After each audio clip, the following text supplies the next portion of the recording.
Welcome everybody to my YouTube channel. My name is Raymond and I'm a local real estate agent in Maryland and DC. We're going to react to a video. Without further ado, let's jump right in.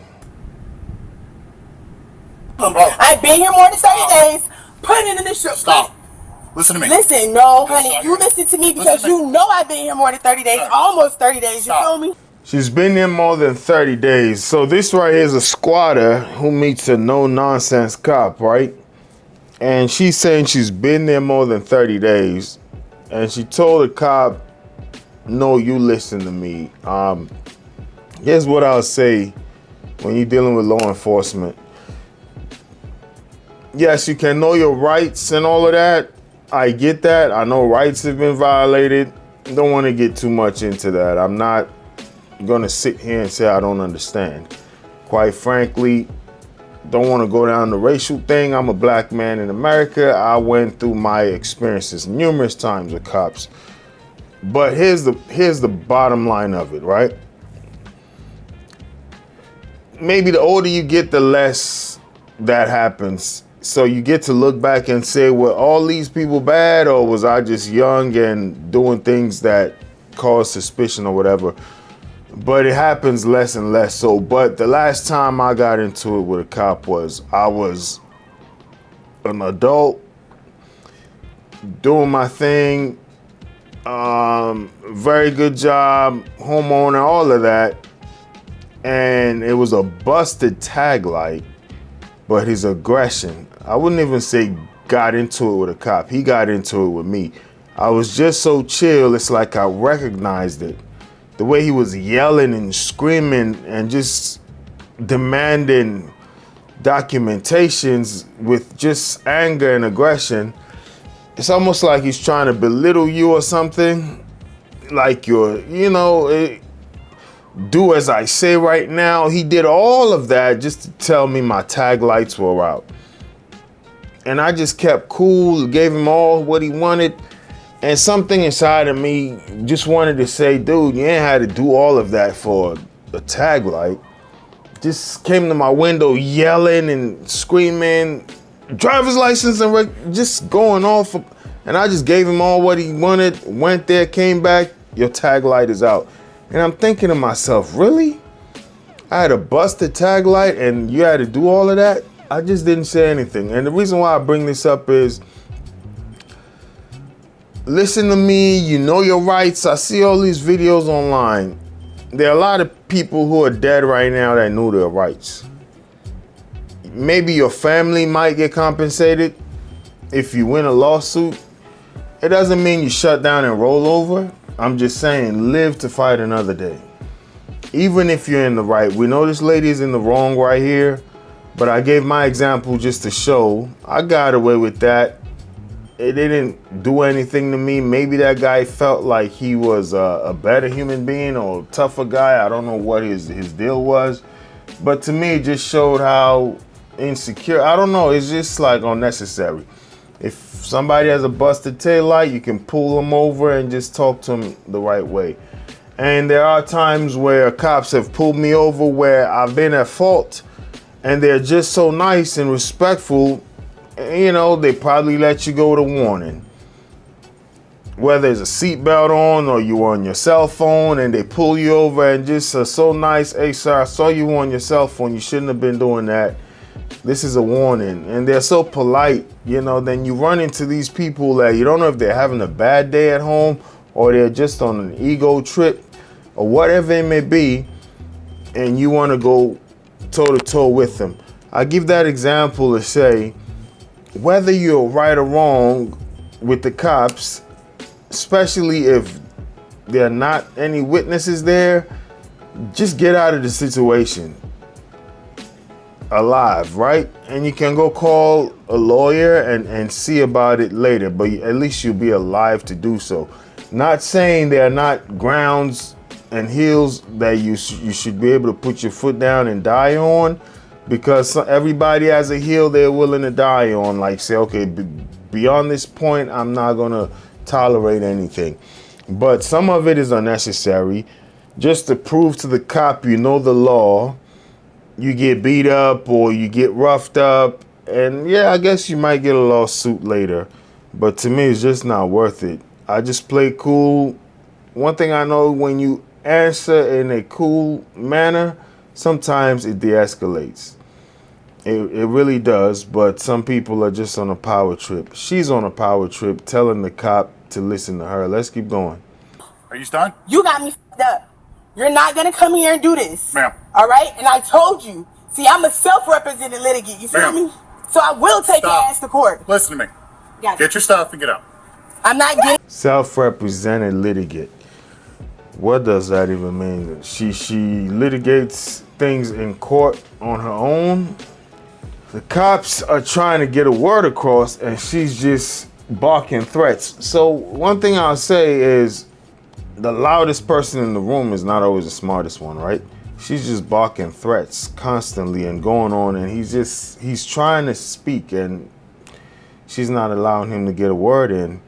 Let's keep listening. Let me go! Let me go! Stop it. Let me go! Let me go! Stop it. Let me go! Stop it. Listen to me. And that's what I was talking about.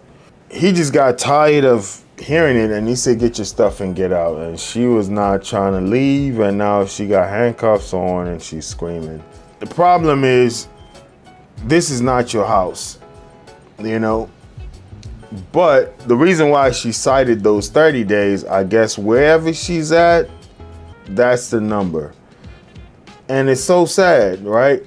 When you think about retail, the retail crime and the spike in it, I don't know when the memo went out that, oh, these people cannot touch you. And the reason why they can't touch you is, one, profiling.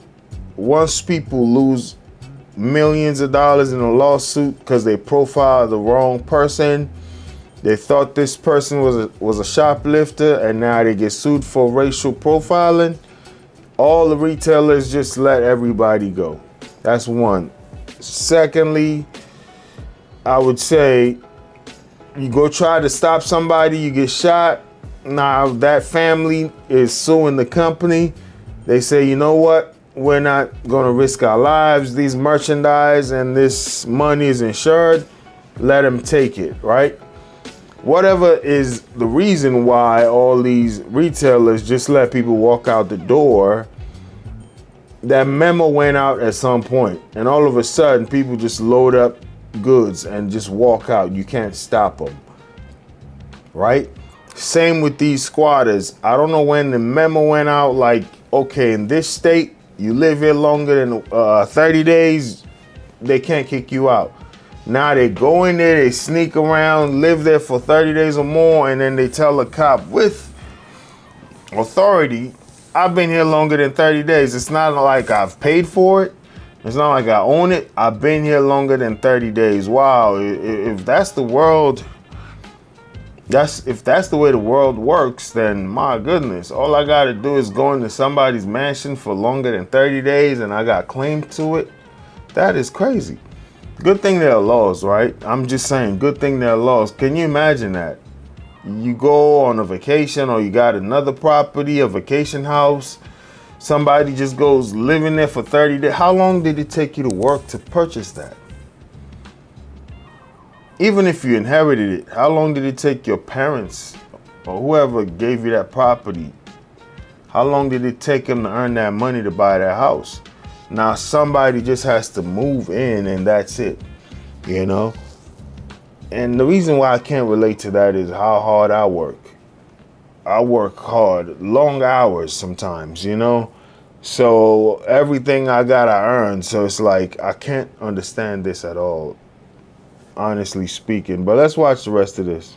Let me go! Stop it. Let me go! Stop it. Stop! Listen to me. Listen to me. You are trespassing on private property. You refuse to leave. Now you're being arrested for resisting without violence and trespassing. Let me go! Let me go! Let's get a moment. Get your information. Stop. Stop it, Miss Williams. trespassing yourself. She's screaming, Bradley, is it the cop? And he called her Miss Williams, so maybe he knows her. Because if you watch in the beginning, she told him, you can't come in and do this to me. So it's like they knew each other, I don't know. But it's just weird. Maybe she's a known squatter. She just finds places, stays there for longer than 30 days. Anyway, that's exactly what he's saying. You're embarrassing yourself. The danger in this for real estate agents or sellers is like, you do have people like this. Depending on your state, you got people like this who just know or look around for vacant properties. They move in quietly and they just want to live there long enough to where you can't just kick them out. So you got to be very mindful. Once again, cameras, good rapport with your neighbors.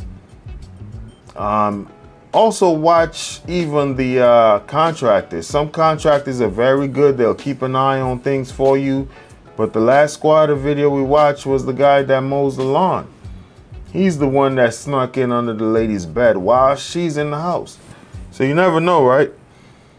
Anyway, thanks for watching. Make sure you like, comment, share, and subscribe. Your ultimate hub for real estate insights, breaking news, entrepreneurial wisdom, investing strategies, and self-development hacks. If you're ready to expand your mind and stay ahead of the game floor, you're in the right place.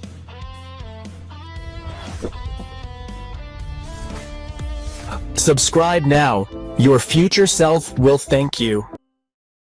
This tells you that's going to be a big problem. When you see a house, you know, there are cracks on the foundation, the ceiling, because the ceiling kind of cracks because the house is linen. When the house, especially new constructions, when the house settles, you can see it shifts. Uneven or sloping floors, once again, that goes to the foundation. Doors and windows that stick or won't close properly, once again, that's a foundational issue. Once the doors, you see the doors are not opening or they stick, they're hard to close, especially ones that open this way, windows, not necessarily sliding down, but even the ones that slide down, if they're kind of crunching in, now the windows can't slide down, right? Stair steps, cracks in brick exteriors. So foundation repairs can cost thousands to tens of thousands of dollars. So that's why these signs are things you want to look out for. Cracks in the walls, ceiling, uneven and sloping floors, doors and windows that stick or won't close properly, right? Next, you want to look out for is water damage and moisture issues. Look for water stains on ceilings and floors, musty odors, because people can paint stuff, but sometimes the smell is still there. Mold or mildew, fresh paint in only one small area, maybe covering the damage, right? So damaged basement or crawl spaces. This matters because water damage often leads to mold, structural issues, and costly repairs. Another thing you want to look out for are roof problems, you know, missing or curling shingles, sagging roof lines, water stains in the attic, signs of recent patchwork. So when you look at the shingles and you see one side is darker than the other, and you like, that raises an eyebrow. A new roof can easily cost you 10 to 30,000 depending on the size, right? Electrical issues, you want to look out for flickering lights. You know, when you want to cut on a light, it's flickering. Outdated electrical panels, extension cords everywhere, two-prong outlets. So I have some of those issues in some areas of my house where there are a lot of two-prong outlets and not three. Burn marks around outlets. Electrical upgrades can be expensive and may present safety hazards. Plumbing problems, right? You want to look out for low water pressure, slow drains, water stains on the sinks, signs of leaks around toilets, corrosion on pipes. Hidden plumbing problems can lead to significant water damage. So especially on the ground floor, the basement floor, underneath the kitchen, if it's a 2-level house, go underneath that kitchen level, see how that roof looks like, the ceiling, right? Or bathrooms, underneath the bathrooms, see if the paint was there, if they had to work on that. HVAC near end of life. So look out for very old furnace or AC units, rust or corrosion, loud noise during operation, lack of maintenance records. So you'll see a sticker on most HVAC units and they'll tell you when they were serviced. So replacing heating and cooling system can cost thousands of dollars. So that's another thing you want to look out for. Next is evidence of poor maintenance, just peeling paint, rotten wood, broken fixtures, neglected landscape, multiple small unfinished repairs. If visible items were ignored, there may be larger hidden issues. So they say where there's smoke, there's fire. So if you just keep seeing little things, you need to worry about that. So termite tubes, wood damage, rodent droppings, pest traps throughout the home.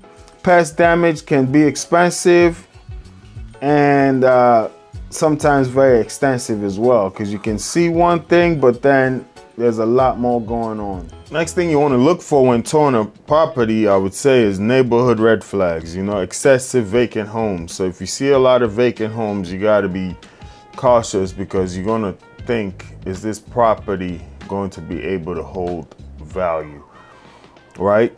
Heavy noise. Shortly. Yeah, we were saying list to last. The reason why I give this client here, for instance, been showing them around for quite a while. And when you think about GCI, gross, commission,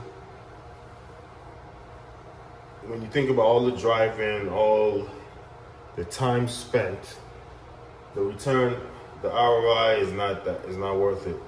The reason why I'm doing it is because of a relationship building strategy. So dealing with buyers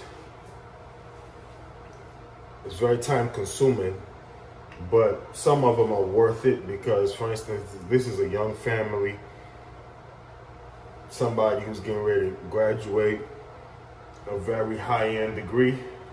They may not be able to afford something major right now, but they want to start a family. This can be a starter home. This can end up being multiple transactions, at least the sale of this. If they choose to stay in the DMV, then the purchase, then referrals. So this is more like a relationship building sale, but it's not worth money. You're gonna make some money, but when you think about all the showings and the time put into it, it's really a net loss, or you just breaking even. Just quite frank, because it was also referred from a site that takes almost 30% on your commission, so when you're done with this, it's not worth it. But I think I've built a relationship with the client, and just to understand that they're going to make more moves in real estate, it's worth it. But the goal is to list the last, because when you list, you show you have a listing appointment. If you get it, you put it on the market, then you can schedule your open houses according to your choosing, not necessarily chasing buyers around, hoping they like what you have on the market. But we're going to stop it right there. Day 30, day in the life of a real estate agent. Just come on the journey with me. You're going to see how we build this business slowly. It's going to happen, and that's why we're doing this, to just show you the grind. It's not always snapping your fingers and things happen. You got to build and build and build. All right. Well, thanks for watching. Leave a comment down below. If you got any questions about real estate, if you're looking to sell or buy a house in the DMV, please give me a call, shoot me a text, or send me an email. Also, I'll say,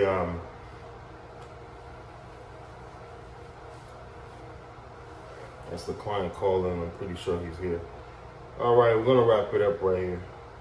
Your free training today. Your ultimate hub for real estate insights, breaking news, entrepreneurial wisdom, investing strategies, and self-development hacks.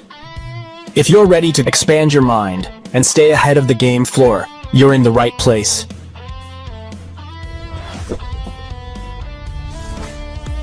Subscribe now. Your future self will thank you. That's what a positive cash flow does for you. Good cap rate. So the cap rate helps compare investment property. So you do cap rate equals net operating income divided by the property value times 100%, right? General range, you're looking at 4 to 6%. Low risk divided by, just low risk. And then 6 to 10% strong cash flow. Very high cap rates can signify higher risk. Keep that in mind. Appreciation potential is another thing you want to look for a good investment property.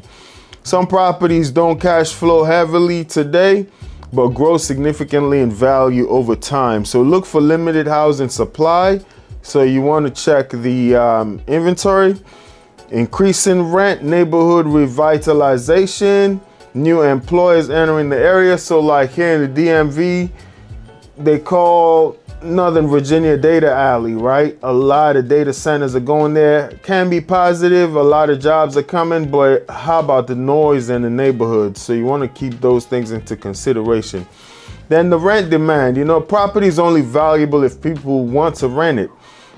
Strong indicators are low vacancy rates, rising rents, nearby universities, hospital, or employment centers, right? Good amenities all around the area. Those are just strong indicators for good rent demand. Reasonable purchase price is another thing you want to look for great investment property. So great investment properties will signal buy at a discount whenever possible, right? Good investors will look at that, Just look for motivated sellers, foreclosures, cosmetic fixer-uppers where you don't have to pour a lot of money into it. You don't want a money pit. Under market rents that can be increased, So when you see the rents there are low, if you touch it up, you can get more money on that rent. Low maintenance risk. Older properties can look cheap but become expensive quickly. So watch for roof age, foundation issues.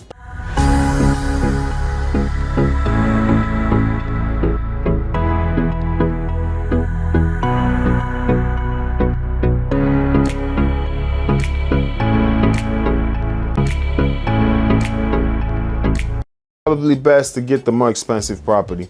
Then you'll also want to look at financing that makes sense. Interest rates heavily affect returns. Many investors analyze the down payment size, the interest rate, loan terms, monthly debt service. For leverage returns, investors often estimate cash on cash return. Cash on cash return can be calculated by doing the annual pre-tax cash flow over cash invested, right? Multiplied by 100%. So that's the annual pre-tax cash flow divided by the cash invested times 100%. Then one other thing you want to check out for if you're looking for a good investment property is the exit flexibility. And good investment properties usually have multiple exit options, meaning long-term rentals, short-term rentals, house hacking. You can flip it, you can refinance it. You can sell to owner occupants. Flexibility reduces risks, because if you got multiple ways to get out of that loan or your cash, if it's tied down and you got multiple exit strategies for that property, that's a great sign. The last key point would be numbers that work conservatively. Experienced investors assume repairs will happen, vacancies will occur, taxes and insurance will rise. A deal that only works under perfect condition is usually risky. So the deal should work under varying conditions, right? If things go wrong, this deal still should make sense. So common beginner mistakes: they buy based on emotion, right? They underestimate maintenance, they ignore vacancy cost, overestimating rent, focusing only on appreciation, buying in unfamiliar markets without research.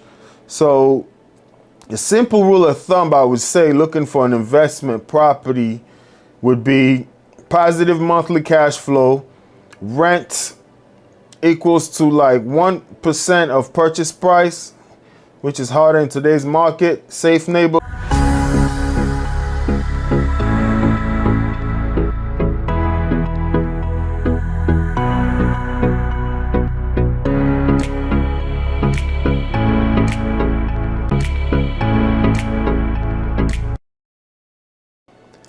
That's not a universal rule, but it's a quick screening tool, right? And then finally, we're going to talk about just things I wish I knew before buying my first home. So for instance, for me, I would have gotten more inspections done. I got the basic, two basic inspections, like the structural and the wood destroying insect. But maybe I would have done a septic inspection, would have done a roof. Thankfully, none of those, like the roof hasn't caved in on me, no leaks or anything, but it's just something I would recommend. Also, the HVAC unit, just some more inspections. That's just my personal experience. Then generally, I would say most first-time home buyers don't realize how many hidden layers there are to home ownership until after they've signed. So also the windows, right? You know, windows, insulation, just things that are going to affect your monthly energy cost. They wish they knew before buying their first house. I'll also say closing costs, for instance. I was just told about 3.5% down payment. Thankfully, I had that extra 4 to 5% for closing costs, but literally I didn't factor that in when I went into looking for a house.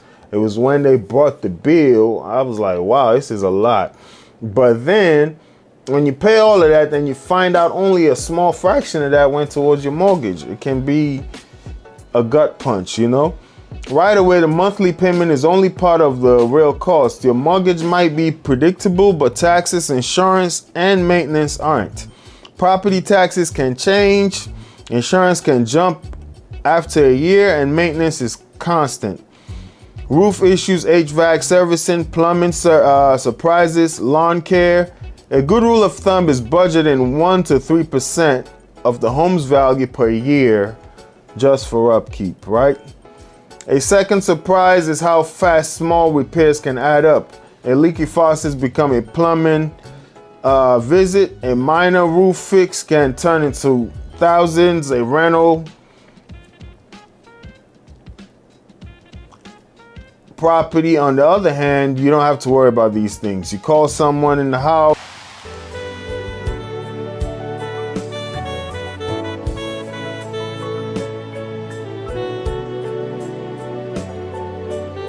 Warranties, they have these like maintenance insurance things where you pay monthly. So if you got any major repairs that needs to get done, they can service it for you. Another thing people underestimate is how much cash you can still need after closing. Even if you escape, you know, all the other down payments and you're able to scrape all that money, when you think about it, many buyers move into a house cash poor, you know, house poor. They got the house, but now they don't have the cash without realizing it. So inspection results also matter more than emotions. Almost every house has issues. The key difference is whether they're cosmetic or structural. New buyers often fall in love with the property first and rationalize problems later. But the inspection is where reality shows up. I think I fell into that trap. I wanted the house, I liked the yard, and I saw certain red flags with the as-is sale, and I went ahead with the purchase. If I were to do it again, I probably would have gotten a brand new house or something close to it where every year it seems like I'm doing a major repair, right? I knew what I was getting into, but I didn't really know what I was getting into, if that makes sense. So there are also lifestyle trade-offs. Owning a home ties you to a location and responsibility. Want to move cities or switch jobs quickly? That becomes harder when you're thinking about selling, time in, equity, and market conditions. Financing is another blind spot, right? Your approval amount is not the same as what you should spend. Lenders often approve more than is comfortable. The approved number assumes ideal conditions, not real life stresses, emergencies, or lifestyle costs. So if you just, that's self-explanatory. You got family emergencies, lifestyle costs. You need just a cushion. So one thing I would say I'm thankful for is I never wanted to keep up with the Joneses. Just on a personal level, I could have gotten way more of a house than I got, but I knew I wanted some cash just for business, savings, and things of that nature. So I got a house that I think my mortgage is very, very affordable. When I look at people who I help to rent properties, I'm just amazed that, wow, you're paying that much. I'm paying $6, $7, $8, sometimes $900 less than you're paying, and I own a house and you're renting for the same amount of rooms, you know? So if you're trying to keep up with the Joneses and you want to get this massive house, you know, hey, eventually we all will get our forever home, right? It depends on your financial situation. But even then, to me personally, it doesn't make sense when you buy a house and you're spending all your money. You know, it's like then you get a raise, you want to upgrade your living. Sometimes just let the money sit and incubate for a little bit, right? Don't just, let's say you get a new job and you go get a bigger house or a newer car. Sometimes you let the money sit, accumulate, then you make a move comfortably. Finally, appreciation is not guaranteed in the short term. People often expect home values to always go up, but real estate moves in cycles. If you need to sell within a few years, market timing can matter more than you expect, you know? So thankfully, I haven't had to sell, but you're looking at Zillow. I look at the appreciation value. I thank God when I purchased my house years ago, it has appreciated in value. But what if that was not the case and I had to sell or I had to move? I know people who are going through foreclosure, you know, close to foreclosure. Let's say they fell behind on their rent and they're trying to get out of the house, but they're not getting what they thought they would get, especially in this market. It's no longer a seller's market. So those are things you need to watch out for. Well, I hope you guys enjoy the video. Once again, if you like what you saw, or if you have any questions regarding buying or selling a house in DC or Maryland, my information will be in the contact down below. Make sure to like, comment, share, and subscribe. Thank you. Your ultimate hub for real estate insights, breaking news, entrepreneurial wisdom, investing strategies, and self-development hacks. If you're ready to expand your mind and stay ahead of the game floor, you're in the right place.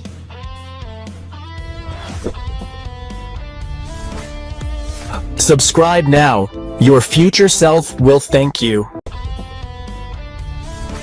All right, everybody, welcome to your real estate podcast. And today we're going to talk about what to know when selling your home in summer 2026. As some of you may know already, the market has changed. For a long time, we were in a seller's market. You put your house on the market, it kind of flies off the shelf. Now things have changed a little bit and they're leaning more towards the buyer's side. So we're going to cover that for sellers. If you're looking to sell your house this summer, what to look out for, what to prepare for. And with that being said, if you want to ask me a question directly regarding selling your house, especially in DC and Maryland, I'll leave my contact information in the description below.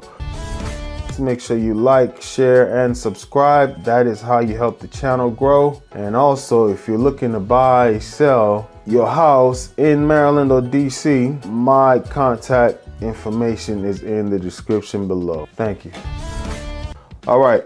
So without further ado, let's get started. Summer is traditionally one of the busiest seasons for home sales. I would say spring is like the peak, but summer is right there with it, right? So 2026 sellers are facing a market that rewards preparation. What that means is homes fly off the shelf. I just had a listing that closed maybe a week or so ago, was probably on the market for 7 days, but there are houses that are sitting on the market for 300 days and not selling. And what a seller should focus on really is getting the house renovated, staged properly. Virtual staging is a thing now. Just be very careful that your agent or yourself, you don't mislead. Do some false advertising. Say the house looks a certain way that it's not. So be mindful of false advertising. But if you don't want to spend tons of money staging the property, you can consider virtual staging. One thing I recommend you do if you're going to stage a property virtually, I would say you put a picture of the virtual staged room location and another picture of the vacant location, so people can kind of get an idea. That's also a way for you to compare both pictures to see if it's accurate, because for instance, if you're doing a living room, you don't want the AI to add a bay window that is not really part of your living room, right? So these are just things to be mindful of. Pricing accuracy is very, very key. Houses that sit on the market, you would see, are not priced accurately. The market has shifted a little bit. Prices are dropping just a little bit depending on the market. So I remember this one house was going for about $300,000 at the time of purchase, you know, dealing with an investor who purchased the property and wanted to renovate it. So I gave him accurate comps. Everything around that area were going for about $300,000. By the time you get all your permits, you get all the renovations done, houses in that very area were going for $285, $282. So I told him, hey, the market has shifted. You know, that was like 6 months ago, and priced it right around that range, and it was very quick to get off the shelf. But sellers who think their house is worth more than it actually is, you know, one thing I know is the market is going to dictate what your house is worth. It's not any sentimental feelings. It's just like a bike, right? You know, some people are into motorcycles. They spend thousands of dollars getting it souped up, or let's say a sports car or these old vintage cars. Just because you spend so much money on the engine, the paint job, changing the seats on the interior, doesn't mean the buyer cares about those things. So 9 times out of 10, the market is going to dictate what your house is worth. So strong marketing, more than ever before. I would say that really helped in this property I'm talking about. Just getting a bunch of people into an open house, and you create like a FOMO, fear of missing out. And when there was so many buyers and families in that house, they saw each other, and I knew I was getting an offer, you know, the next day, because it's like when a buyer is there and they see you talking to another buyer in the kitchen, answering questions about the property, light bulbs go off like, man, I better submit an offer. I'm going to lose out on this house. So you want to do some really strong marketing. There is a best time to do an open house, and the best time for your house to sell. Not to say houses don't sell after that time period, but I would say your first 14 days are very pivotal when you list the property. You need to do the best you can to get it out in front of the right buyers, because once a house sits on the market for over a certain amount of time, buyers start questioning what's wrong with this house, you know. So strong, or they give you low ball offers. So strong marketing more than ever. If you're planning to sell your home this summer, we're going to touch on some things. Buyers are more selective than they were during the pandemic boom. So fixer-uppers, the economy is just not in that place anymore where people want to take on projects. Unless you're an investor, you don't want to buy a house and you got to work on the HVAC. You got to fix the roof, you know, got to redo the flooring, the bath. All right, welcome to my YouTube channel. My name is Raymond. I'm a local real estate agent in Maryland and Washington, D.C. Today we're going to react to a multi-millionaire that's house poor. Without further ado, let's jump right in. I'm a multimillionaire, and I am in over $1 million of debt. That might shock you to hear, but... So, it's funny, I know this gentleman, he feeds animals a lot, right? He feeds animals, and he just, that's his thing. He'll go out with a bag of food from the grocery store, just feeding foxes, cats, and he's part of these book clubs. And he gave me this book, with Donald Trump and Robert Kiyosaki, I guess, the guy who wrote The Rich Dad, Poor Dad. I'm actually looking at the book right now on my bookshelf. Haven't read it yet because I'm reading another book right now. But those two speak on that all the time. It's a thing. I'm not trying to get into the political thing, but Trump and this guy, they filed bankruptcy maybe 11, 12 times total between the two of them or more, but they're considered billionaires. They preach that philosophy of real estate and getting wealthy through debt. Talk about good debt and bad debt, the concept of using money to work for you. You can get into debt if you go get an asset. Then you got the Dave Ramsey school of thought that all debt is bad, pay off your house completely. They don't believe in just buying one property and another on credit, because the banks can come and collect at any time. So just because you own all these properties and you're paying all this mortgage, if you read the fine print in some of these loan contracts, you can be good, but the bank can come and ask you for all the money. Don't know how true that is, but some of those, especially when you get into the investment property thing, if the banks feel like you high risk, or they just got too many high risk loans out there, they may come and collect. And if you don't have them, they can foreclose on you. So that's how these millionaires and billionaires sometimes can go into bankruptcy, right? I gave all that to say I am familiar with the wealthy people being in debt. And that's what she's talking about. Enough of that. Let's jump right back in. When I purchased my house about a year ago, I did not pay for my house in cash. I could have paid for my house in cash, but it was a strategic decision not to. Because, fun fact, debt is called debt if you're broke and poor. Debt is called leverage if you're rich. It gets a full rebrand when you are rich. And let me talk to you about why I decided to take out a mortgage instead of paying for cash. So, mortgage rates at the time of buying were about 7%. Yeah, so I've seen this a lot. They say only, I hate to use the word stupid, but only stupid people buy buy a house or a car cash. And the idea of it, I see a lot of wealthy people say that. I think even Mr. Beast was talking about a studio that he bought, even though he had the money. Somebody asked him, did you pay cash? He said, no, I financed it. Here's the thought process behind that. If I have a house and I pay $700,000 cash for that house, that is $700,000 that is gone that I cannot use to make more money.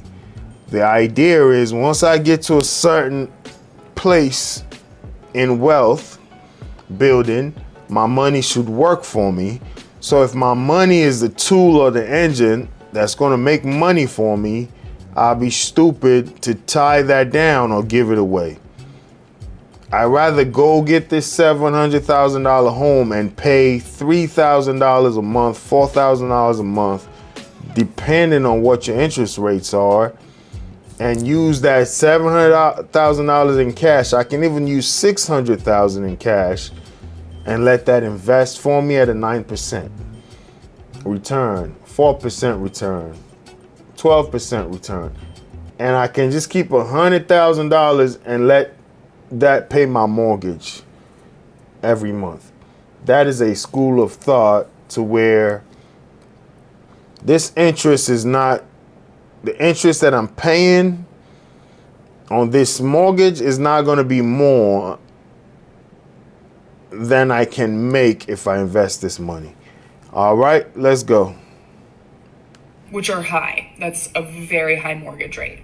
But on average in the stock market, we have made 10% or more over the past 30-ish years of the S&P 500. The S&P 500 being the 500 biggest companies in the U.S. stock market. So my logic is, I can tie up multi-millions of dollars in cash by taking my cash and paying for my house. And yes, then I don't have a mortgage. I don't have any of those things. But it actually makes more sense for me to take out the mortgage, to take on debt, to borrow money, so that instead my money can be making me 3% or more money over here in the stock market. So it is cheaper for me to go into debt than it is to actually.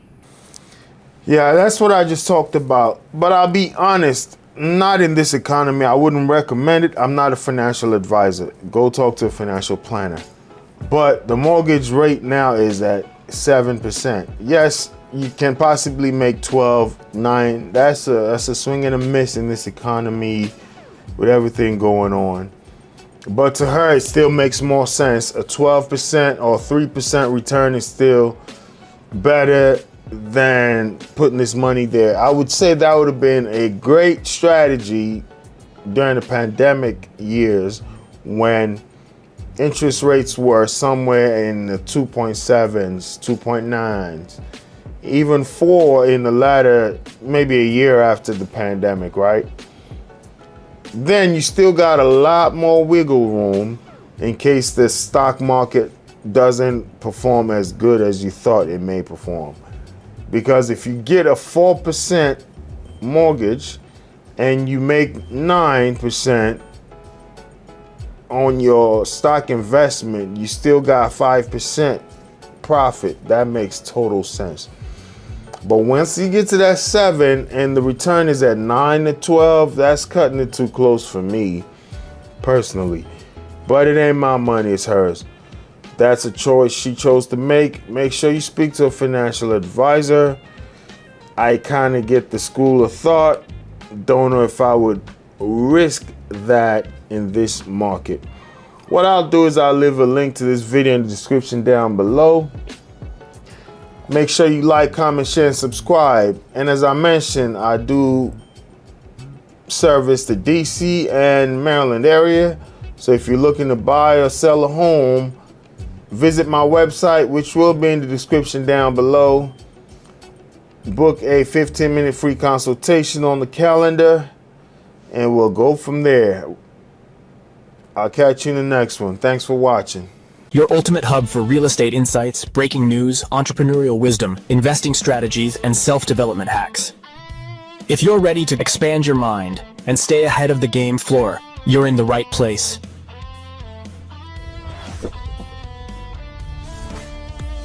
Subscribe now. Your future self will thank you. Welcome everybody to my YouTube channel. My name is Raymond. I'm a local real estate agent in the state of Maryland.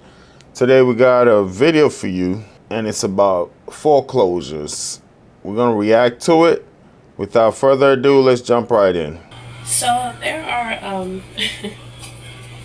there are a lot of things I'm adapting to since losing my house last year. And I've shared before, it's not that I've never lost the place before. I went through Hurricane Katrina at age 14, and we had nothing. The hurricane took everything. My first apartment, couldn't pay the rent, was pregnant, all of that. The way God worked that out still blows my mind, but I mean, the ice storm in Texas took our apartment. Like, I've been through loss before, but right now what I'm getting used to is a smaller kitchen. The house I had that foreclosed, I had a more spacious kitchen, a wider kitchen. Well, hopefully she can get to why and how she foreclosed, because this is a real estate channel. There are some personal life lessons that we can glean from, but I try to stick with the real estate part of it. What causes foreclosures? Hurricane Katrina. I did visit Louisiana in 2015. I don't know when Katrina happened. Was it 05, I believe? So 10 years later, the guy whose house we went to, even though he had painted the house, there were portions of the house where you could see the line. It's almost at shoulder level. 10 years later, you could see that line, maybe even outside where the water was, at shoulder level. It was a duplex. He rented one side and he had the back end of the house. You could see he could point the line out to where the flooding was. Anyway, hopefully she can get to why she foreclosed. Let's keep listening. Now that kitchen, I own the kitchen. That was my house, so I had to get used to not owning what I'm using. And I'm really learning that, like, every season of life that I'm going through has something to teach me. And don't get me wrong, I'm still healing from the grief of foreclosure. I'm still healing through the grief of, I had it, nah, I don't have it. You had it, then you don't have it. My question is, did you ever have it? You know, home ownership is like, if you haven't paid for it completely, honestly, even when you're done paying for it, if you don't pay your property taxes, would you still own it? So I guess you enjoy it while you have it, you plan accordingly. But as long as you're paying a mortgage, yes, I'm a homeowner, but I'm still paying mortgage. Do I really own the house? That's a question I kind of grapple with.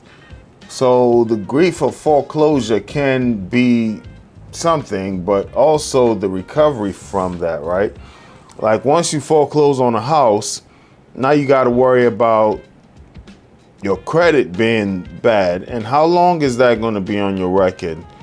So if you foreclose on a house at a certain time, it'll take so many years before you can possibly buy a house again, because lenders are going to see that. I think 7 years that stays on your record, if I'm not mistaken. Unless you land some kind of cash to invest, I don't know how you're gonna just buy a house again after a foreclosure. So the grief, the emotional aspect of it, I get, but there are also financial ramifications from foreclosing that I was hoping she can get into, but I can't tell her how to grieve and explain herself. Let's keep going. I was proud to own a home. I believe I'll own a home again. But as I'm maturing for the lessons that are there for me, if I'm willing to learn them, not just lesson, but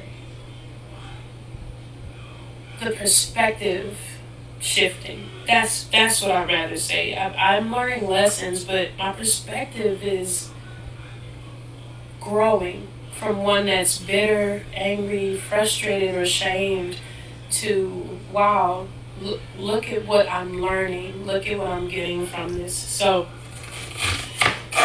I personally still wish I had a larger kitchen. I'm like a more open concept kitchen person. I'm starting to,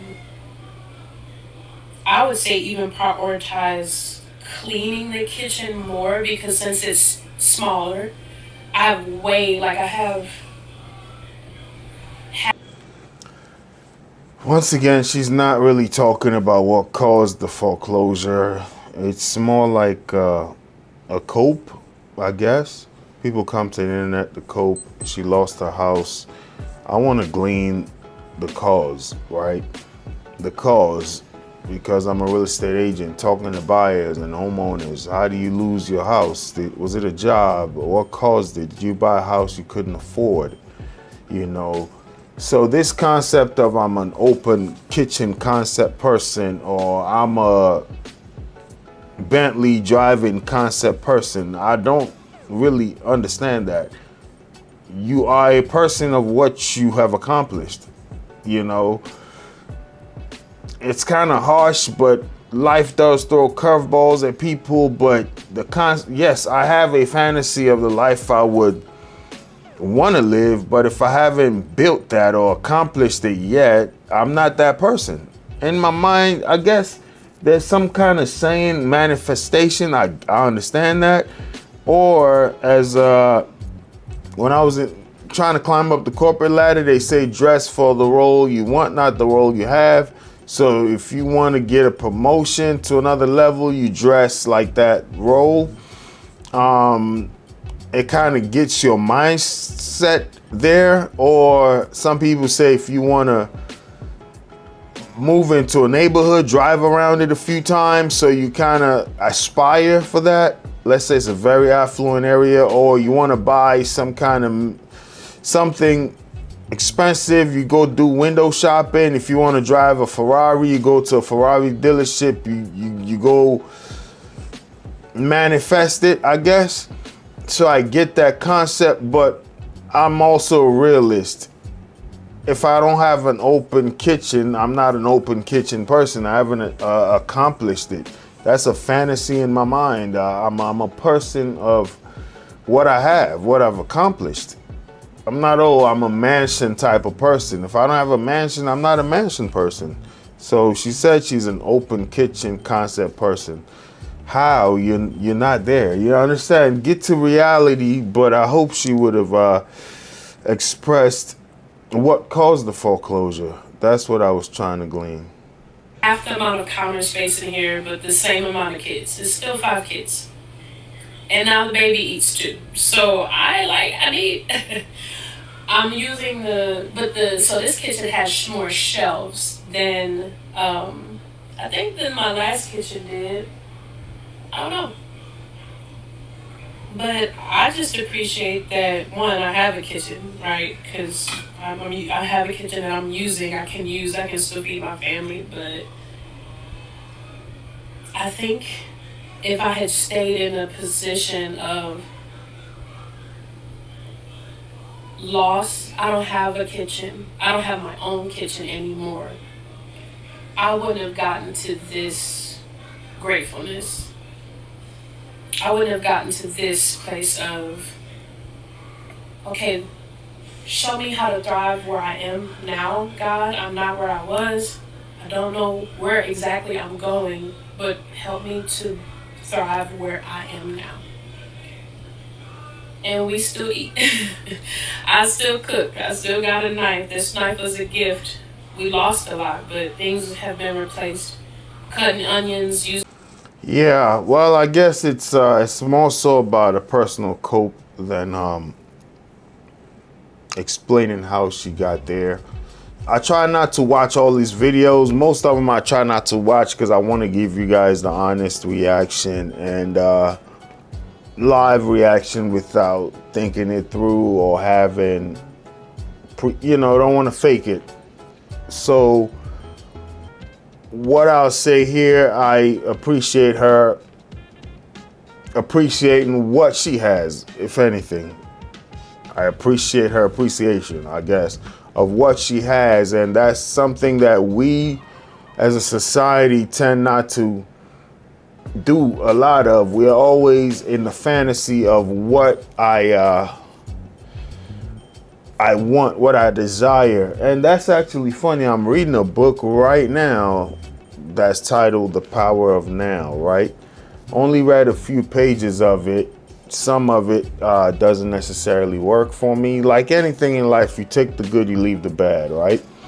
So I'm a Christian, and he talked about other religions, and so those things kind of throw me off when I read books like that. But I glean what I can apply. So that power of now, I think, is something that I appreciate, or that she's talking about, appreciating your now, your circumstances now, rather than being stuck in the past, ruminating, I guess is the word, you're in your head. Let's say you have a bad conversation with a spouse, a boss, a client, whatever. You're ruminating, you're just chewing those words, you're replaying it over and over in your head, and you never move past that. And you think whatever slip up you may have had defines you. It's like a constant shame. The incident has already happened, and you can't be stuck in that. So sometimes some people say give yourself 3 days to mourn and pick yourself up. In some parts and aspects of life, you don't have time to just be there dwelling on the failures of life. They happen to everybody, myself included. So I guess that's the positive I can take with this video, or what she's trying to say is she lost something and she has 5 kids and she's going to appreciate where she's at now. That is, to me, a better thing rather than stuck in what you lost. As a real estate agent doing these videos on foreclosures, I would have appreciated the story as to how I got here rather than woe is me, which is not necessarily what she's doing. She's trying to get over that. I understand that. Well, thanks for watching. I'll leave a link to this video in the description down below. And also, if you're looking to purchase a home in DC or Maryland, visit my website, which will be in the description down below. Book a free 15-minute consultation. I'll see you in the next one. Your ultimate hub for real estate insights, breaking news, entrepreneurial wisdom, investing strategies, and self-development hacks. If you're ready to expand your mind and stay ahead of the game floor, you're in the right place.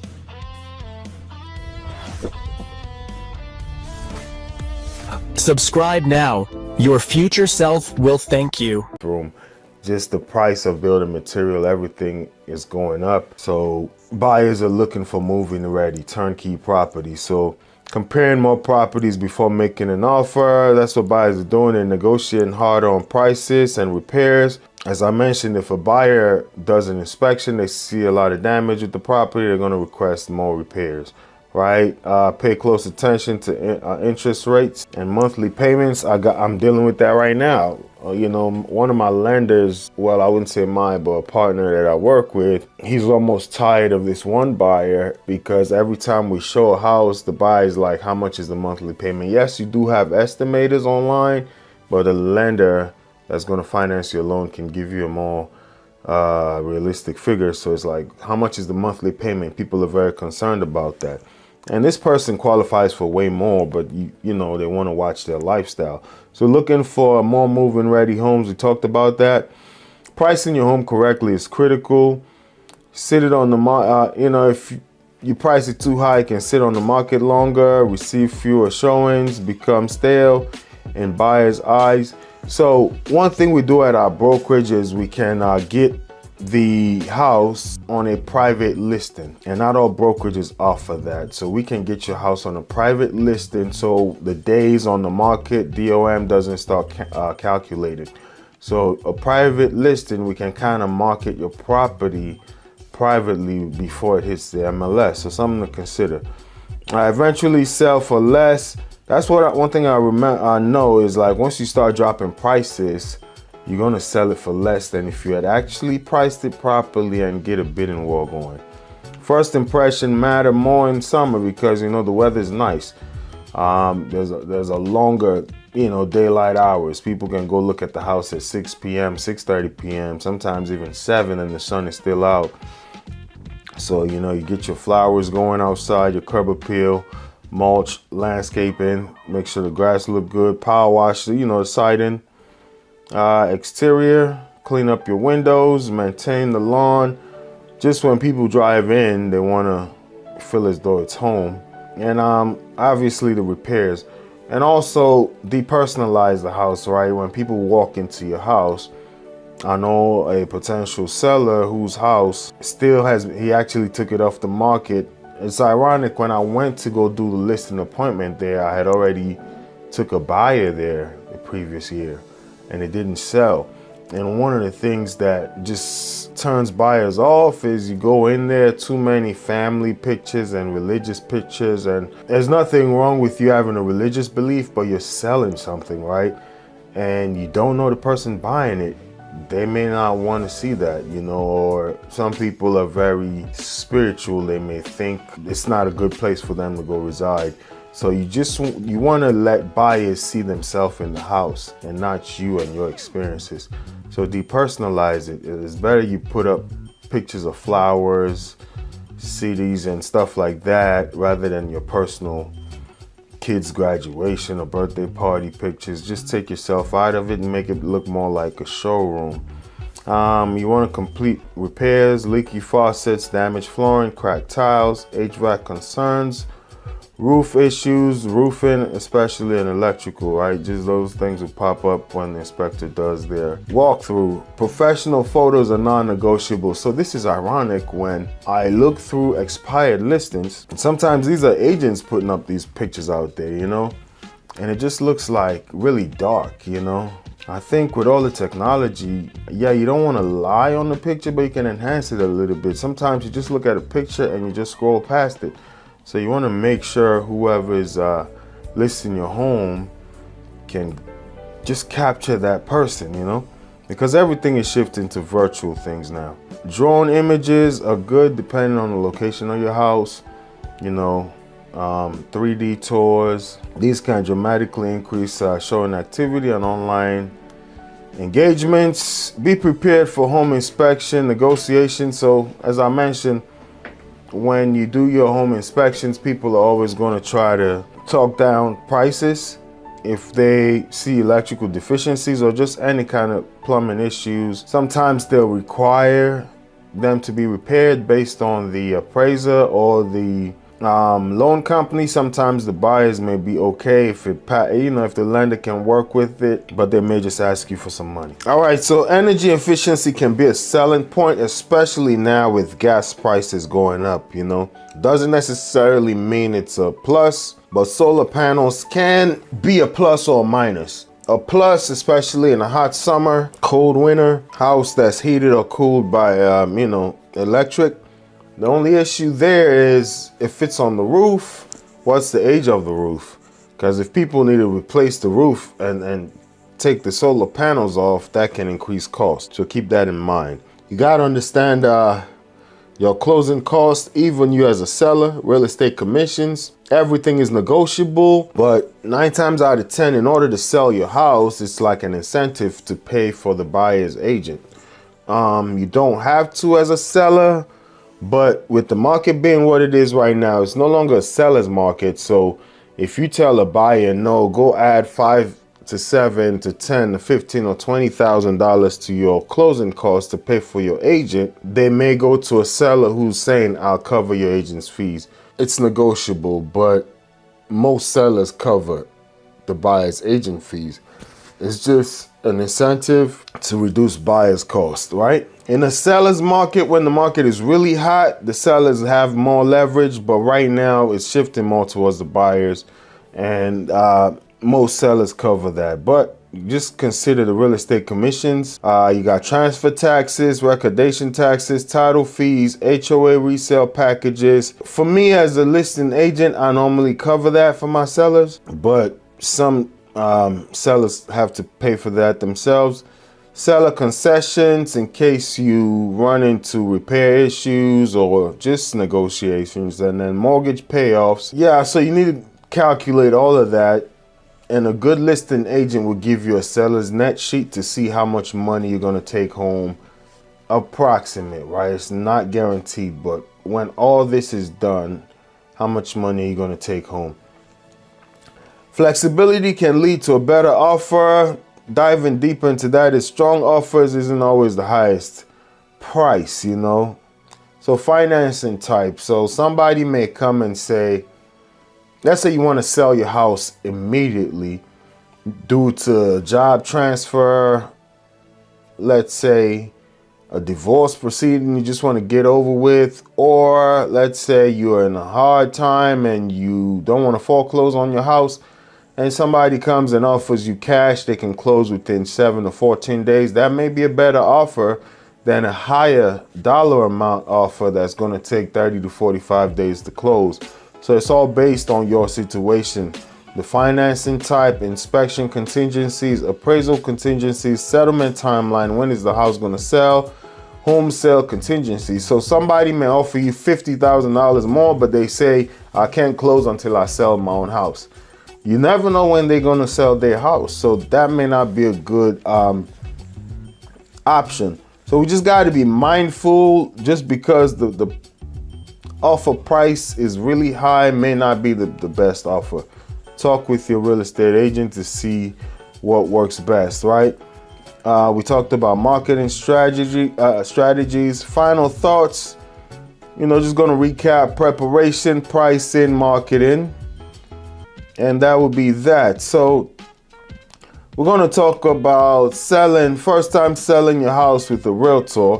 Just the top tips.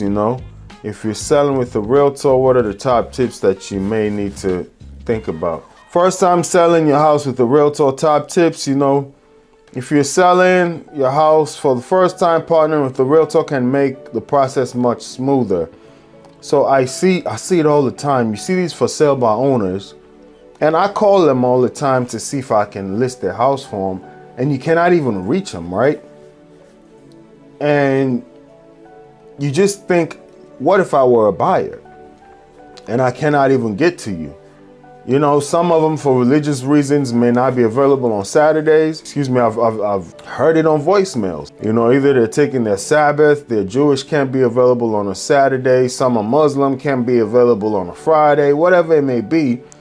And you just think if you had a real estate professional that can make your house accessible all the time, so you're limiting your access in essence, especially if you're a professional, you're at work at a certain time, can't show the house all the time. So that can be a plus. There are several things you need to know when you do it for sales. Yard sign, some HOAs don't allow that. The right preparation can make the difference between selling quickly for top dollar and sitting on the market for a while. So another thing is, there's a myth that, you do for sale by owner, you're gonna get the most. On average, when you look at the stats, people who do for sale by owner get, about 40% of them sell it for less than those that actually do with the realtor. So sometimes the right agent can make the process smoother, but some people, if you've done it before, that is a cost you can save. So I'm not here to say don't go for sale by owner, but if you are going with an agent, just some things to keep in mind. Interview multiple realtors before choosing one. I recommend that, even though I can just say, hey, choose me. I think competition is fair, talking to the right agent and making sure you're getting ready to sell maybe the biggest sale transaction you're going to make in your lifetime. You need to get the right person to do the job. So interview multiple agents. I know the saying goes, oh, I have a friend, I have a family member that's a realtor. I would ask to see their numbers. How many homes have you sold? Because it's really not fair when you think it's almost like you're going to court and you're going up against a seasoned, I wouldn't say trial lawyer, but like a class action lawsuit lawyer, and you're going to represent yourself.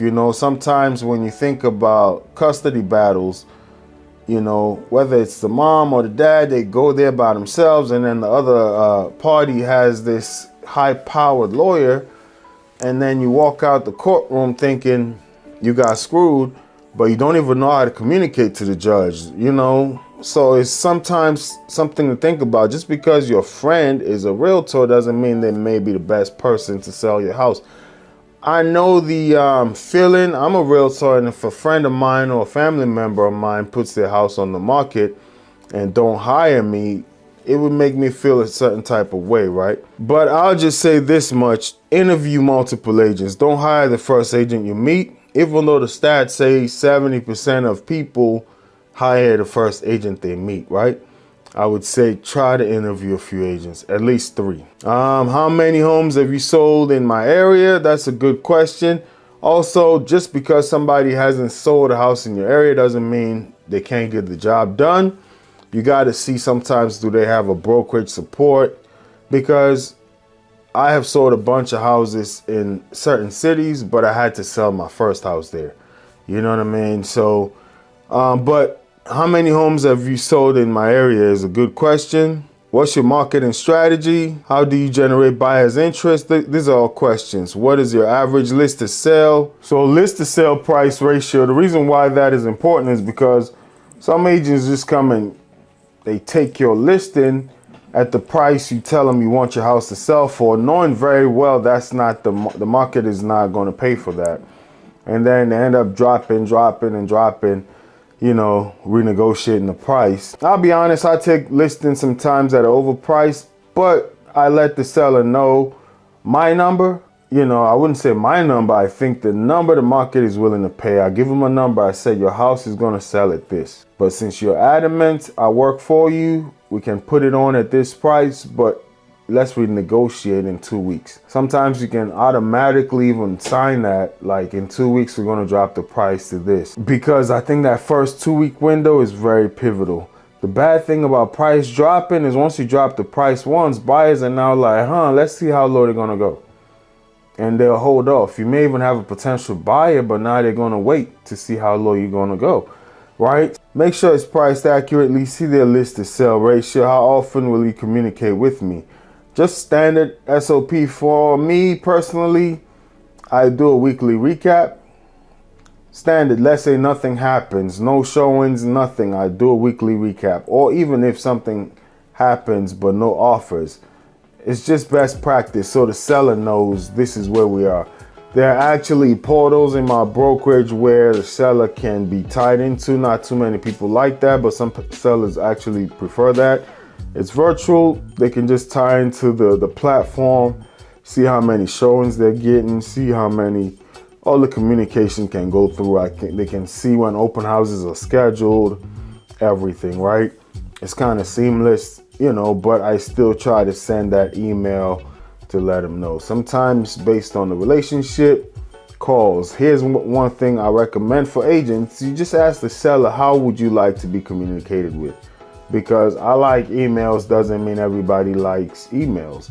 Some people like text messages. Other people are old school, call me. Some people don't want to be called. So ask the seller. As a seller, communicate with your agent the best way you would like to be communicated to and how frequent you would like to hear from them. So for me as an agent, I say over communicate. It's better the seller tells me, look, I know you're working to sell my house. You ain't got to tell me everything, than they're in the dark, especially if the house is not selling. You don't want 30 days to go by, 15 days, they're not hearing from you. They don't know the process. Should we renegotiate pricing? They're just in limbo, So get an agent that's going to communicate with you. Price your home correctly from day one. Can't reiterate this more because for first 2 weeks, trust me, it's very pivotal. You get fewer showings if it's overpriced, sits on the market longer. I've seen a strategy where some people come and they underprice your property and get people to bid on it. It has worked, but it has also failed tremendously, because people sometimes don't bid to that price that you were expecting, but sometimes they overbid. But just because somebody shoots you this idea of let's underprice it and create a bidding war doesn't mean people are going to bid on it. So I've seen it work, I've seen it fail. Just try to price it correctly. Look at the neighborhood, see what houses in your market are going for, and you want to be right around that ballpark. Declutter and depersonalize, and that's one thing I struggled with this one seller, and I just kind of backed out of taking the listing. Just him understanding, and personally, I'm a Christian, but I don't know if I want to see a picture of Jesus in the bedroom, because for instance, not all Christians believe in those pictures being Jesus, so just there are conflicts there. And I'm a Christian, but I don't know if that's the right thing you should have there when you're selling your house. But how do you communicate that to this person when they're very strong in their religious displays? I wouldn't even say beliefs, you don't know. But you just try to tell them, just take that out because you never know. You understand who's buying your house. Not all Christians think a picture of somebody is actually Jesus Christ. It may be offensive. Some people are not Christians. So this is something I've witnessed. And you're scrolling through their previous expired listings, you see why it didn't sell. They just got all these personal pictures up there. The house is just full and it looks so tight, but the house is a really nice house with space. Sometimes you may need to use the garage, use a bedroom as a storage unit. Just box things up, And if a seller is not willing to declutter and depersonalize, sometimes you still may take the listing, but at least let them know this is not the best way for it to go. You know, if you really are trying to sell, get an agent that's gonna do the right things for you. And if you work with them, sometimes the right agent may even cover a storage unit for you. You know, if you really are trying to sell, some sellers are like, I could sell it, I could wait. Then you at least know. But if this person has to sell, if they got a garage they can use as a storage unit, or one of the bedrooms, at least let the buyers know, hey, this bedroom is full of stuff. You can at least see the dimensions, but the rest of the house looks like a showroom area. People can understand that.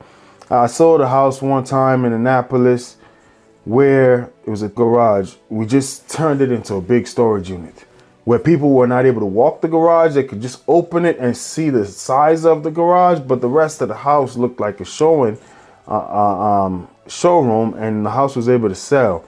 It's better you get one little section of your house that's cluttered and full of all your stuff, and the rest of the house is just accessible and it flows, you know. So just depersonalize, take away just your religious symbols, you know. Those things are personal to you. You know, your kids graduate. Let the buyer feel as though it's their house. That's all I'm saying. No, I don't want to offend anybody in their religious beliefs, and just let the buyer feel as though it's their house and they're going to make it their place, not you feeling that way. So here's another thing, just on a spiritual level, right? Some people may see things as a spiritual battle. If they think you turn this place into some kind of shrine, and you may just turn off another buyer.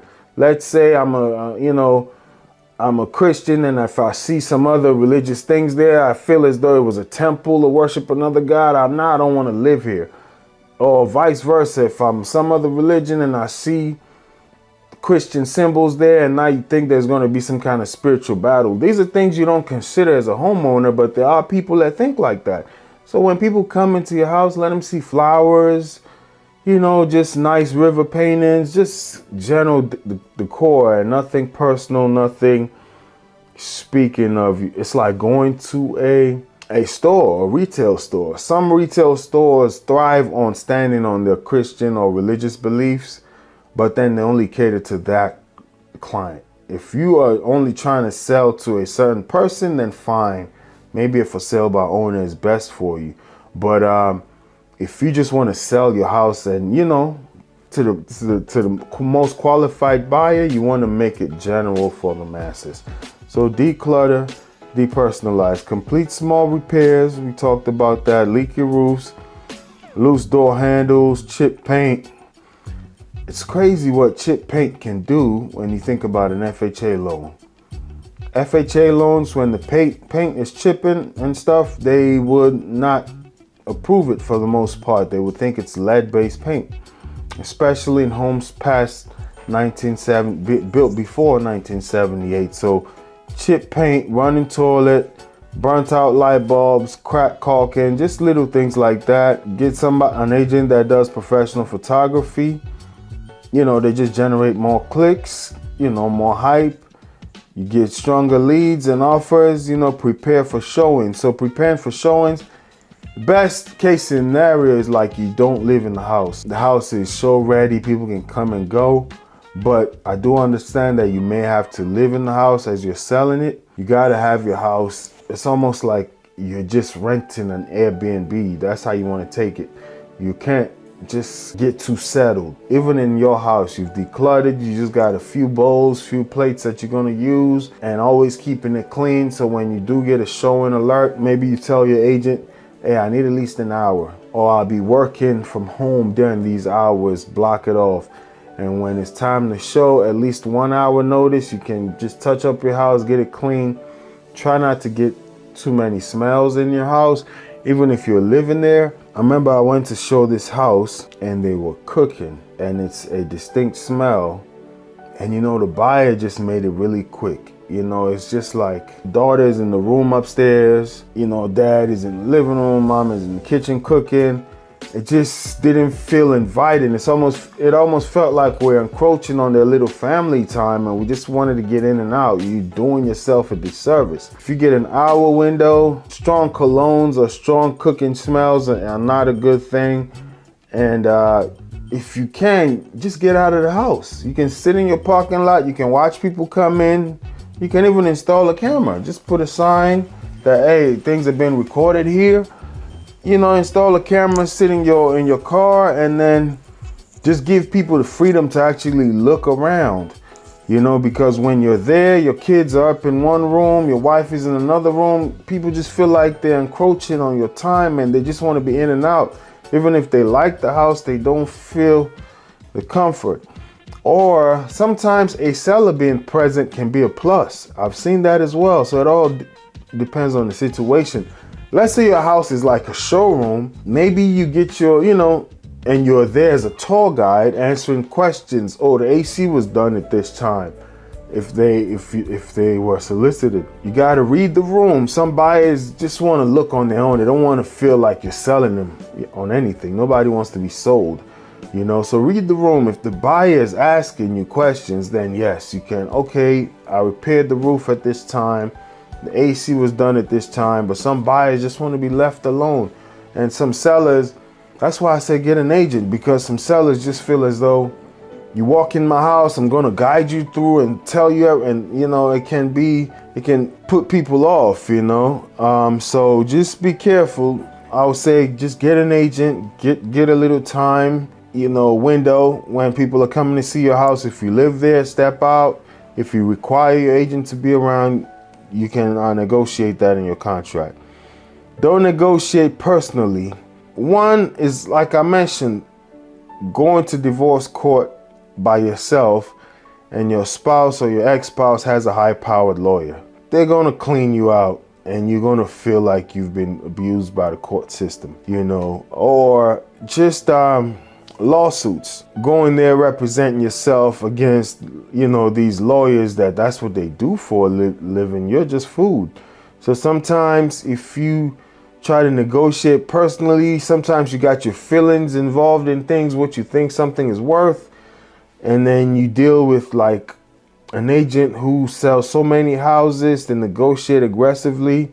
You may lose out. Sometimes you may negotiate too aggressively, and it can turn people off because you got your personal feelings involved. Yeah, review every offer carefully. So once again, just because you get the most money from an offer doesn't mean it's the best, So review every offer carefully. And in Maryland, it's amazing. You got to submit offers even all the way to closing. Obviously, you're under contract, and there can be some legal ramifications from backing out of a contract. But as a seller, just know your agent should be submitting offers to you, even if you're under contract, unless you tell them expressly in a written form that I don't want any offers. Then they can make that known. Seller is not accepting offers, but you can always accept backup offers just in case something falls through. Prepare the home for home inspection. One thing I recommend is you preempt that. You go get your home inspection. You fix the things the inspector recommends prior to even going on the market. So you don't always have to show it to buyers. But when they come with their nonsense, you can say, hey, I did an inspection. These are the required repairs. They're already done. Actually, just closed on a house where we had all those repairs done. And when the inspector walked it, they're like, oh, you got to flush out the HVAC. We just provided receipts. Like, okay, that was done. This was done. Okay, we'll do that. And then we closed. All right. And trust the process.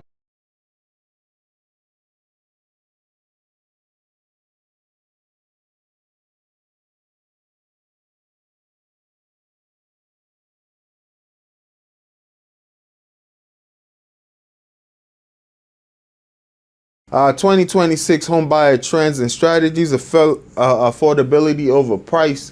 So it just is what it is. There was once upon a time when some people still do it, try to keep up with the Joneses. The more money you make, the more you try to elevate your standard of living. So you were okay driving that Toyota Corolla, Honda Civic. Now you make a few more dollars. You want to go get a BMW, a Benz. You probably were living in a not so decent house, but it served the need. Now you got an increase at your job and you want to buy a bigger house. So people always try to elevate their standard of living, but now buyers are tending to lean more towards affordability because it's just the reality of it. Focus on the total monthly payment, including insurance taxes, which are rising faster than income. Especially, I live in the state of Maryland right now. There's a lot of, if you earn this much, you got to pay. You know, Maryland is leaning a little bit more towards the California tax thing, you know, which may help people in low income, but if you are making a decent amount of money, you got to keep that in mind. Your property taxes also, as houses in the area appreciate, your property tax is going to appreciate with it, right? So what your mortgage may be this year may be different next year, not because your mortgage is not stable, it's because the taxes have gone up. So something to think about. Long-term mindset. Choose a home suitable for at least 5 to 7 years to ride out market volatility. And honestly, that's what I did when I purchased my first home. You ain't got to be like me, but I bought a house that I feel as though I can afford comfortably, you know. Honestly speaking, I show houses to buyers all the time, and you get to see their income and what they qualify for. And some of these buyers barely qualify for things, but they want the best, you know. So hands down, on a personal note, I think I could afford a much bigger house than I currently live in. But it's like, okay, I'm gonna buy this and ride it out for 5 to 7 years and, you know, use the money to start other, you know, just things, you know, and just get myself in a comfortable position. So if I want to upgrade, I can upgrade, or maybe try make this a rental property, build your real estate portfolio. It's just, if you go through a financial downturn personally, you don't want to have to go into foreclosure, do a short sale, try to get rid of your house because you're spending every single dime on mortgage and bills. So get a house that, you know, you can afford with a few extra dollars to maintain your standard of living, and just in case of emergencies, right? Maintenance or just medical, you never know, right? So I don't believe in living paycheck to paycheck and spending every single dime. Once upon a time, we all go through those things when you're young. You got an apartment, probably in school, you probably go through those things, right? But as you become an adult, it's like, my advice to home buyers, buy something that you can be comfortable with financially. You know, you don't want to be pinching pennies to pay your mortgage. Not a good strategy, especially in how volatile the market is. You know, and we live in an area right here that is kind of dependent upon the federal government, right? The DC and Maryland area, the Washington metropolitan, which also encompasses Virginia, Northern Virginia. Most jobs rely on the federal government, and we saw all the federal government job cuts. So you don't know, and this is just for this area, but other areas are going through things as well. So things are kind of unstable, not unsure. You hear possible switching of the Fed chair, Jerome Powell. So you never know where things are going to go with the new person, the new policies. So we're kind of like in a volatile situation right now as an economy, a nation. So if you can afford a house right now, get it, but don't spend your last dime, and don't get a house where all your money goes towards bills. Rising costs. Prepare for higher closing costs. Ensure you have emergency funds for maintenance and not just down payment. You know, I was told when I bought my house, have at least $5,000 left over, which I didn't, because at the time I also made, it's like things come in threes. I made a big purchase. I did something big as well on the family side, and it was just big expenditures back to back to back, and I was almost cash strapped. Thankfully, I bought a house that I could afford and I have extra money. But if I had gotten the house I really qualified for, the highest dollar I qualified for, God knows what would have happened, because all those expenditures, and you know, you spend everything and now you're pinching pennies. So I always recommend buy a house and make sure you have at least 5,000 extra. If you're buying a new construction, then possibly the warranty should take care of things, but sometimes these things delay. You may need to repair it and then get reimbursed or whatever, which you don't necessarily have to do, but there are nightmare stories with new constructions. They're all over the news and social media. You can look into them. So still have extra money, or you still may need to furnish the house, you know, or you may spend all of that and then you got to pay your mortgage. Just keep a little something on the side, right? Rainy day funds, right? If you're buying an older house, you never know. Things may look good. You get in, you got to change the roof. Always do a home inspection, by the way. But you may still buy the house, things look good, the inspector passed it, and then you run into the refrigerator pops, you know, the water line pops in something, you know, your washer, dryer goes bad, you know.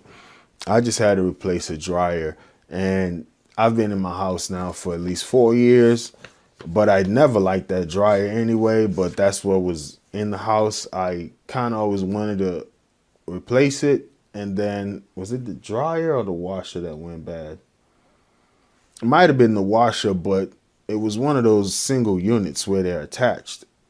And the bad side about that, once one goes bad, you got to replace both. So I bought 2 separate units now, you know, and it's just something to think about. At least it lasted 4 years. But as soon as I got in, maybe a year in or so, I had to change the water heater. These are just things to think about. You know, the water heater, you got to change. And then thankfully everything else has worked, but I've done repairs that I wanted to do, but the water heater was like, you have to. And also I had to do like septic work, you know. These are things I didn't see coming, you know.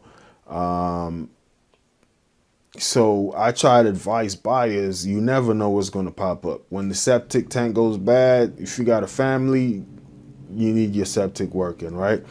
Some people are in areas that with public sewage.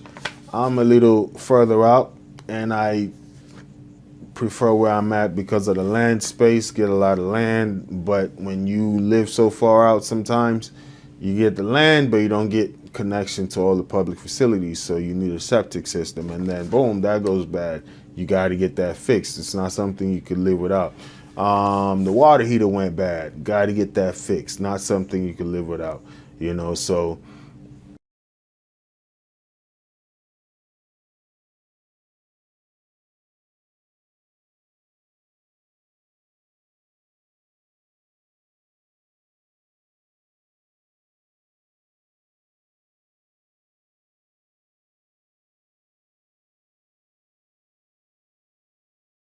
what I wish I knew before buying my first home.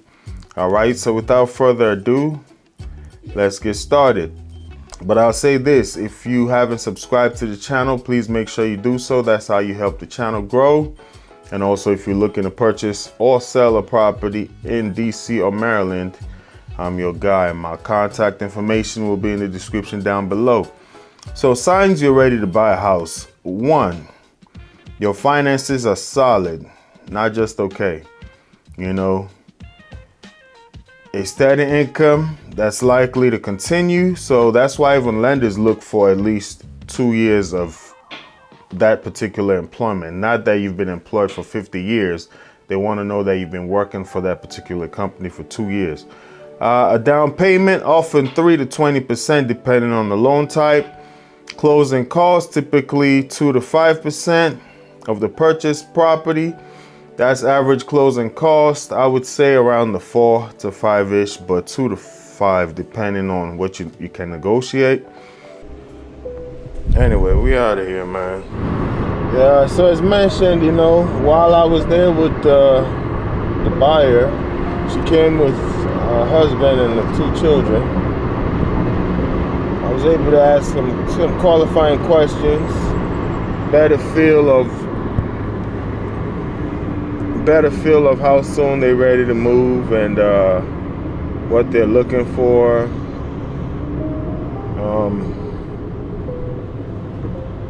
You know, so that's always a good thing, and that's the right way to do it, I think. You know, it's always good to qualify people so they don't waste your time.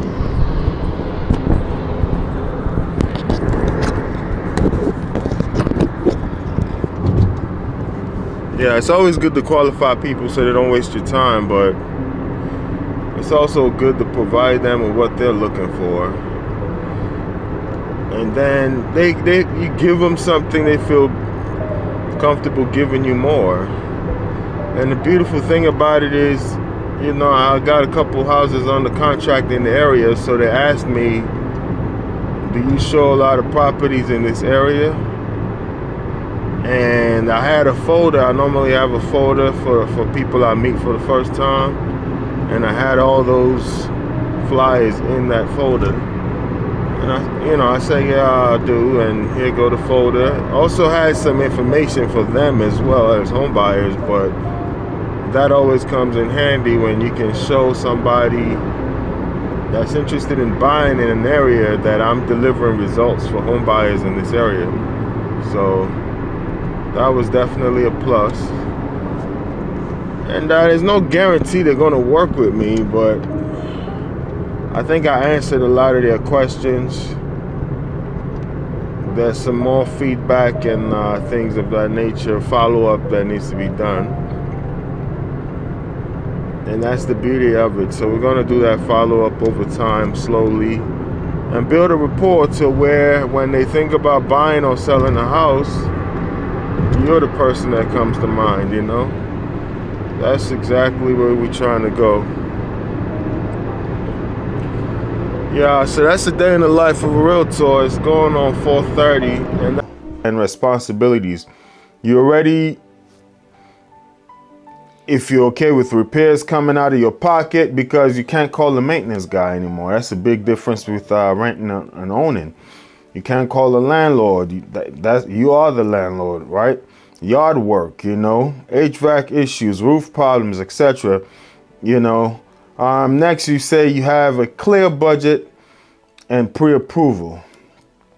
A strong sign of readiness is you know your price range based on real numbers, not just guessing. You're pre-approved, your activities are getting there, and you understand monthly payment limits, not just the price of the home, you know. Finally, we'll say renting is no longer serving your goals, you know. For example, rent is rising faster than your income. So now you're paying somebody else's mortgage, or you're making somebody else wealthy. So you might as well start building equity.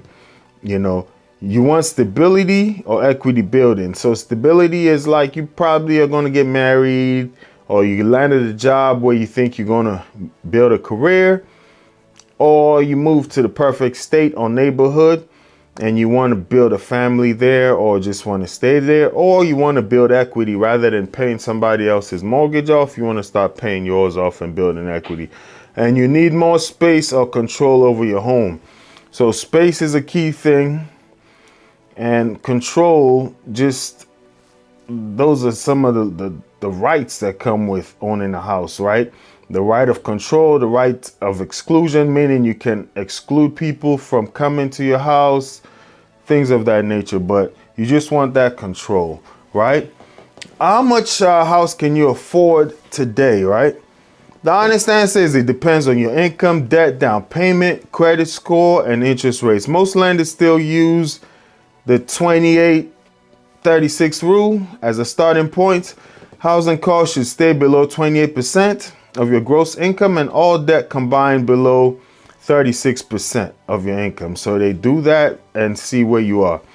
Quick 2026 affordability estimates. You'll say good credit score, and you'll say 20% down. That's the max. I wouldn't say the max, but at least for conventional.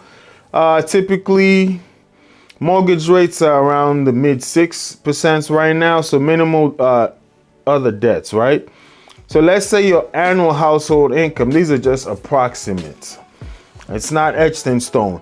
But if your annual household income is about $50,000, you probably can afford between $160,000 to $220,000 of a house. Once again, this is all predicated on other expenses and also where you live, you know, and your debts, right? Minimal, you say your annual household income around $75,000, you're now looking at $250,000 to the $320,000 range.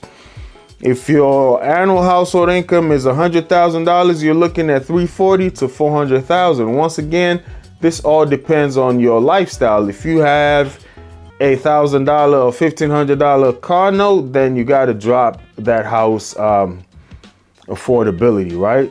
But let's say all things being equal, you don't have a lot of debt. These are the approximate home prices. If you're making about $125,000, you can afford between $430,000 to $500,000, right? If you're making $150K, you're looking at $525,000 to approximately $600,000. And if you're making $200,000, you're looking at $700,000 plus. So if your household income is $100,000 a year, a comfortable monthly payment is roughly $2,300 a month, which generally supports your home price around $340,000 or $400,000, depending on your taxes, your insurance, your down payment, right? Because the more you put down, the less you got to pay monthly. Don't forget cost of, property taxes. We talked about those. Homeowners insurance, HOA fees, maintenance, repairs, and then utility bills, right? Because these are all other costs you're going to add with that. So hopefully that gives you an idea of what you can afford in this market right now, right? Things change if interest rates go down or they go up. How much house do you really need? How much money do you really need to buy a house? Common misconception is that you need 20% down to buy a house. In reality, many buyers purchase homes with much less. I see that a lot now. There's this conventional 3%. Conventional 3% because back in the day when the 20% standard was set, homes were affordable. Even if they were not super affordable, at least the cost of living was lower. So if you make $60,000, $70K, $100,000, you can really afford something nice. Back in the day, somebody once came and said $140,000 is just breaking even in the poverty line, just the way things are expensive.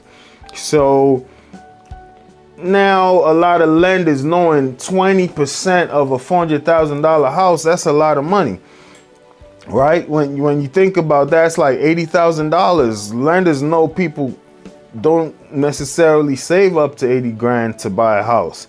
So they made this conventional 3% where it's $12,000 more feasible, right? So we stick with that number, $400,000. 3% down would be $12,000. 5% down would be $20,000, and 20% down would be $80,000. Closing costs, as mentioned, will be usually between 2 to 5% of the purchase price. These can include lender fees, title fees, appraisals, taxes, and insurance. For a $400,000 home, expect roughly to have $8,000 to $20,000 extra, in closing costs. This is separate from your down payment. So you got to add that 8 to 20 grand plus that down payment, right? So next thing we're going to talk about is moving and initial home expenses, moving costs.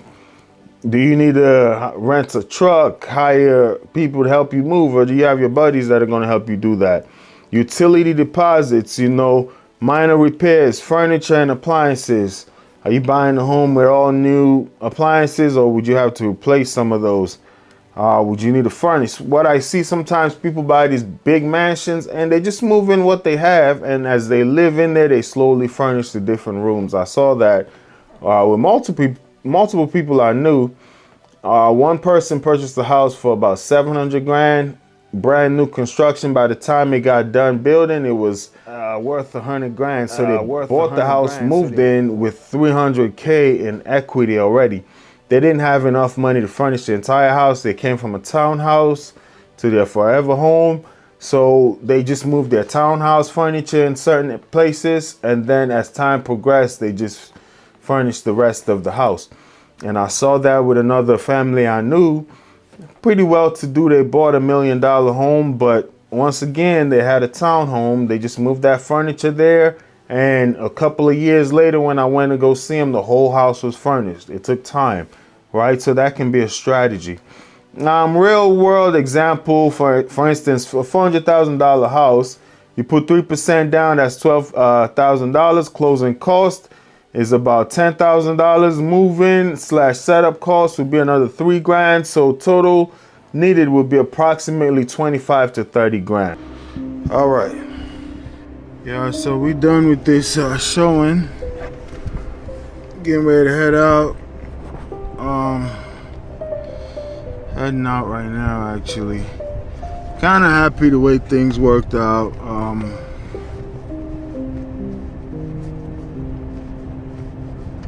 Had 3 showings for this client today.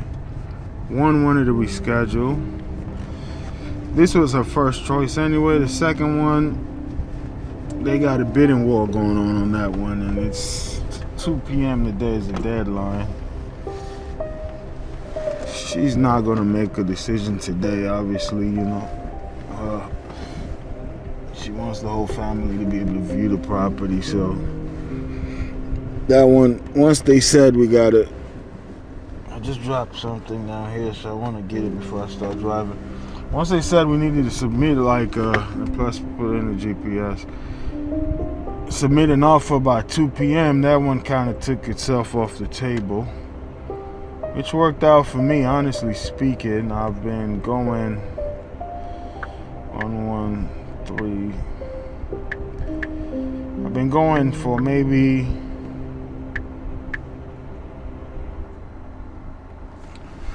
close to 24 hours. I need to go get some Z's, man.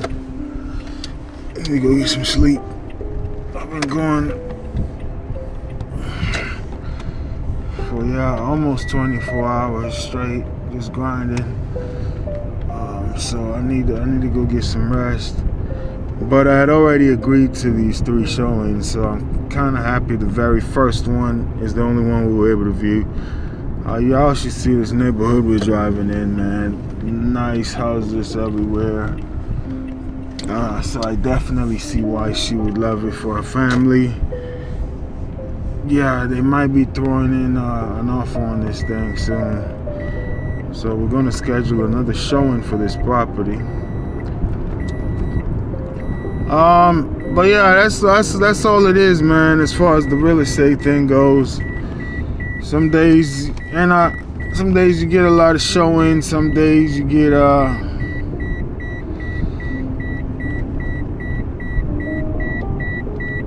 listing appointments, some days you don't get anything, you know. But before you get that check, you know, I've shown a lady a lot of properties, not this client here, but another client ended up buying a house. But, you know, then I remember I showed another client maybe 20 or so properties before we ended up closing on one. So we are at like maybe 5 or 6 properties with this client here. And even, it's not even guaranteed you're gonna get it, even if they like it, because it's a very nice neighborhood and competitive, you know, so you know you're gonna get multiple offers possibly. We'll just see. There's an accident right here, 3-car accident. Don't know if y'all saw that. So unfortunate. Yeah, but this is a very, very nice neighborhood. One of the top and most upscale neighborhoods in Prince George's County. I mean, PG County got some nice neighborhoods, but this one is kind of up there in the county. A lot of people are moving over here. It'll be very good for her to get it with her family, and it's gonna be a steal. House got a lot of potential, so I'm very excited. I like when you get somebody something they like. That's the whole joy in doing this, is getting people something they like, you know. You don't want to sell somebody a property they gotta live in there and they got regrets, you know. Yeah, so heading back now, and I'm gonna call it a day. You know, another day in the grind. I gotta do a better job tracking my mileage for expenses, because I've been driving a lot this year. You know, and those all could be deductible.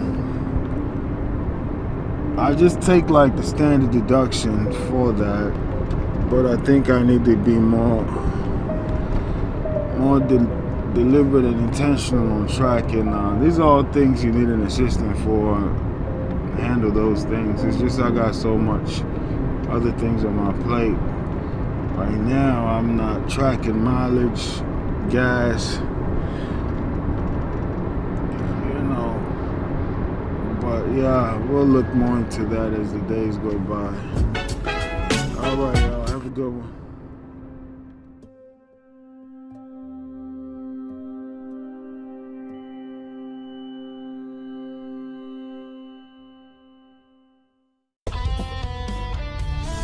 Look at the neighborhood, see what houses in your market are going for, and you want to be right around that ballpark. Declutter and depersonalize, and that's one thing I struggled with this one seller, and I just kind of backed out of taking the listing.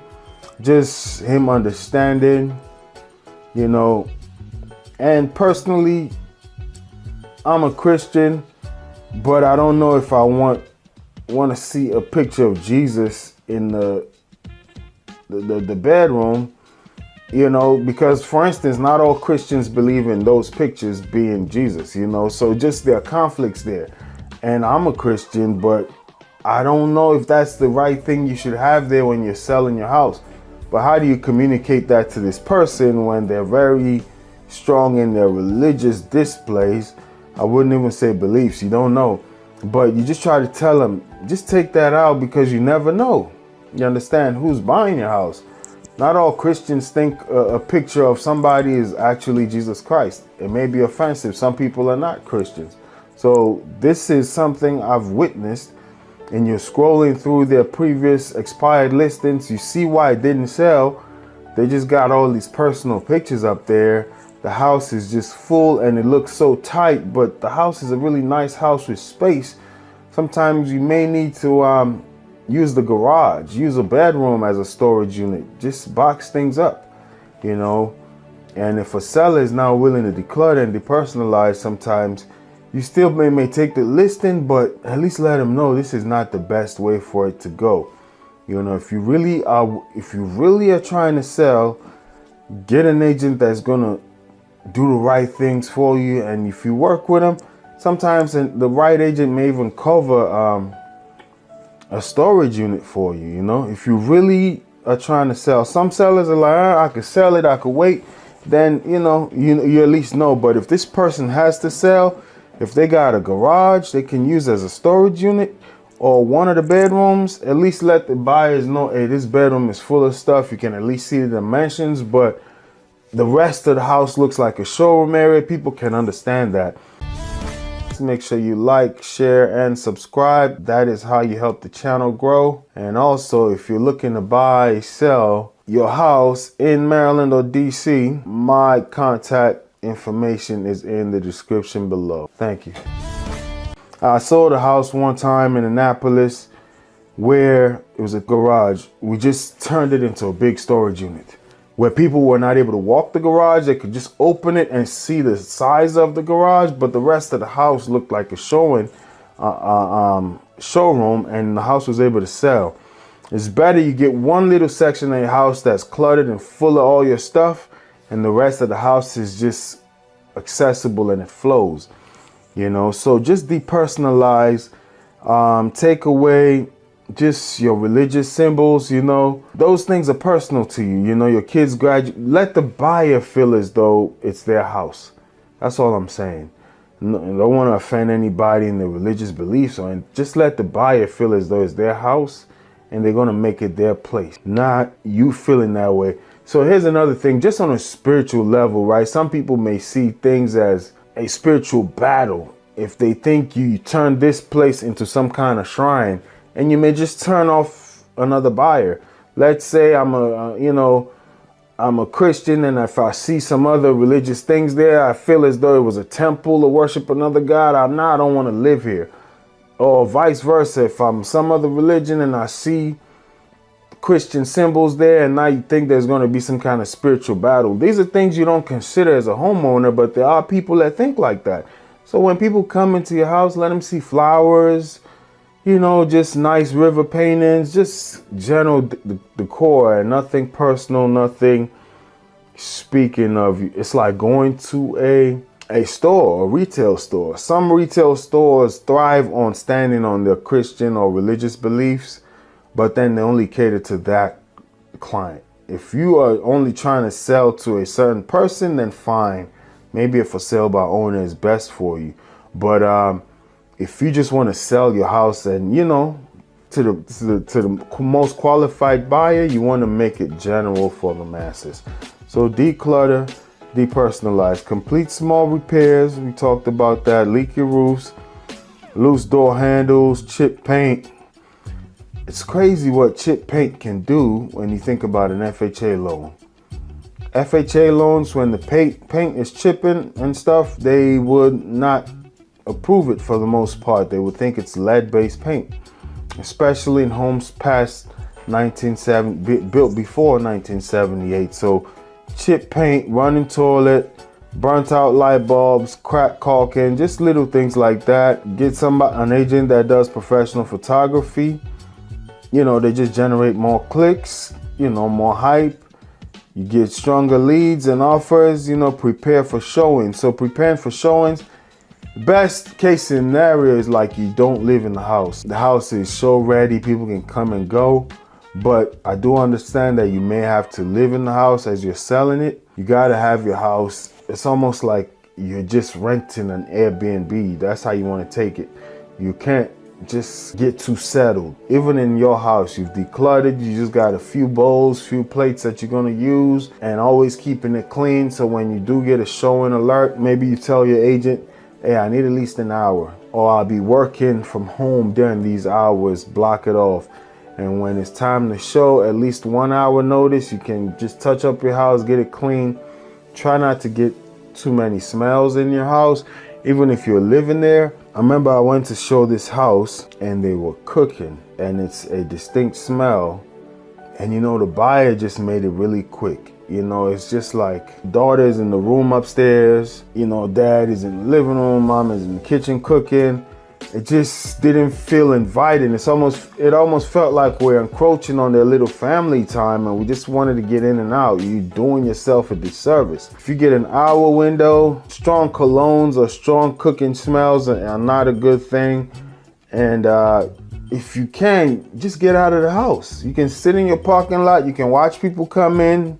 You can even install a camera. Just put a sign that, hey, things have been recorded here. You know, install a camera, sit in your car, and then just give people the freedom to actually look around.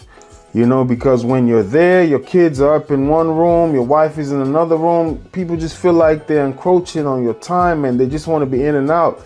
Even if they like the house, they don't feel the comfort.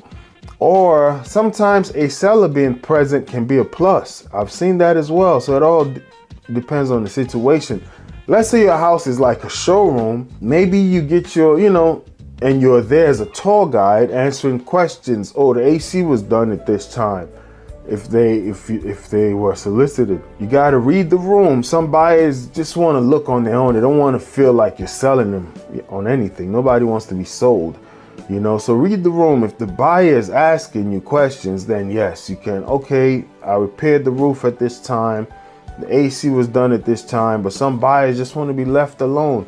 And some sellers, that's why I say get an agent, because some sellers just feel as though you walk in my house, I'm going to guide you through and tell you, and it can put people off, so just be careful. I would say just get an agent, get a little time, window when people are coming to see your house. If you live there, step out. If you require your agent to be around, you can negotiate that in your contract. Don't negotiate personally.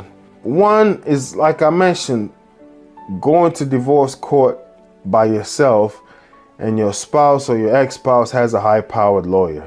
They're going to clean you out, and you're going to feel like you've been abused by the court system, or just lawsuits, going there representing yourself against, these lawyers that's what they do for a living. You're just food. So sometimes if you try to negotiate personally, sometimes you got your feelings involved in things, what you think something is worth. And then you deal with like an agent who sells so many houses to negotiate aggressively. You may lose out. Sometimes you may negotiate too aggressively, and it can turn people off because you got your personal feelings involved.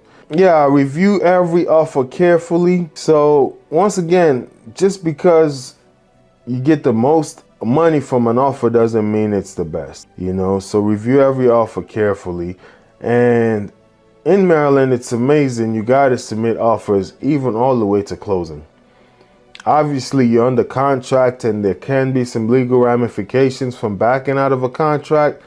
But as a seller, just know your agent should be submitting offers to you, even if you're under contract, unless you tell them expressly in a written form that I don't want any offers.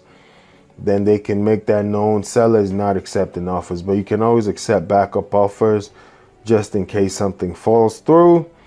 Prepare the home for home inspection. One thing I recommend is you preempt that. You go get your home inspection.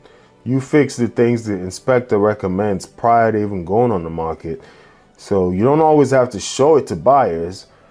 But when they come with their nonsense, you can say, hey, I did an inspection. These are the required repairs. They're already done. I actually just closed on a house where we had all those repairs done. And when the inspector walked it, they're like, oh, you got to flush out the HVAC. We just provided receipts. Like, okay, that was done. This was done. Okay, we'll do that. And then we closed. All right. And trust the process, showings, offers, negotiation, appraisal, title work, final walkthrough, and then closing. That's how it goes. So just trust the process. And any final thoughts? I'll say selling your home for the first time can feel overwhelming, but preparation is everything. Choose the right realtor, price strategically, make your home show ready, and stay flexible throughout the process. Sellers who focus on presentation, pricing, and professional guidance typically experience smoother transactions and stronger sale prices. That is just the fact.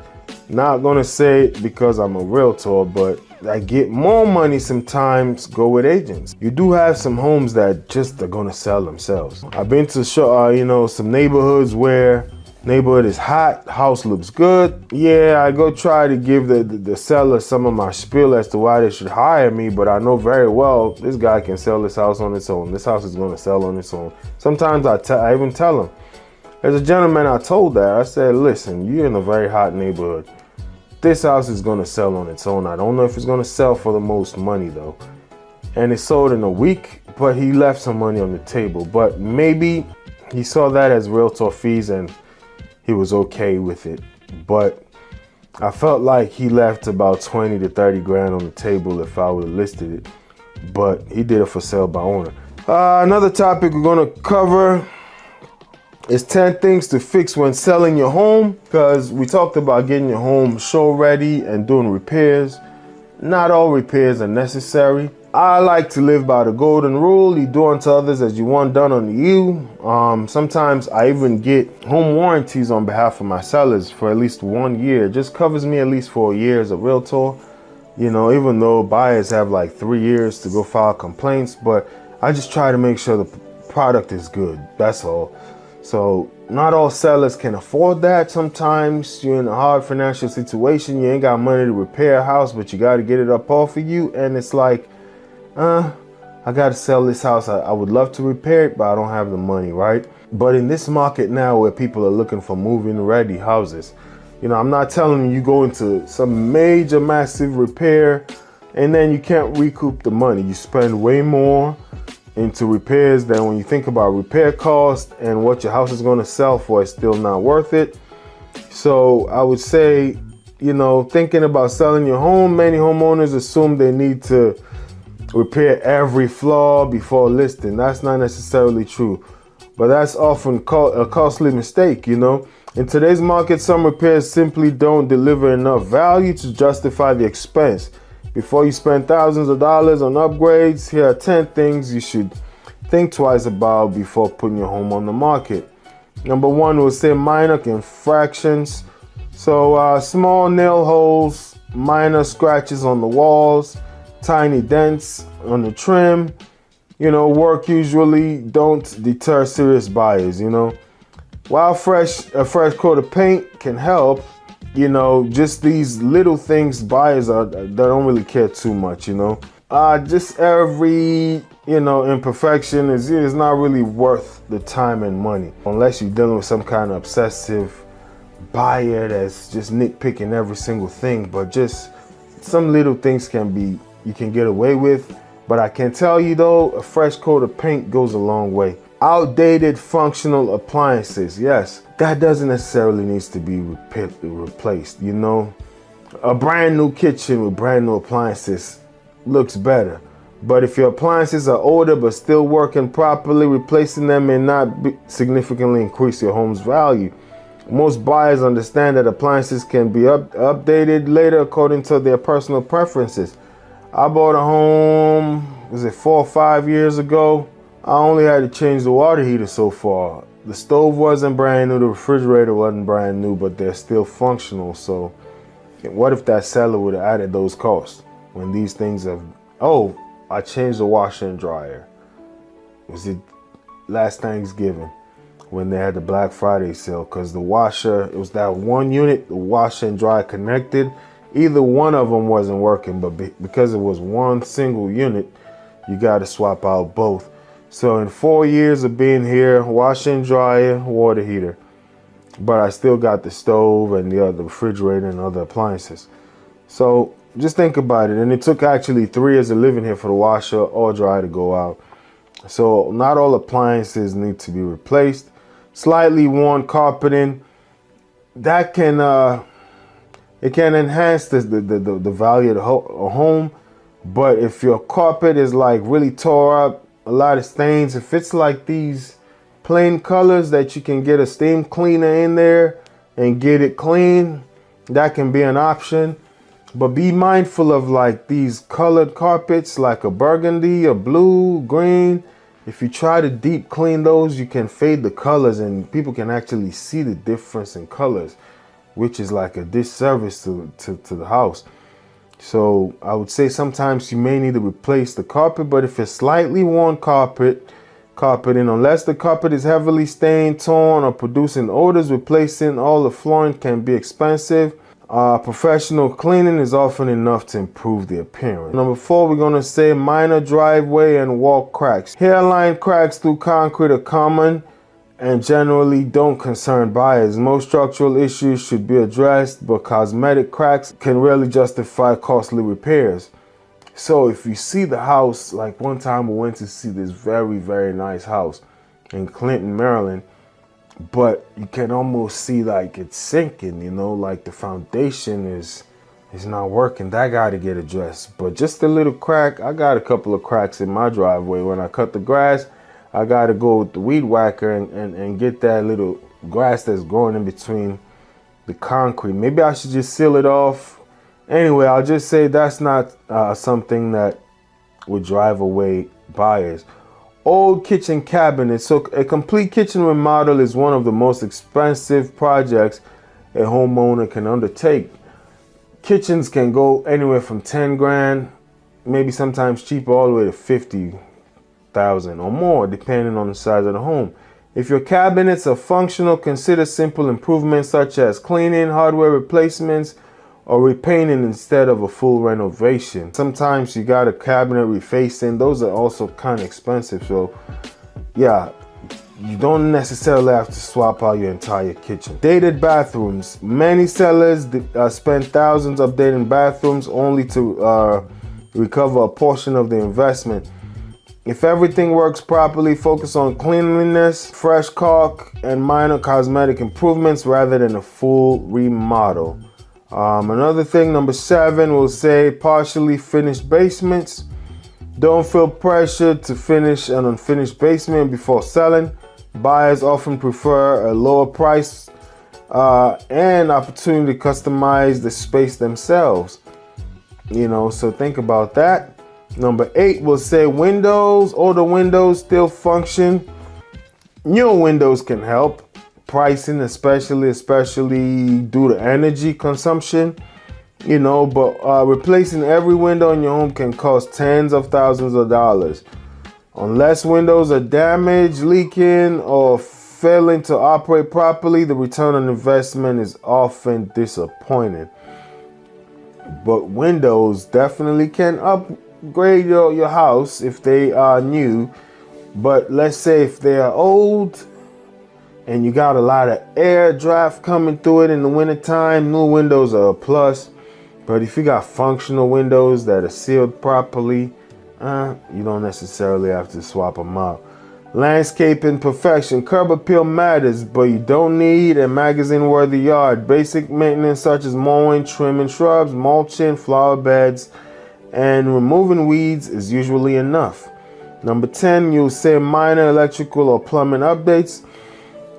If your systems are safe and functioning correctly, there's often little benefits to replacing fixtures simply because they're older. Focus on addressing safety concerns rather than upgrading everything.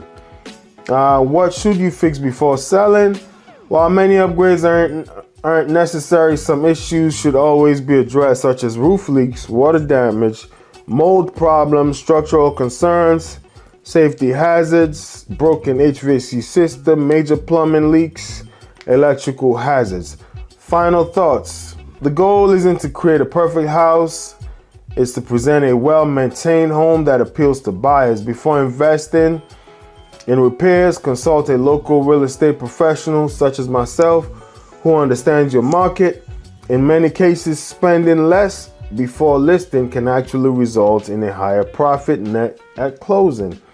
But one thing I'll say, the best repair is often the one you don't make. But I'll say this much, as a homeowner, target spring cleaning.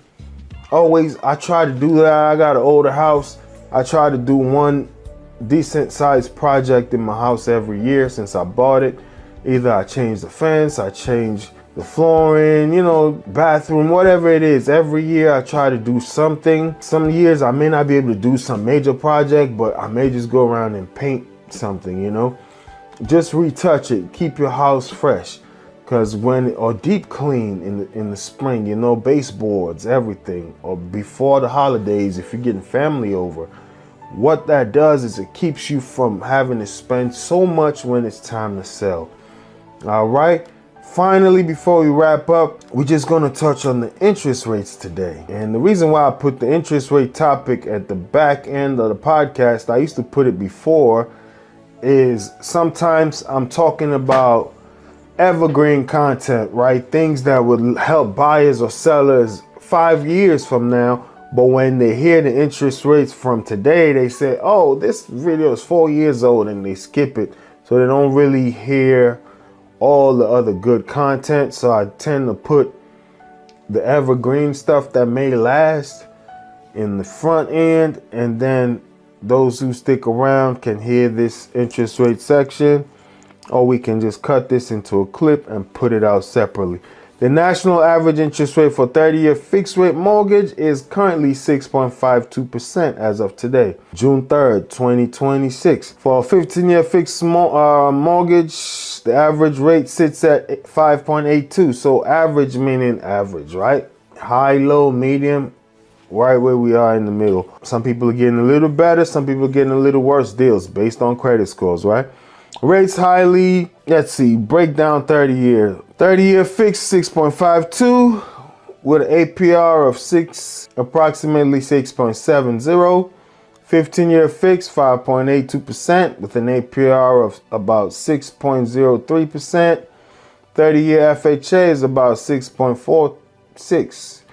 Imagine during the pandemic, I got a loan for 2.98 or 2.89. Now it's 6.4 something. So timing is everything in the market. But there are people who bought at 8 and 10% and they see this as still a good deal. So there's no telling that we can ever see those 2% rates when 7 was the norm. 30-year VA 6.52. These rates apply to borrowers with excellent credit and typically include 0.35 in discount points. Your exact rate will vary depending on your credit score, location and loan type, and the down payment amount, right? Rates have slightly retreated from their recent weekly peaks, though they continue to hover north of 650. So you can check with your local lender for a more accurate loan rate. Thanks for watching the podcast. Make sure you like, share, and subscribe. That is how you help the channel grow. And also, if you're looking to buy, sell your house in Maryland or DC, my contact information is in the description below. Thank you. Your ultimate hub for real estate insights, breaking news, entrepreneurial wisdom, investing strategies, and self-development hacks. If you're ready to expand your mind and stay ahead of the game floor, you're in the right place.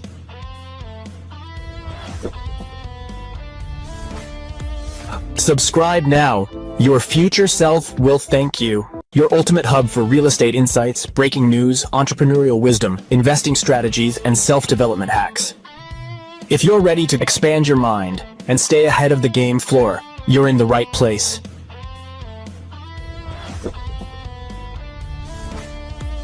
Subscribe now.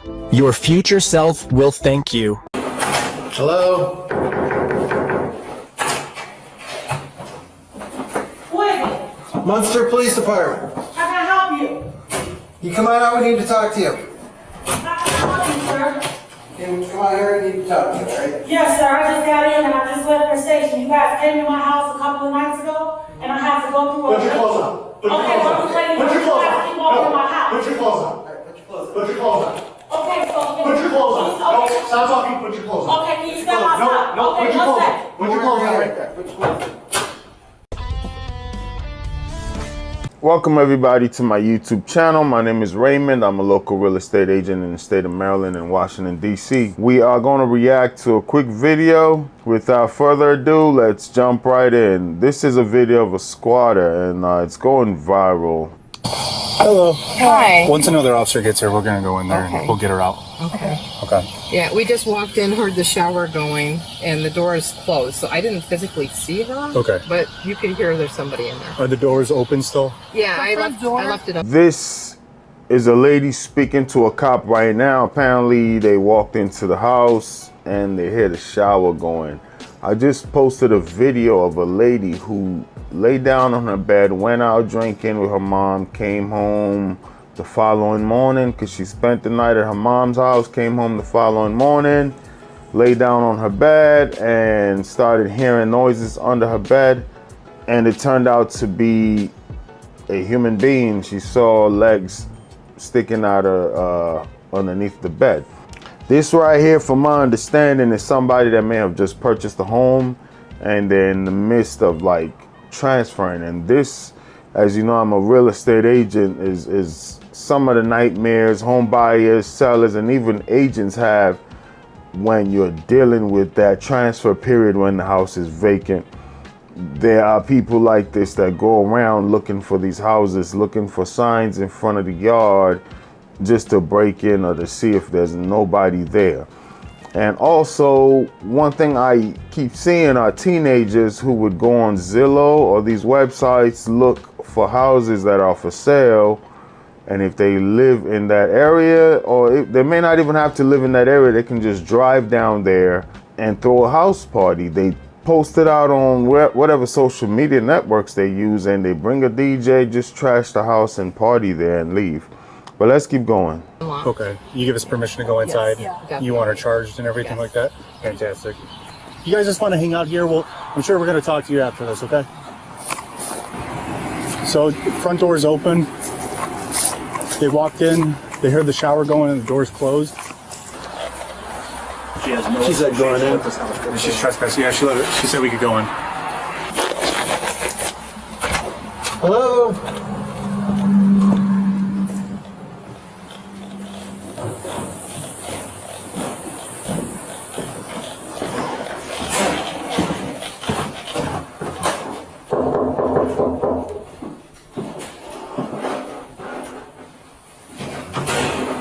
Hello?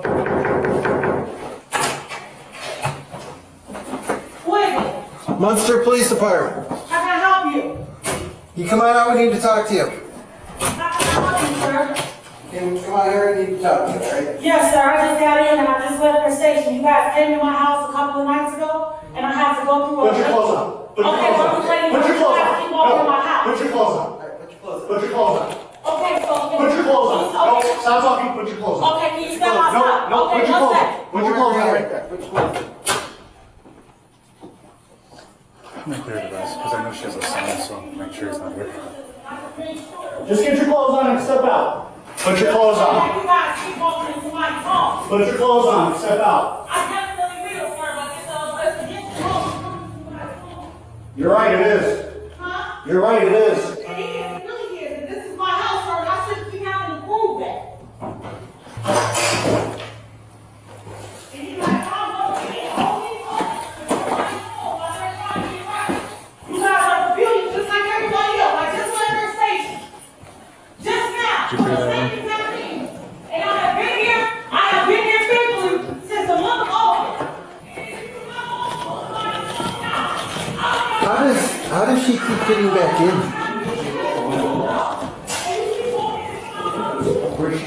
Wow, well, first of all, she has no clothes on. The cop tried to get her to put her clothes on, but she's screaming too much, and they say she keeps getting back in. So this seems like a repeat offender. And the owner did tell the cop, I want her charged. So there will be some lawsuits to go with this, or jail time possibly. Very nice house, by the way. And this is what I talk about. I saw one of these right here in Maryland where the lady used a U-Haul and moved into the house with her furniture, similar to this. Like moved in and is living there. And the neighbors had to call the cops on them. That made the news because it was one of those big houses in the Potomac area. Anyway, let's keep watching.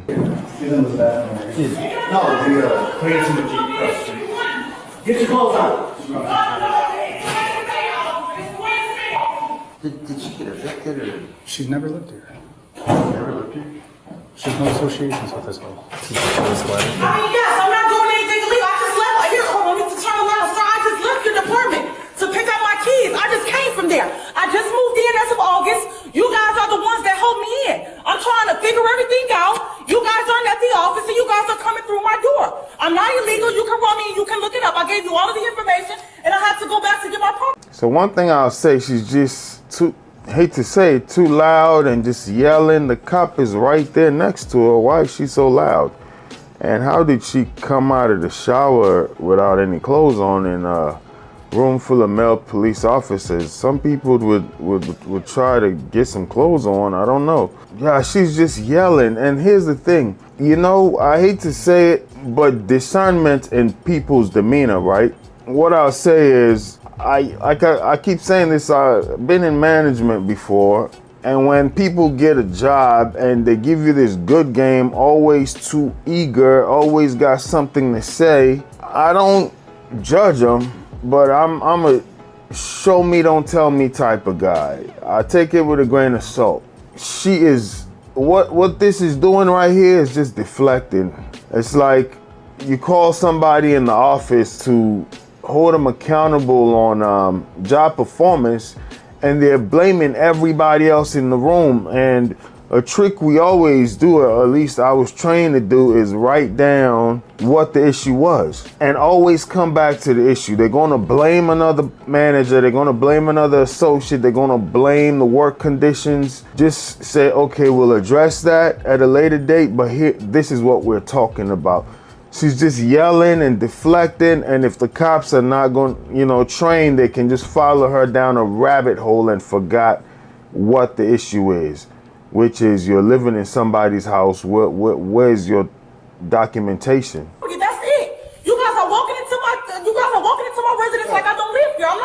I'm right here. I'm just saying, I'm just now coming home. You guys just did this, and you guys are the ones that is the ones that helped me to get in here. So you know I'm not illegal. Yeah, this is an application for employment. Well, I just left your village is what I'm trying to tell you. I have my information, and you guys got some as well. Okay. And it should be. You see, she's just over talking and yelling and deflecting, threw paper in their face and give a story. So you're now focused on the story and not the document. But the cop is being very calm and keeping his eye on the document and saying this is an application to whatever. It has nothing to do with this house. And she's yelling, and the guy's right here in front of her. Like, what's the purpose of that? I don't get it. But that's what they'll do. And they, good thing the lady came in there. That's what I mentioned in the other squatter video I uploaded. If you haven't seen it, please go do so. Is have a camera there. Make sure you are there. So as soon as they move in, you're there, or you can see it. So now when you call the cops, it's a break-in and entering thing. It's not a kicking somebody out that lived here, because we did another squatter video where the guy had lived there for a while and the cops told him, well, we can't kick him out. You guys can both coexist.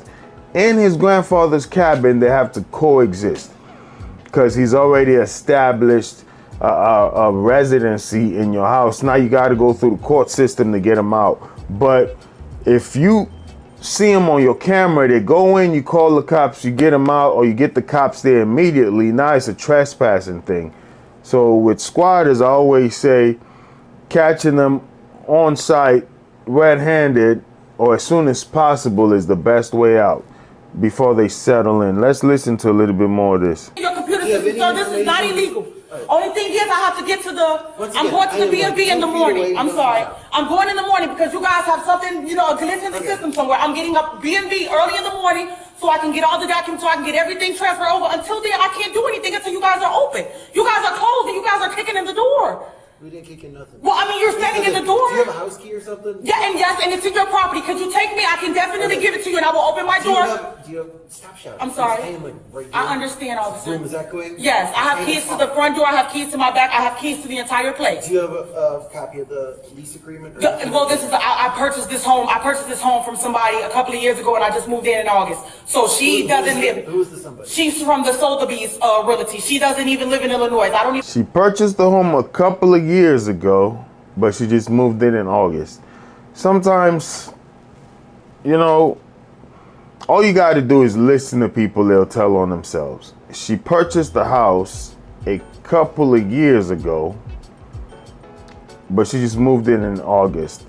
The doors are open. Do you have keys to the property? She'll go get the keys. Take me there. Do you catch my drift? Like, there's a lot going on here that's just, it doesn't sound right. And I'm glad the cops, one, told her to put her clothes on. Why would she even come out of the bathroom naked? I don't know what that's about. Secondly, she's just yelling and yelling, and the cop is right there. And sometimes this is a perfect video how to de-escalate. Sometimes when people are going off, you just stay calm, you just get them on the other side. This is an application for employment. Well, I just left your village is what I'm trying to tell you. I have my information and you guys got some as well. Okay. And it should be in your computer system, so this is not illegal. Right. Only thing is I have to get to the, So, just a quick recap.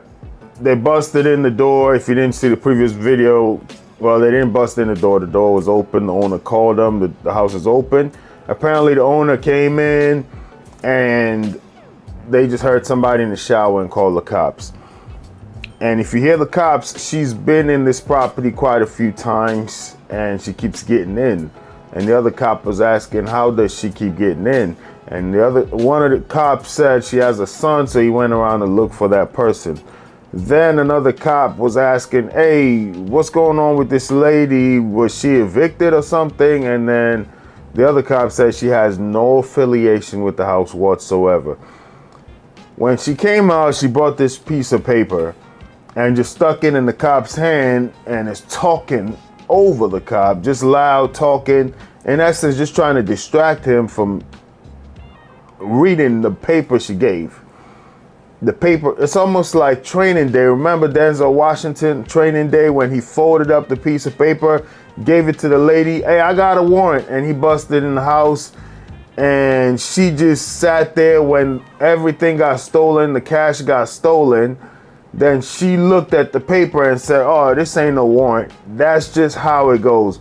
They distract you and you're not focused on the document they put in your hand. Now you think something is legit and they got another play going on that they're running, right? So sometimes you just got to slow down and just listen. And the cop did a good job there, just listening. And ma'am, this is a job application and an application for unemployment or whatever it was. A pamphlet that she stuck in his hand talking about the house. That paper had nothing to do with anything. And the way she's confrontational and screaming is all about deflecting you from what the problem is. I hate to say it, but this is next level criminality. You're so used to being a criminal or just lying that it's just natural, you know? It's just like your mother tongue, you know. I hate to be, I'm not going to say I hate to be, but I don't want to be preaching on here. But Jesus said something like this when he said, when you lie, you speak your native tongue. You're of your father, the devil, who was a liar from the beginning. I think it may be somewhere in John 6. When you lie, you speak your father's native tongue. And this is just like a native tongue. It's just natural. She's just spewing out lies after lies. It's just crazy. Let's keep going. B&B in the morning. I'm sorry. I'm going in the morning because you guys have something, you know, a glitch in the system somewhere. I'm getting up B&B early in the morning so I can get all the documents, so I can get everything transferred over. Until then, I can't do anything until you guys are open. You guys are closed and you guys are kicking in the door. We didn't kick in nothing. Well, I mean, you're standing in the door. Do you have a house key or something? Yeah, and yes, and it's in your property. Could you take me? I can definitely give it to you, and I will open my door. Do you have, stop shouting. I'm sorry. Right, I understand, officer. Room is echoing? Yes, I have keys to the front door. I have keys to my back. I have keys to the entire place. Do you have a copy of the lease agreement? Well, this is I purchased this home. I purchased this home from somebody a couple of years ago, and I just moved in August. So she doesn't live. Who is the somebody? She's from the Sotheby's Realty. She doesn't even live in Illinois. I don't even know where she is. She just called me with congratulations. I got my key. I got in and I've been here. But if you want to, you can take me to the station. So this is a real estate channel. She's from whatever realty she said. The person doesn't even live in the state. She got her keys. She got in. You're in the house. How did you get in the house just now? The cop has to take you somewhere to go grab your keys. How did you enter into a house just now? You mean they sold the house and it was vacant, or you left the house open or something? Anyway, it's just, once again, lies after lies, deflections, and it's crazy. And I would have to say this is a good lesson of de-escalation. I just watched a video where the cop literally shattered the window of the guy in the car, and he turned out to be, some people are saying, I don't know how true it is, some people are saying he's either law enforcement himself, either an undercover cop, an FBI agent, or whatever. And he was being calm, and the cop just shattered his window with his hand, literally pulled it, cut himself. It's all on body camera, just escalating it. And then the victim in the car is the one who was just calm the entire time. This is a complete opposite of that. This cop right here is the one that's calm and is de-escalating. While this lady, if you met a cop that was rowdy or matched her energy, this could have went left. She could possibly get a lawsuit even though she's a squatter, you know, but this cop just de-escalated it. Like, I'm 2 feet away from you. Why are you yelling? To my property, I promise you I will come back. I will open my, yes sir, I will open my front door, my back door, everything for you with the key. You purchased this house? Yes, I did, sir. But you don't know from what realtor? It's Sotheby's. So Sotheby's is the realtor, but I do have my keys. So if you can get my property, like I will give you all of my information, and you can get it. Any information showing that you purchased? Everything that I have went to the station. Only thing I have to go to, they told me I have to go to the B&B in Griffith, and once I get there, they can switch everything over for me, and that's gonna take like 10 or 14 days. Purchase. What a switching everything at the DMV. Here in Maryland, we got an MVA, but DC has a DMV. So MVA here stands for Motor Vehicle Association, but everywhere else has a DMV. Don't know why Maryland chose MVA, but she's speaking about the DMV. What does switching your driver's license has to do with title? How do you even get keys to, like, it has nothing to do with anything. Driver's license at the DMV being closed. This is a house purchase. We're not talking about a car or getting an ID. I don't know how they're related. What do you have to switch at the DMV that pertains to your house purchase? You know, if you don't have the IDs, you can't get title. At least legally in Maryland, the title company needs to scan these ID and because they need to transfer those records with the county. So that should have been needed prior to closing. Okay, you close now, you got the keys. What does one have to do with the other? I'm not getting the where it translates at all. She's just trying to overtalk. Not so the Beat Realty is the real estate agent. Does she mean that's the company? Is that a scam that she got caught up in? So I'll just go off on a little tangent here for a second.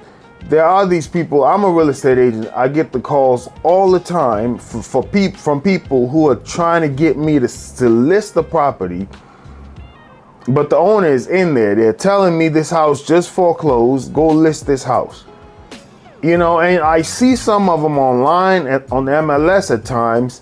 Owner occupied, don't bother agent, don't bother owner.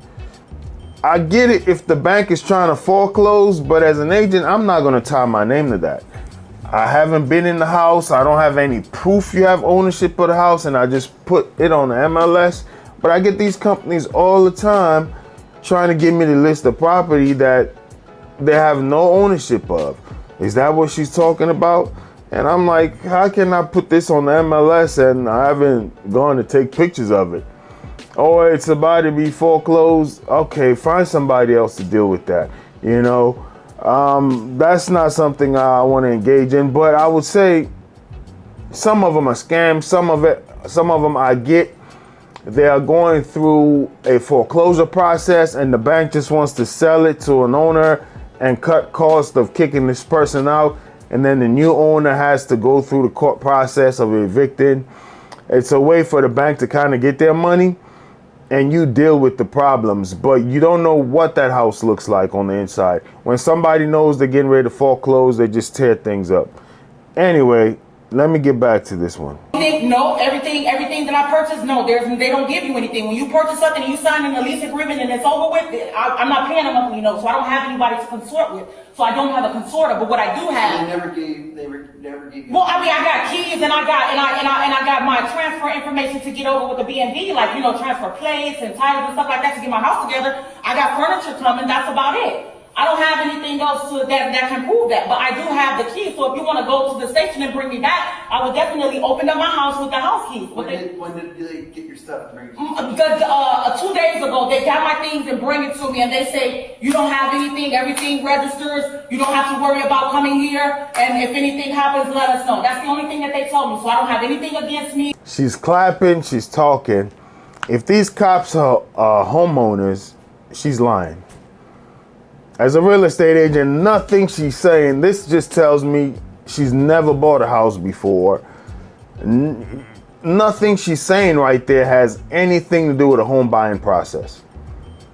You don't get keys without paper, everything transfers. That's not how it works.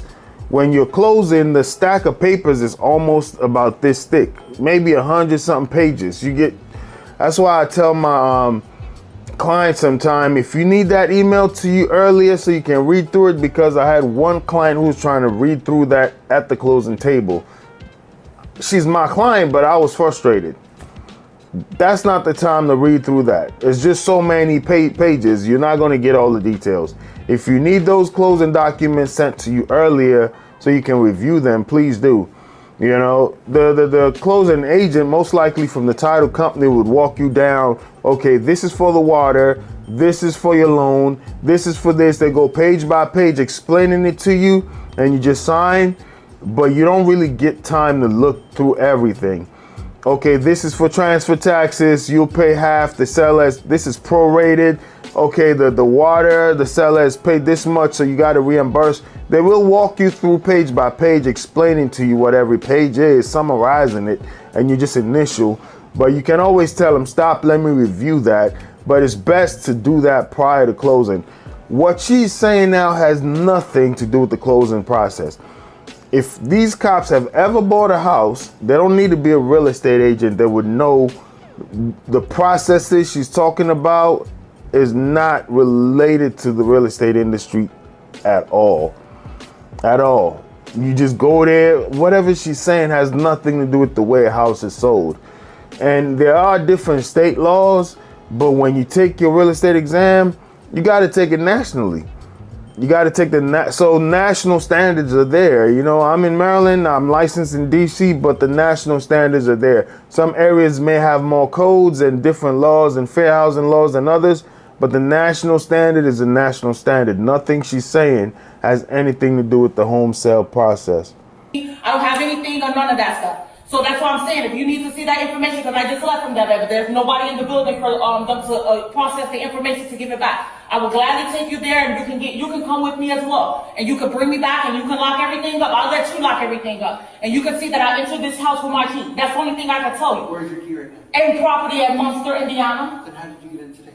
Because this is my door. My back door, my back door needs to be fixed. I need to go to the Ace Hardware. Only thing that I don't have a lot of tools. I don't have anything. The only thing that I have is the things that you see now. I have to salvage up on food and furniture and everything. I'm just new to the community. So now I'm trying to get everything done so I can, live a homely life and get some things together. But I can't do that. Somebody's at the door saying, hey, well, who lives here? I live here. And if I live here, then I have to be Do you notice how she didn't answer the question?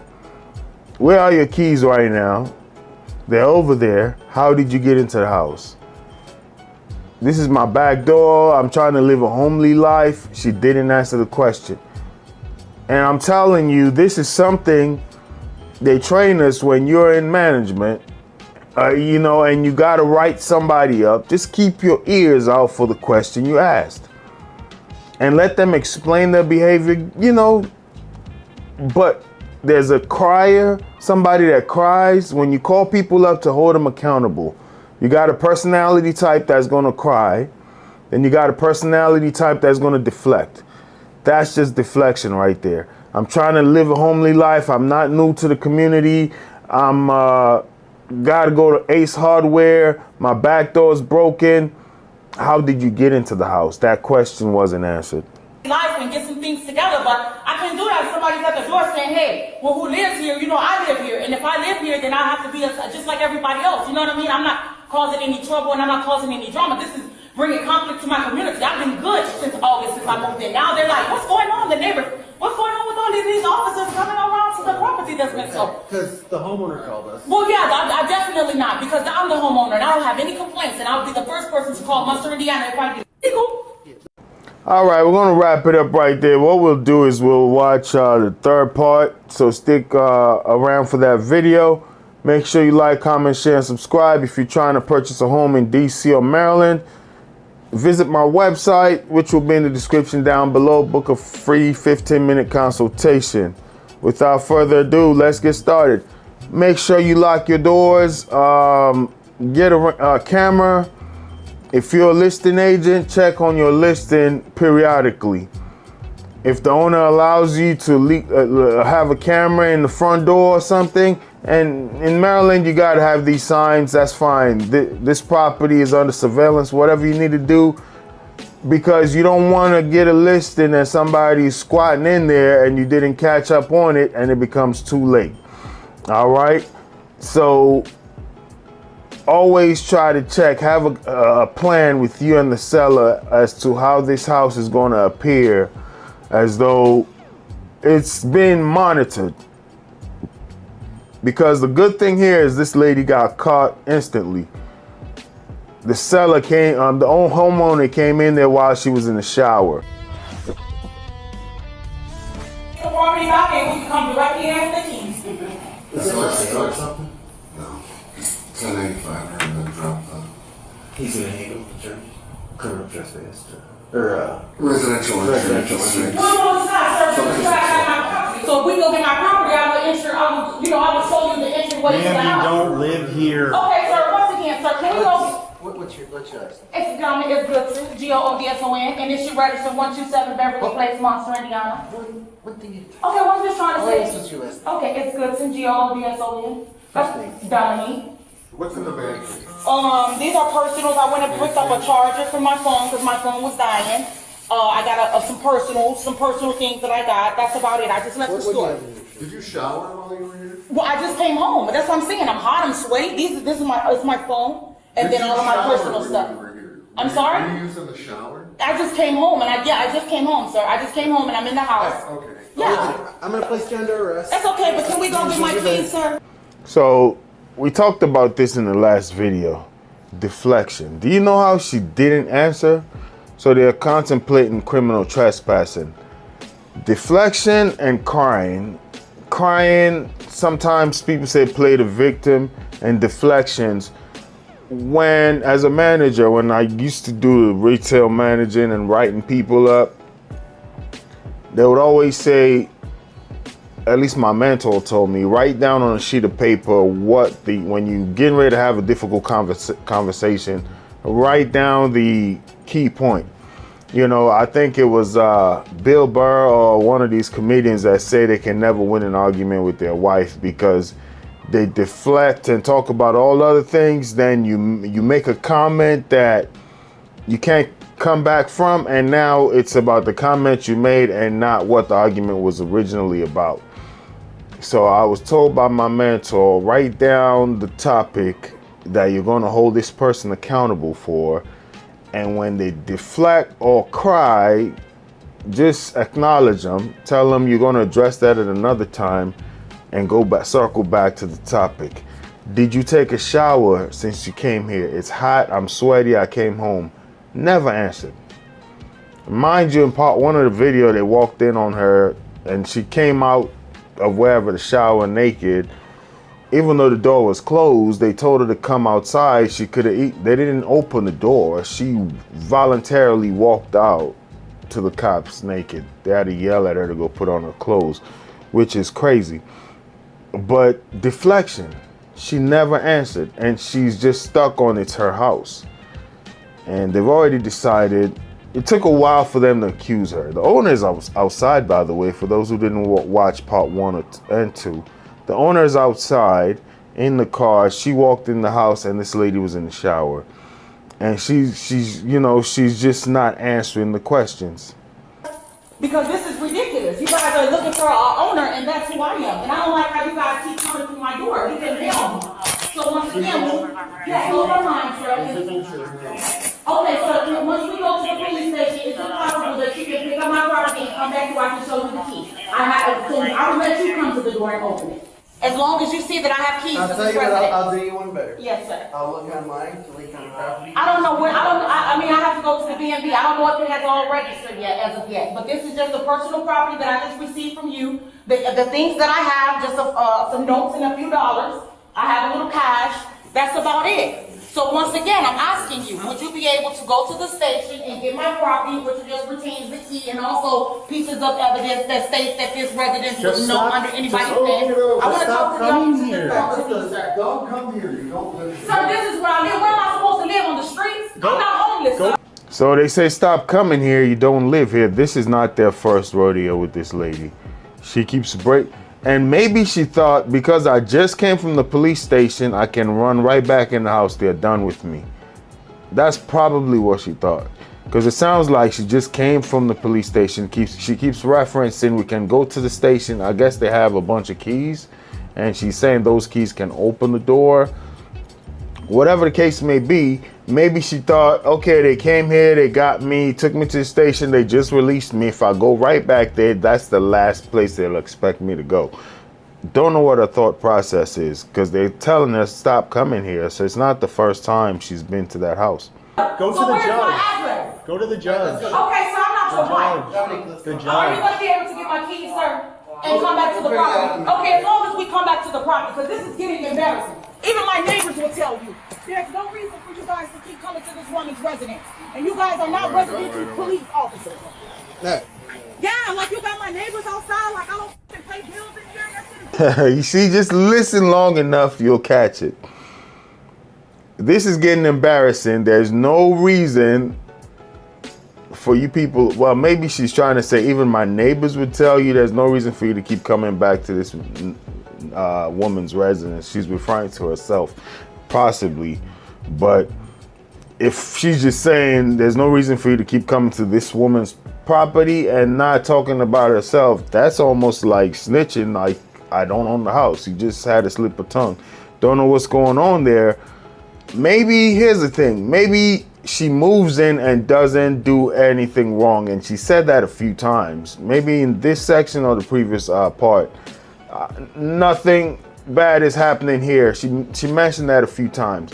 Guys, it doesn't matter. You can break into a Walmart, sleep under the shelves, and you're not harming anybody, but you broke the law, you're trespassing. So just because you're not doing anything wrong, you're not shoplifting, you're living somewhere you shouldn't live. You understand? So her justification is nothing crazy is happening. I don't cause any problems. You're living in somebody's house that's not yours. And you keep coming in there. So her thing is, I'm not bothering the neighbors, doesn't make it legal. You guys are getting very disrespectful, so I can get my property, so I can show you, and I don't have to show you anything. You're not my husband. Now, if I call my husband, you guys will be looking sick. Are you going to be able? Yeah. So, okay. Are you going to be able to get the property, sir, and come back to the residence so I can show you the keys that open the door, because I don't have to lie.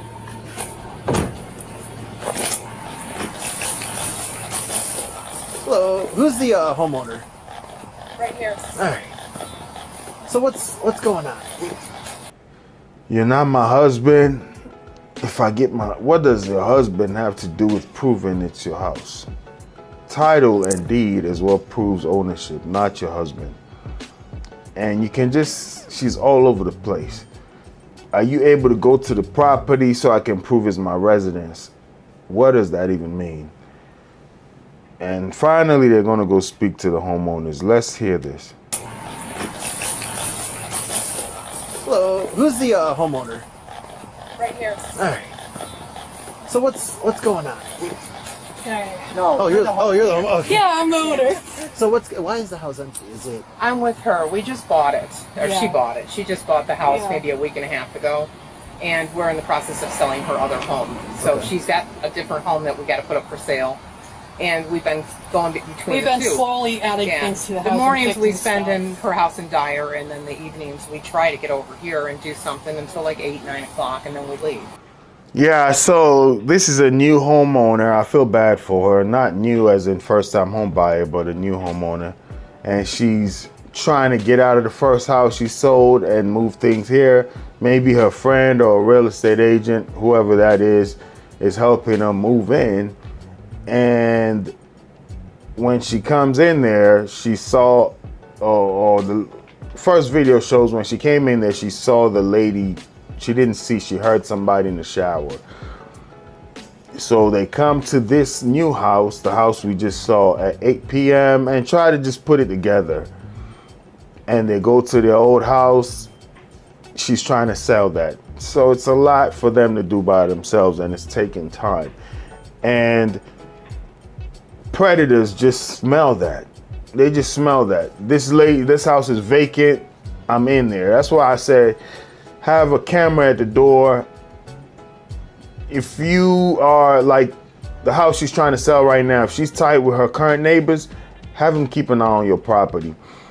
Because these squatters move in. Literally, I saw one with a U-Haul truck that moved in to a big mansion with a U-Haul truck. That means they got furniture and everything. They move in like they own the house. It's just that the neighbors are like, nah, you're not supposed to be there. Maybe they knew the previous owner and they knew they had either traveled, but they called the cops, you know. And here goes some information. We'll just read this up and see what happens. The suspect was charged with criminal trespass and a felony count of residential breaking and entering. If the cops had bought a house before, if they're homeowners, they would know this woman is lying. This is just basic knowledge about real estate, and you can catch her. They asked her, he said he can look online because she is saying, if we go to the station, I can grab the keys and show you I own the house. God knows if they even changed the locks or they got keys to the house that open different locks. And just because you can open a door doesn't mean you own the house. Opening a door is not what proves ownership. And the cop was trying to hint at that when he said, I'll do you one better. I'll do you one better and I'll look online. So what the cop can do is just go to the county registry and see deed and title ownership. That's probably what he's referencing. I can look and see that in the MLS in different areas. I can see who's the owner. The county tax records, you can see who the owner is. You know, when I look at a home and I look at history, I can see ownership of deeds being registered. So she has no idea. She's saying, I need to go to the DMV. I don't know, in the state of Illinois, do they transfer title through the DMV or the MVA? In Maryland, we got the MVA. Title doesn't go through the MVA, not to my knowledge at all. Title goes through the county registry. You know, it's totally different. It's not the Motor Vehicle Association that deals with house title. This is not a car. So her saying it wouldn't be in the system, buying the house 2 years ago, just moving in. If you go to part 1, she said she bought it 2 years ago and she just moved in now. So it's like, that's way more than enough time for a title to get transferred. It's just what she's saying shows she has no idea how the real estate process works, so she wouldn't tell that to cops who possibly are homeowners and know where to prove ownership. It's not the DMV. I don't know if that's a thing in Illinois, but in Maryland, the Motor Vehicle Association, which is the equivalent of the DMV, because DC has a DMV, that's not where you go to prove ownership of a house. Maybe title of a car, ownership of a car possibly, or license, but not ownership of a property. She's 36 years old, criminal trespassing, and then a felony count of breaking and entering. You see how she just spoke with so much, I wouldn't say confidence, it's just a deflection tactic. Just aggressive yelling, just to throw you off from what the facts are. Good thing the cops stayed. They really de-escalated. I really commend them for that, because there are so many videos of cops just not knowing how to control themselves.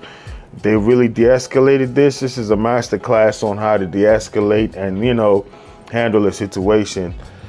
Well, once again, for real estate agents out there, make sure you got eyes on your listings, because when they're vacant like this, people break in, go in there all the time. Not all the time. I've never dealt with that personally, but I have dealt with somebody who cut like the netting in a new construction trying to get inside. Brand new construction, almost $700,000 house.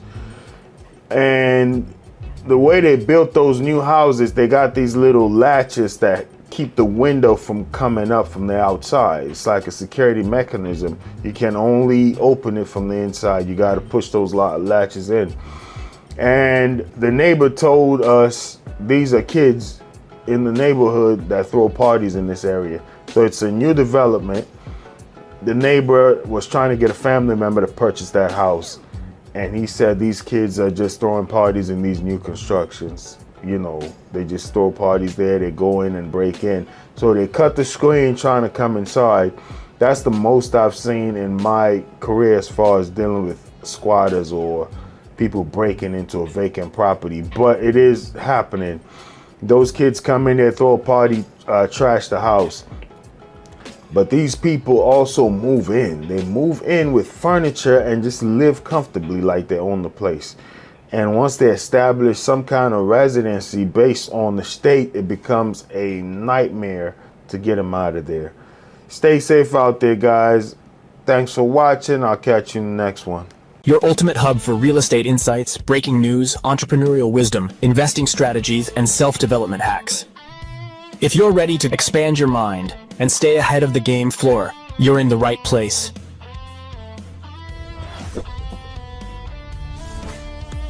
Subscribe now. Your future self will thank you. My HOA is foreclosing on everybody's house. I may have just created a neighborhood war. And I took my association to small claims court for $20,000. Hey guys, so I live in an HOA and I got another HOA horror story for you.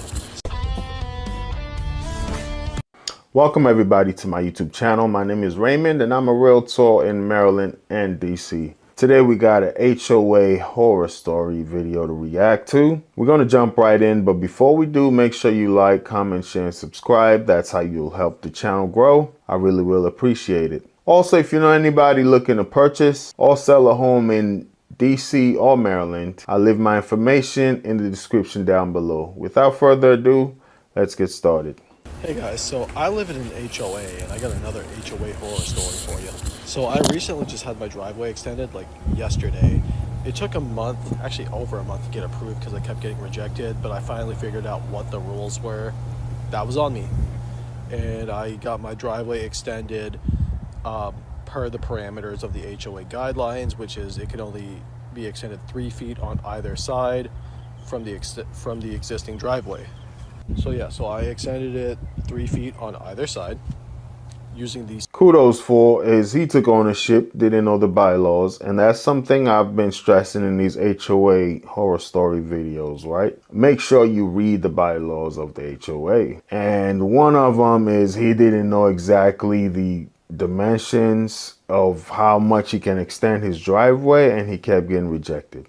And that's another reason why people don't like HOAs is I want to extend my driveway. It's my yard. Who are you to tell me I can't do so? And that's another reason why people love HOAs. Make sure the whole neighborhood looks a certain way so we can keep the value of our homes. Different strokes for different folks. Let's go. Same type of materials that the original driveway was constructed with when we bought the house. So I had a neighbor walk by and looked at my driveway and she was just like, hey, just so you know, I don't think, this is allowed. I was like, oh no, I got the HOA approval. I had to submit a whole application with a sketch and a mock photo and like the vendor's proposal and all that stuff.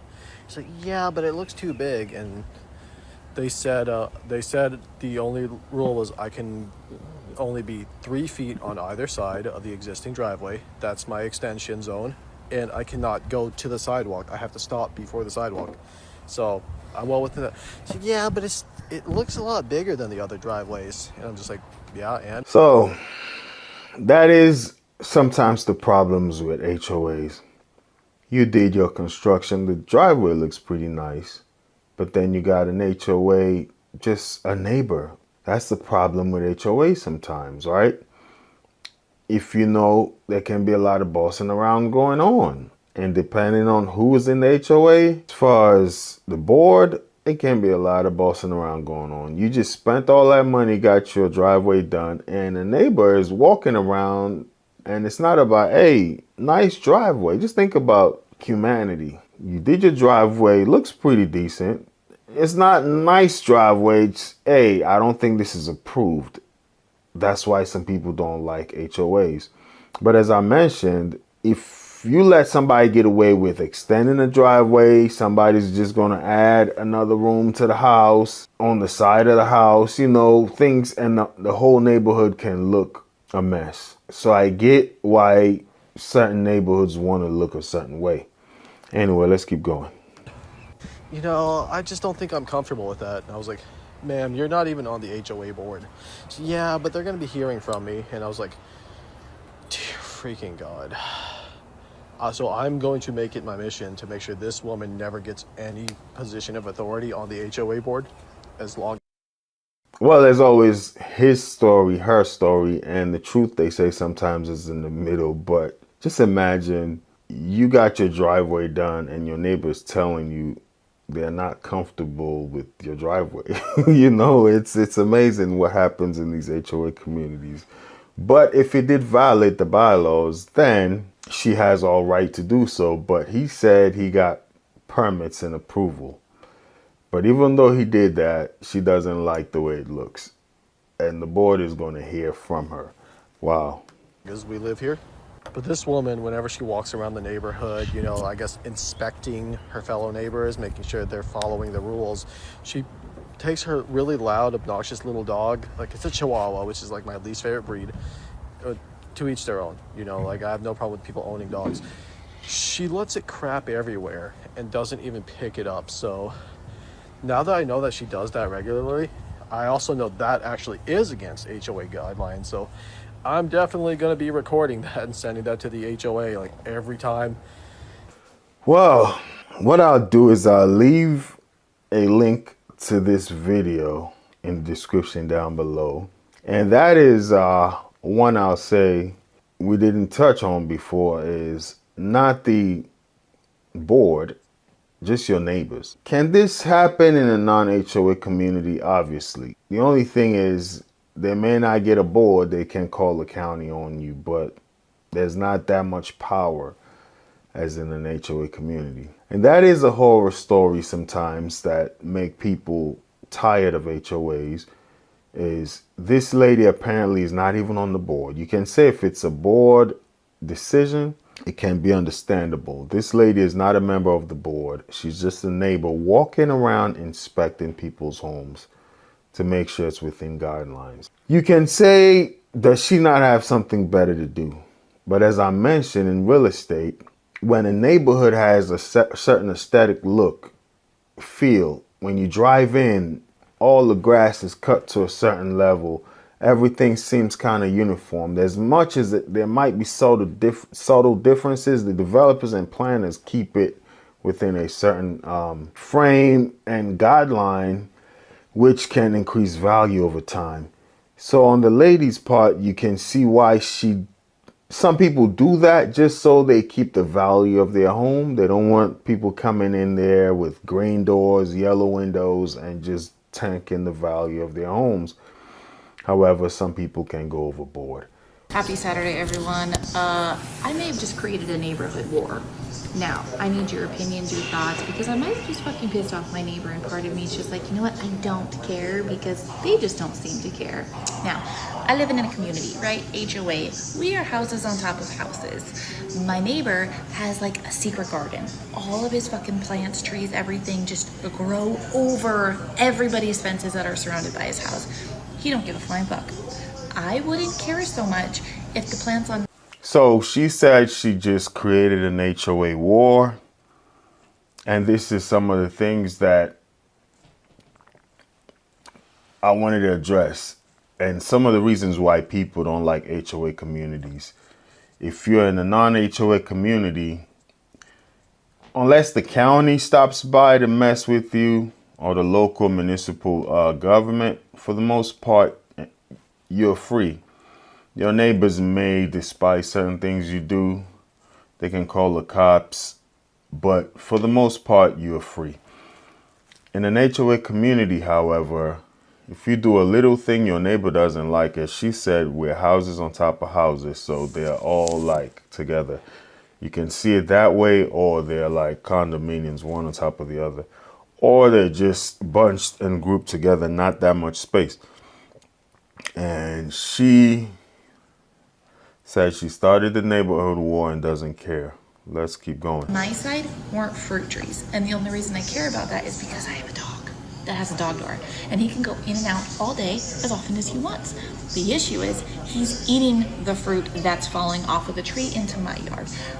I believe they're figs, that's what they look like, and it's giving my dog the shits. It's really all about how you interact with your neighbors, or the golden rule of life: you do unto others as you want done unto you. But here's the thing, I noticed this with human beings. We don't care too much about the next person. Everybody is looking out for themselves. Just think about it.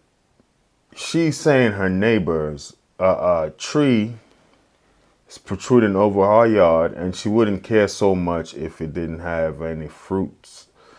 These are fruit trees, so what I'm assuming is they probably fall down and make a mess in her yard or whatever. We'll see.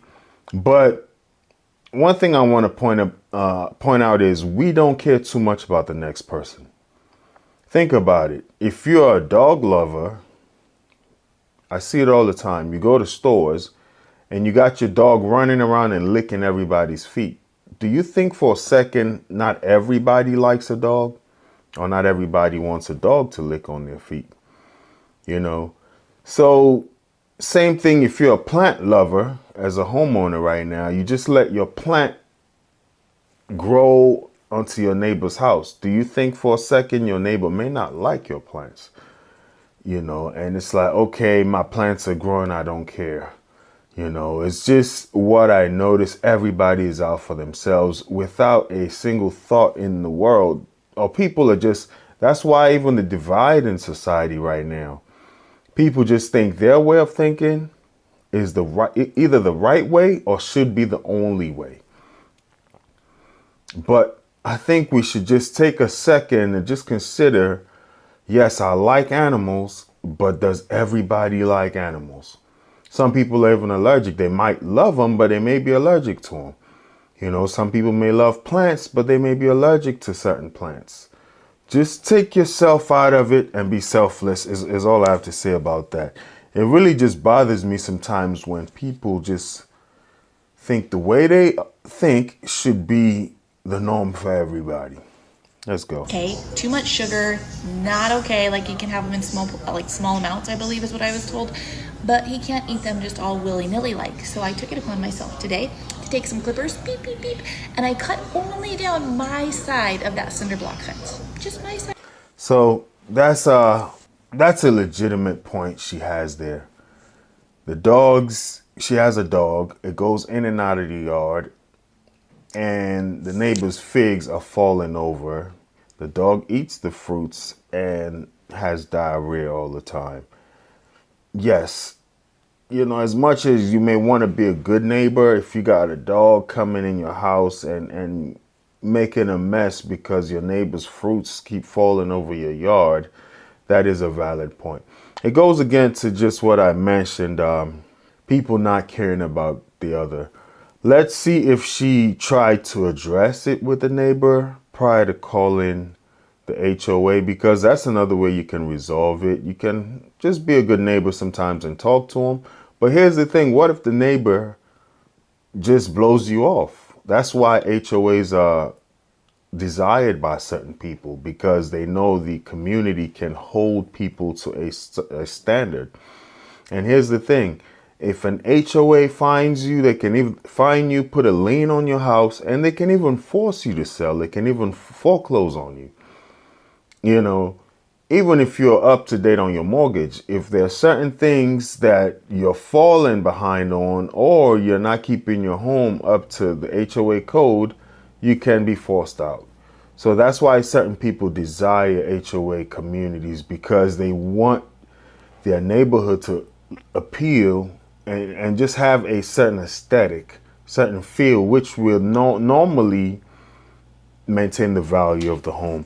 You know, it's a plus, give and take, because if you're in a non-HOA community, just imagine you got this really nice home, then you got neighbors there with it just caused the neighborhood to run down. Grass, you know, 7-8 inches tall, you know, or just almost a foot tall. They turned the house into like a garage, various cars just parked all over, like a junkyard, parked all over, and getting rusty. There's a term, a particular term, and I'll try to add it in the description on the screen, but it's when a house, a rundown house in an affluent neighborhood gains value because of the neighborhood it's in. And also a mansion, there's another term for a mansion or nice house in a rundown neighborhood. That house loses value based on the neighborhood. There's a term for one that's gaining value and one that's losing value. So if you want to maintain the value of your home and you're doing the best, but you got neighbors who treat your neighborhood like a junkyard, and just potential buyers drive by, they look at your house, it just turns them off. There's a gentleman I spoke with, I was going to list his house, and he said, look, I want to sell, but my neighbor's house burnt down years ago. They are somewhere, but they just got a tarp all over the house. It doesn't appeal to buyers. Do you know this guy's contact? I don't know him. I haven't met him, but when I checked the county record, they're still the owner. So that property right there is bringing his property's value down, and he can't sell. That's almost like an absentee owner. They are alive. Unfortunately, they had a fire, but now the neighborhood just looks bad because there's this burnt down house that's just there, and it's been there for a while. I also know a couple, we were shopping for land, took them to go look at this land. Man, the neighbor's house was massive, beautiful. But when they walked the yard that they were trying to purchase, as nice as that neighbor's house was, on the backyard they had like chickens in like a barn, and that turned them off. They're like, I don't know if I want to be in this kind of setting. So your neighbor's house and how they live can influence the value of your home, is the big thing about HOAs, why people want HOAs for the most part. They keep the standard of the neighborhood. And let's keep listening. I didn't even go over the center block fence. I just went all the way up, straight up my fence line. Now, is my neighbor gonna fucking hate me? I don't know, let's be honest, but what it comes down to is it's on my side in my yard and it's affecting my animals, so it's gone. We're gonna wrap it up right there, but that's what I was talking about. She just took it upon herself to trim the branches that were protruding over her yard. Is she within her rights to do that? Technically, it is her yard. And as far as land goes, it's considered the ground all the way down and all the way up, right? You own that. In the state of Maryland, at least. Nationally, it should be the same. You do have certain restrictions if you're by a body of water and things of that nature. You may have to share. So she's within her right. Technically, it's her yard. But it's all about being a good neighbor. You just wonder what kind of relationship she has with her neighbor. Why they can't talk. Why she didn't talk to the neighbor. Maybe she did already. Maybe he refused to listen. But she just cut all the branches. So here's the thing. What if that cutting of the branch now kills the tree on the other side? Does the neighbor have grounds to stand on for a lawsuit? Or sometimes you trim branches and it's like they even grow faster. Anyway, I'll say this much. Be a good neighbor. Try to talk to your neighbors. And hopefully they are also good neighbors and they're considerate. And also just be considerate of somebody else's point of view, feelings, and things they go through, right? I'll leave a link to this video in the description down below as usual. And let's read, do we have any comments? Just one here saying, I'm on your side, you're right. I definitely understand her point of view. Her pet is getting sick and having diarrhea. The neighbor's tree just grows over her yard. I totally understand that. The only part where I say maybe you should have at least tried to communicate is her just cutting it down. What if she would have spoken to the neighbor? He probably would have taken care of it without her having to do that. Doing my association, and there's a court date for next month. You guys have been asking me for an update on this situation, and I took my association to small claims court for $20,000. That is the max that my county will allow me to sue them for, and they charged me for an assessment of $20,000. Wow. Well, seems like this has gone far, and she took the homeowners association to small claims court for $22,000 because of the limit that the court would allow her to sue the association for. Let's see why she decided to go down that route. $2,000, so that means I guess I'll have to eat like $2,200 or whatever. That's fine. It's not fine, but it's fine for now. And I feel like the association is already trying to retaliate against me because, as you guys know, I had plans on joining the board. At our next meeting is where we kind of like vote and everything. That's also next month in June. I had plans on joining the board and then kind of like dissolving the association as a whole once I get on board. A lot of homeowners are interested in that. Well, this meeting minutes came out and these are on my heels. Let me show y'all. These motherfuckers. Here's a nugget in life, right?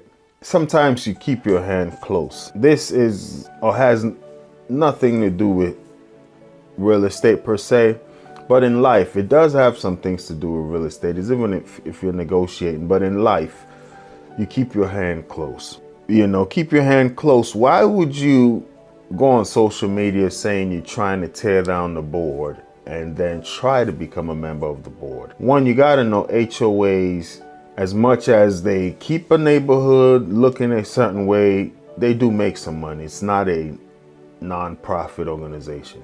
There's some people that work for that HOA that's how they pay their bills.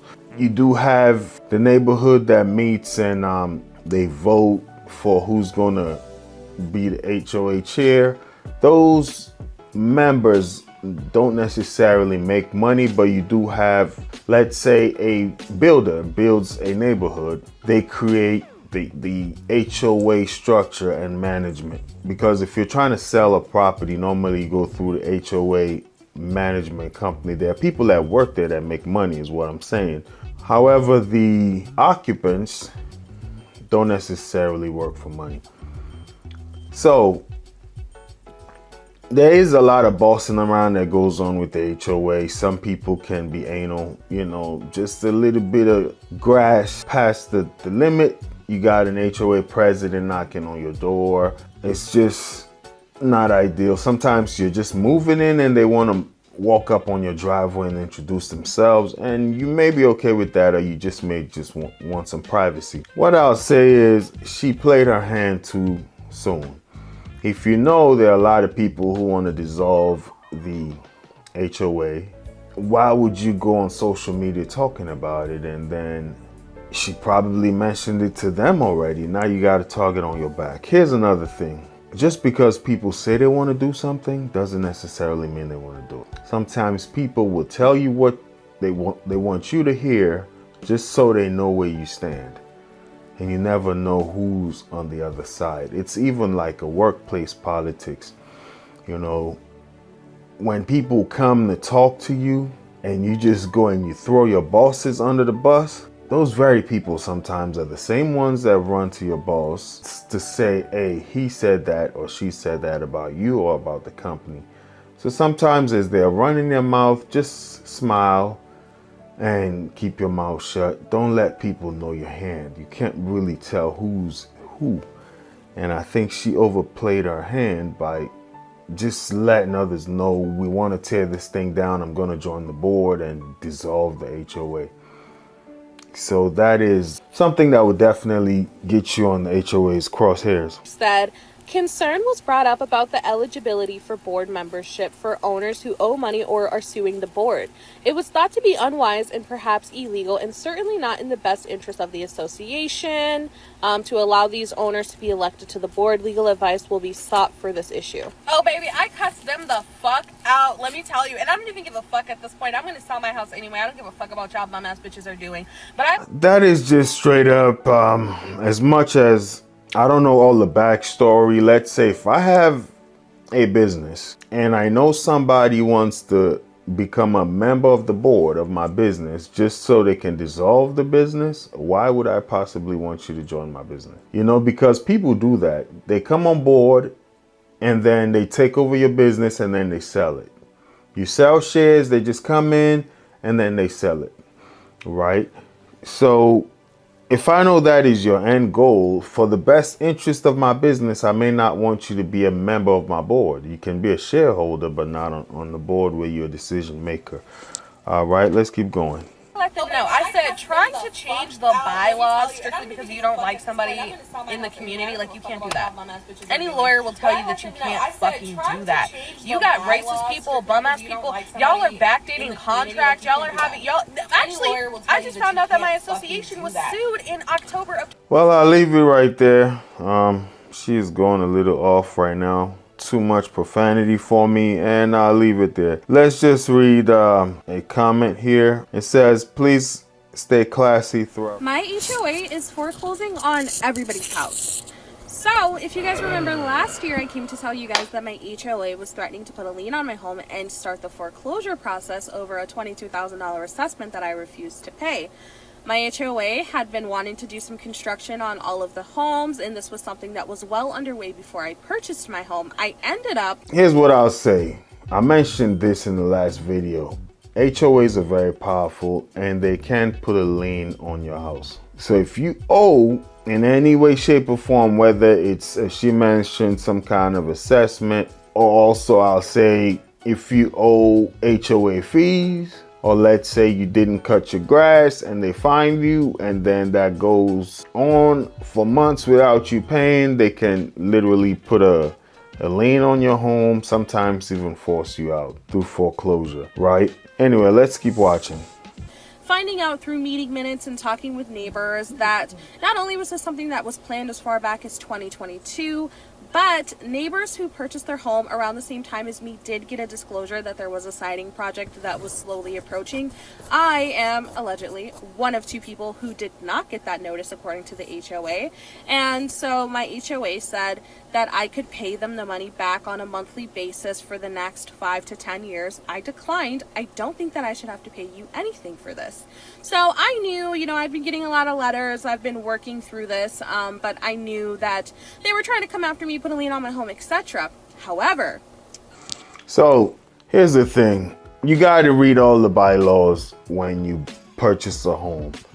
And I don't know the exact style of her building, but when she said siding, what I'm assuming is this is like a joint unit thing where almost like condos where the houses are joined together, and the siding project of the entire building, from what it sounds like, the cost will be split. So you just really need to seek, I would say, legal advice is what I recommend here. Get a real estate lawyer that can advise you. You know, I try to tell people this all the time. Just because you feel you're right in a certain way may not make it right in the long term. I'll give an example. For those who know me know I was into management in retail. And I was walking down the aisle one time with another manager, and a customer came walking with an associate, and the customer was mad. And the associate introduced us to the customer as, these are the managers, this customer's irate. What do you think happened? She snapped. I'm not irate. It's almost like, calm down. Don't tell me to calm down, you know? And she wanted to explain herself as the customer was talking. So they were both kind of talking to one of the other managers I was with, and I just gave her some hand signal like, hey, just walk away. And she walked away. We took care of the customer together, myself and the other manager. And when we were done, he was directly in charge of her, but we were both managers in the building. And he was honestly very new, maybe his first week of that position. So he asked me what to do, and I was just like, I would just talk to her and let her know in the future, just watch the things you say. As in, don't trigger somebody by describing it as she's irate, or she was rude, she was loud, or please calm down. Just watch the words you say, for one. And secondly, once you introduce the customer to a manager, you can walk away. We'll always come back and ask you what happened and get your side of the story once the customer's not there. The biggest thing we got to do is separate the two parties that are involved in this conflict or disagreement, whatever you may call it. So as I was explaining that to him, after we had taken care of the customer, this associate walked right into us and was trying to tell us how a customer agreed with her. And I'm like, yes, we ran into that customer who did tell us that lady had an attitude.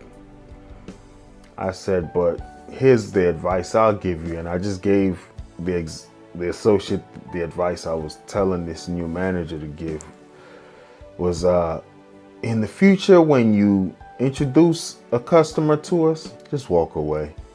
We'll always come get your side of the story later. If there's conflict, if it's something friendly and the customer just wants a discount, sure, you can stick around and hang out.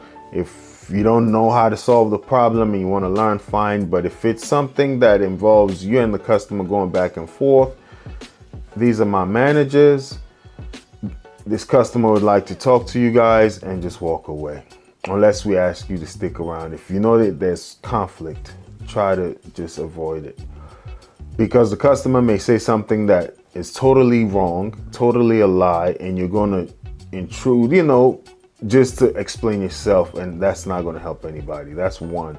Secondly, just watch the words and don't say this lady is irate. This lady came in mad. I told her to calm down. Whatever it may be, just don't say words that can escalate. That lady cut me off and said, well, I'm not going to let anybody talk to me a certain way. As I mentioned, that was that manager's associate. I just disengaged and walked away. And the reason why I did that is because I already advised this manager on how to address it. I can be the petty manager because at the end of the day, I have leverage over you and then write you up for not listening to the advice I'm giving you or carrying a demeanor that's going to cause conflict with customers. Yes, that customer may be irate, but she also didn't de-escalate. It was a lesson on de-escalation. And I did tell that manager, you got to address this with this person because in the future, they're going to take it up a notch. And she didn't understand disengage. And here's another example of that we're watching here.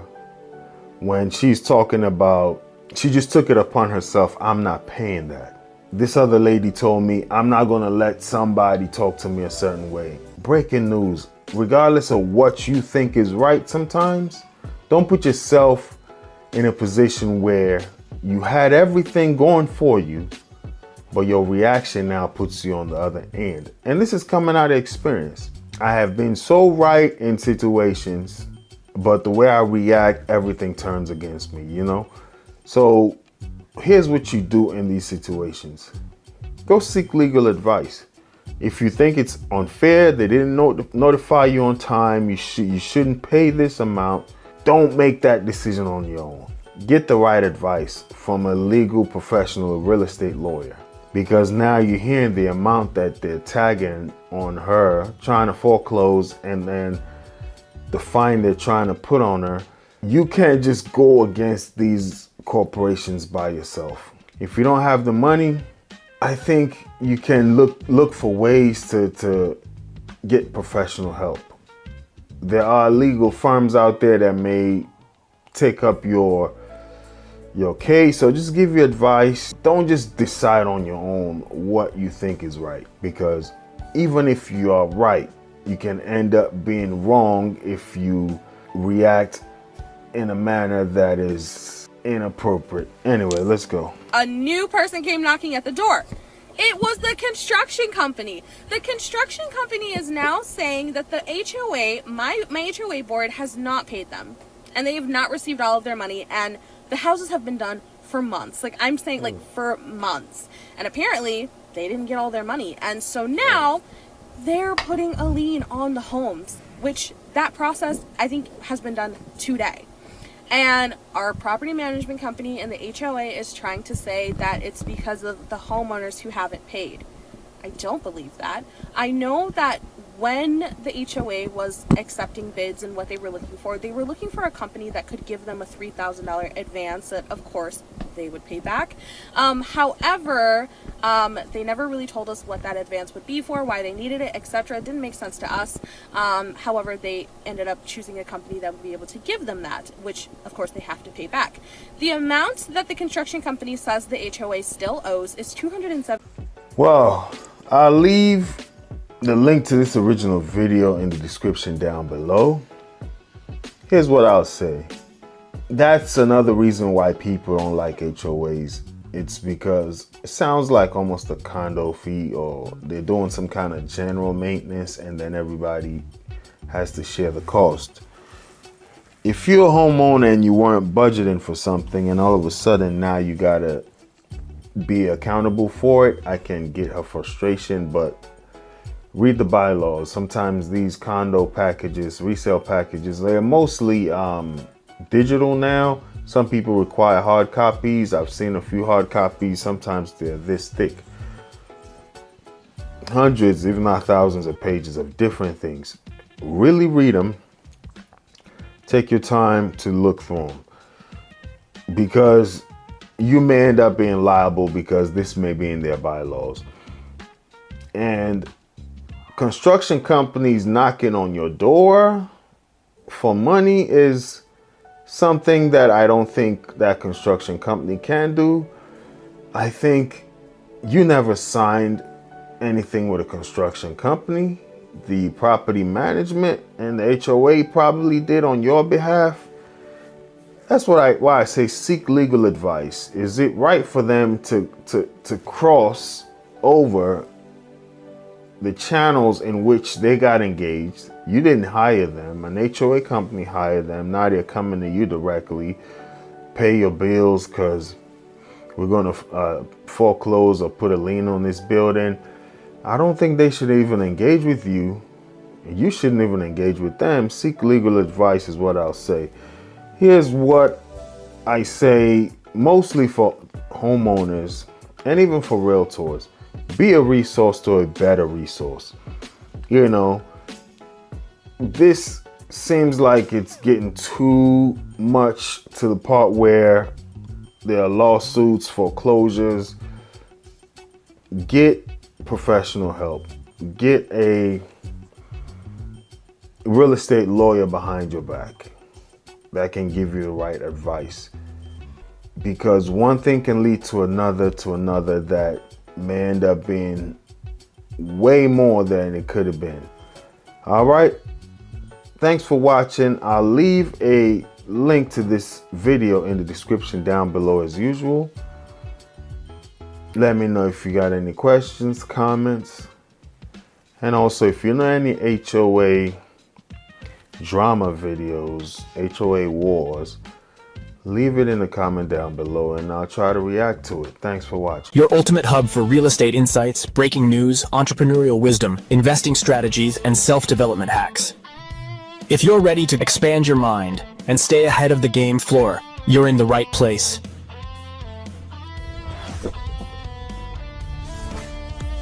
Subscribe now. Your future self will thank you. Right, but who owns the house? Like, well, I own the house. I mean, like, my name's on it. Right, but like who owns the house? I own the house. I've paid the mortgage on it by myself ever since Mom died for the last like 6 years. I've paid the mortgage. I own the house. Anyway, she did that so many times that I was just very ashamed, and I don't even know why. She made me feel really bad. Then she was frustrated because I didn't have the exact property lines, and she wants the well that's on my grandma's property. And she was like, so where's the property line? And I was like, I don't know. I mean, this is my grandmother's my next door neighbor. We take care of her yard and everything. Like, I really couldn't tell you exactly where it is. This is where I think it is. So you have the well? No, we don't have the well. But then the realtor pulled up the property lines on his little app thingy, and it looked like maybe we did. And I was like, I'm pretty sure we don't, because the lady we bought this house from way back when, like that wasn't her well then. It was my grandparents. So she's mad about that. And then she was frustrated that I called Dad to ask. So once again, if you have a real estate agent, they may not have answers to that. I've been at showings where people have asked me for property lines, and if they're not like visible with the state markings there, but sometimes these markers may have been moved. I can point out to what I see as far as, okay, there go a landmark right there, a boundary marker right there, but please let me pull up some county records.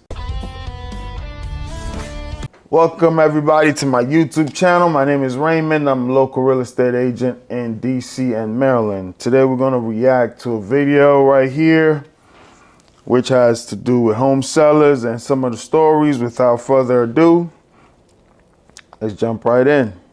By the end of next month, I am moving from Arkansas to Maryland, and that means that I have to sell my house. It officially went on the market this morning, and I had my very first showing before work today. So I was already like really hesitant because I knew that the people coming in were part of the Christian Motorcyclist Association. It's exactly what it sounds like, a big group of Christians that ride motorcycles. So, moving from Arkansas to Maryland, which I knew prior to. Hopefully she had a good real estate agent while she moved to Maryland. So this sounds like one of those specific groups. I'll tell you this much: when it comes to selling a house, you want to make it appeal to the masses. You know, you want to make your house appeal to the masses because you just, I want it to go to a certain type of family. I got a client who doesn't want to sell his house to investors, and it's slowing the process down. He only wants to sell it to families. I get the sentiment of, I want to keep this neighborhood in a family's hand rather than an investor. But that's just an example. Some people will go on a religious thing, a racial thing. You do have fair housing laws you need to watch out for. But when you sell a house, make sure you're appealing to the masses with your furniture, your ads. It just makes it sell quicker. Anyway, let's keep going. When I was little, they were really cool people. They have aged to be less cool. Anyway, so I'm already nervous. I worked last night. I didn't go to sleep till like 3 o'clock in the morning. I got up at 6. I had to go to work at 10. I am on edge. I also just realized I have a funeral home written on my hand. So, you know I'm not lying about being a nurse. Anyway, they roll up to the house. At one point, I offhandedly mentioned, like, you know, oh, this is my dad's room. And from that point on, the woman was obsessed with, so who's selling the house? Well, I mean, I'm doing all of the legwork, but, like, technically it's my father and I. This comes down to the whole idea of getting an agent, you know. If she had an agent, she would have insulated herself from all of that. I understand you want to do all the legwork, you want to save yourself some money, but now you're there, these people are going to rub you off the wrong way, you didn't get any sleep, you got to show the house. That's what an agent is for. For some people that don't understand the benefit of a real estate agent, this is an example of it. Not too bad of an example, but it's still an example, right? Like, if you're a professional, you're working all the time. The agent, that's their job. They can show your house when you're tired, when you are at work, you know. But if you have to go to work and you're not going to be there to show the property, you know. And also, the agent can just deflect those questions because, out of confidentiality, I can't speak to whose house it is. But now you're the owner. and then you're dealing with a buyer directly. And some of these buyers, the same way they may rub you off the wrong way as sellers, you may also rub them off the wrong way. They may not want to move into your house after they see you. So an agent is just that buffer.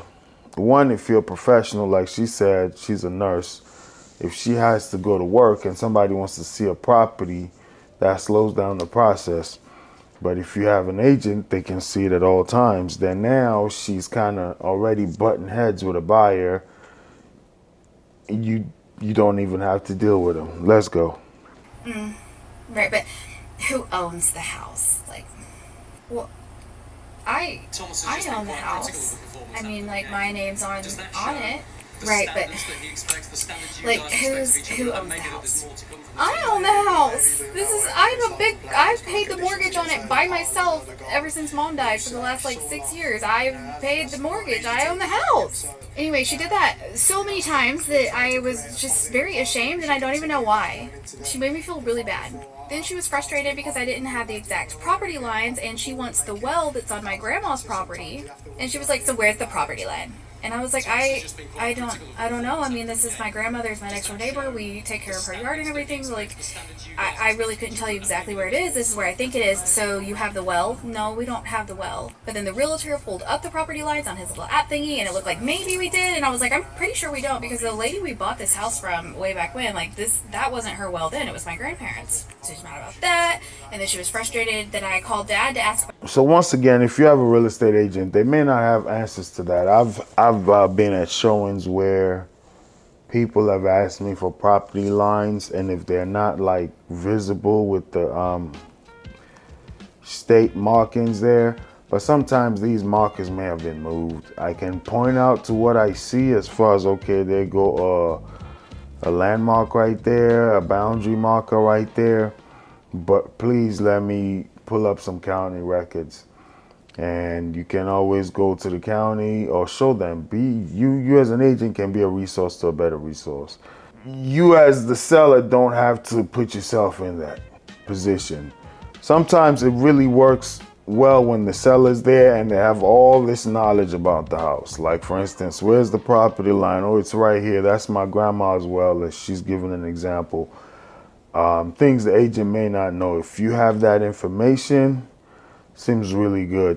If you don't, and she's already skeptical as to, are you trying to sell your father's house and you're not the owner? Whatever her skepticism may be, and now she's asking a question that you can't answer, it may just push her off a little bit more. And it may also rub you off the wrong way to even go under contract with this seller.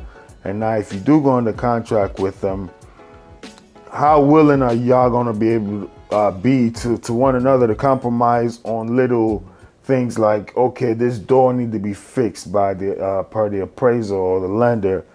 You may not want to move an inch just because the way they rubbed you off the wrong way, and vice versa. They may not want to go more as far as on asking to close the house, just little things, or give an extension, whatever it may be, just because you guys already butted heads. So it's better, not to say it's always smooth selling, but let's say an agent was there, you ask property lines. Me personally, if I know, I can show you some of the markers on the ground, and I'll say, hey, this is the county atlas where you can go and get that information. Once upon a time, you could just look it up on the website, but now you just call this number right here, they'll have it mailed out to you, and it's pretty fast, maybe in a week or so you can actually see what the county says. We'll wrap this one right here. I think it does go on for a little bit more, but what I'll say is get a real estate agent if possible. I understand trying to save some money, but as a nurse, you got a job, you're moving out of town. Yeah, I get the money aspect, but sometimes, believe it or not, people that sell houses with agents end up netting more than those that don't. As crazy as it may seem, It's kind of like backwards for those that don't understand it. You may think, okay, I'm paying agent fees, I'm gonna save money if I don't use them. It's about the pricing. Most of the time, people go off the websites, Zillow's, Redfin, and they price their home that way, where as agents can do a deeper dive and get you apples for apples and tell you, okay, your neighbor's house sold for $400,000, but it's a Cape Cod, for instance. Yours is a Rambler. Different houses, you know. They go for more. Cape Cods may cost this. Ramblers may go for this. Check out this Rambler and how much it sold for.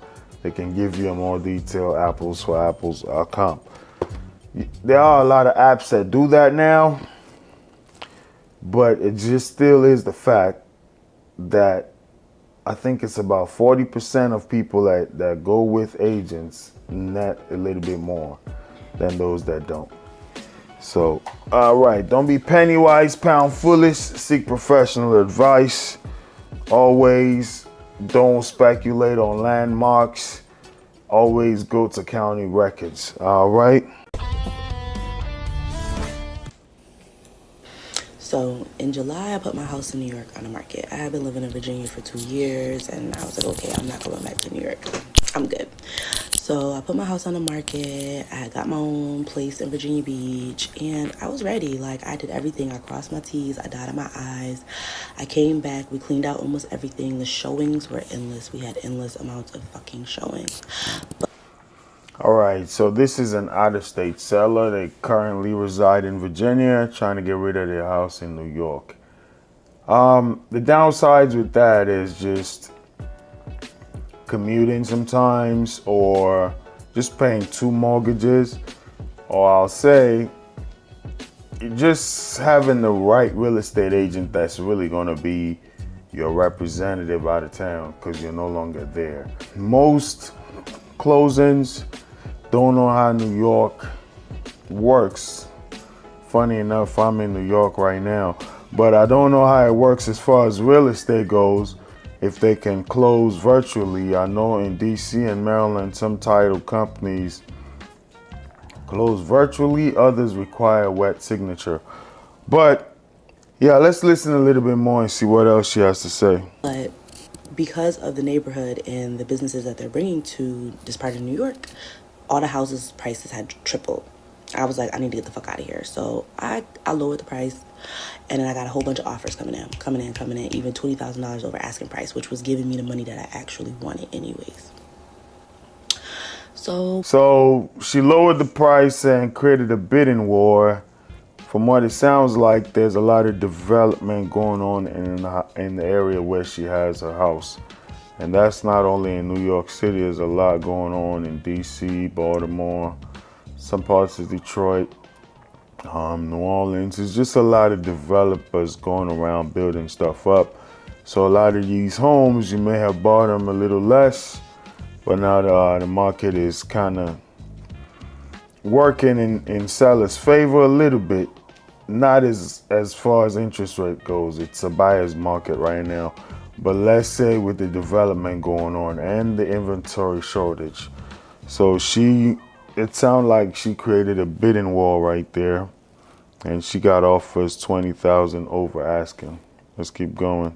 Cool. So we finally get a house. We finally get a buyer under contract. Let me tell you the major mistakes that I made that I don't want anybody else to ever make. Never enter into a contractual agreement with somebody who is not financed for the entire cost of the house. If you are selling your house for $350,000, make sure they are financed for $350,000. Don't, even if they're just financed for $300,000, don't, because that means they have to come up with that Make sure they are financed for $350,000. I understand what she's trying to say, but I don't wholeheartedly agree with that. So what I can say is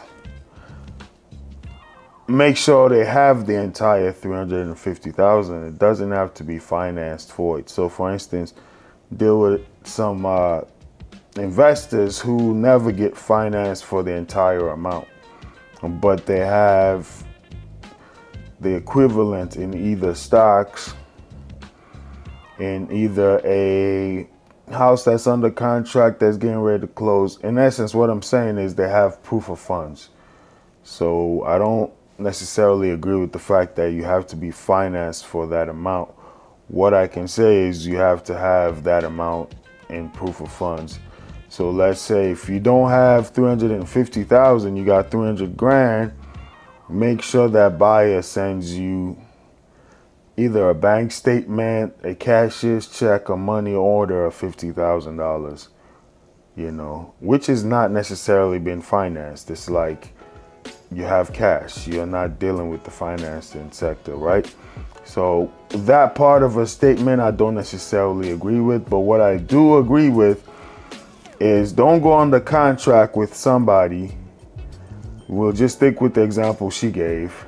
Somebody tells you I got 300 grand, but I'm going to make an offer for 350 for a house you're selling for 350. Don't go under contract, because where's the other $50,000 going to come from? They may have a strategy, but you cannot go under contract based on a strategy, based on a thought process, based on a dream or a hope that somebody is going to give them $50,000. You need to see that. I think that's what she was trying to say right there. All right, let's keep going. $50,000 cash. I'm telling you right now, don't do it to yourself. I did that to myself. They were only financed for about 75% of what I was selling my home for. My realtor tells me, oh, they got the money for this house. Boom. That was my realtor was actually my first mistake, and let me tell you why. Shop around for your realtors. Whether you're buying or you're selling, shop around. At least talk to 3 different ones. Tell them what you want. Tell them how fast you're moving or how fast you want to move. Tell them what your money looks like. Be real with them and find the one that is most aligned with you. That's where I messed up. And your real estate lawyer, shop around with them too. Don't just let your real estate agent give you a lawyer, because you just never know what he... So I definitely agree with that right there. She said her realtor told her they got the money. With all due respect in business, there's nothing verbal that I would advise anybody to lean on. They got the money, that's fine. I trust them. Just verify. Trust but verify. That's it. You know, you don't want to say, it's like somebody going to a store to shop and you're profiling them. They may feel offended, sometimes even give you a lawsuit. Like, okay, you looked at me and you kept following me around the store. What, don't you think I could afford this? So when somebody tells you to have the money, you don't want to be argument. You don't want to be a contrarian. Okay, cool, I trust you. But for peace of mind, I need some kind of proof of that, of funds. That's it. In order for us to ratify this contract, I need some proof of funds. And on the part where she talked about interview real estate agents, I definitely agree. The stats show that 70% of people work with the first agent that they come in contact with. When they're trying to buy or sell their house, 70% of people work with the first agent they come in contact with. So it's amazing. This is the biggest transaction people make for the most part in their lifetime, and they just go with the first person that's in front of them. You know, it's like we use an example of, if you're going under surgery, would you just go with the first doctor you speak with? I think you probably would do some research, interview other people, get some second, third opinions. So I think the same is required for real estate. And I see it all the time when I deal with sellers. I call them, they tell me, oh, I'm doing a for sale by owner, but I have a friend in case it doesn't sell that I'll list with. And I just throw it out there like, hey, I agree. I know how it feels. Let's say my brother or my friend sells a house and they don't use me. I'll feel some type of way, but it's always good to get a second opinion. So if you're not opposed to it, I like to give you a second opinion. So I definitely agree with that right there. We'll just listen to a little bit more and we'll wrap it up. He's carrying what he's got going on. Shop for yours. research, ask the right questions. If you don't know the questions to ask, research the questions. I'm telling you now, those were some of my two biggest mistakes, my realtor and my real estate lawyer. They were not good. They're probably good for what they usually do, but they were not good for my situation. I was looking for a 30 to 60 day close. So I guess New York is a state where a real estate lawyer is needed to close, from what she's insinuating. In Maryland, you don't necessarily need a real estate lawyer to close. Neither in Washington, D.C. It's not prohibited, but it's not a requirement. Some states require real estate lawyers, but let's say, for instance, you need a title company. For those in Maryland or DC, you need a title company, you need an inspector. I definitely agree with everything she's saying right there. Don't just go with the first person they throw in your face. It's unethical for a real estate agent to cut deals with a lender or a title company or an inspector, but you never know.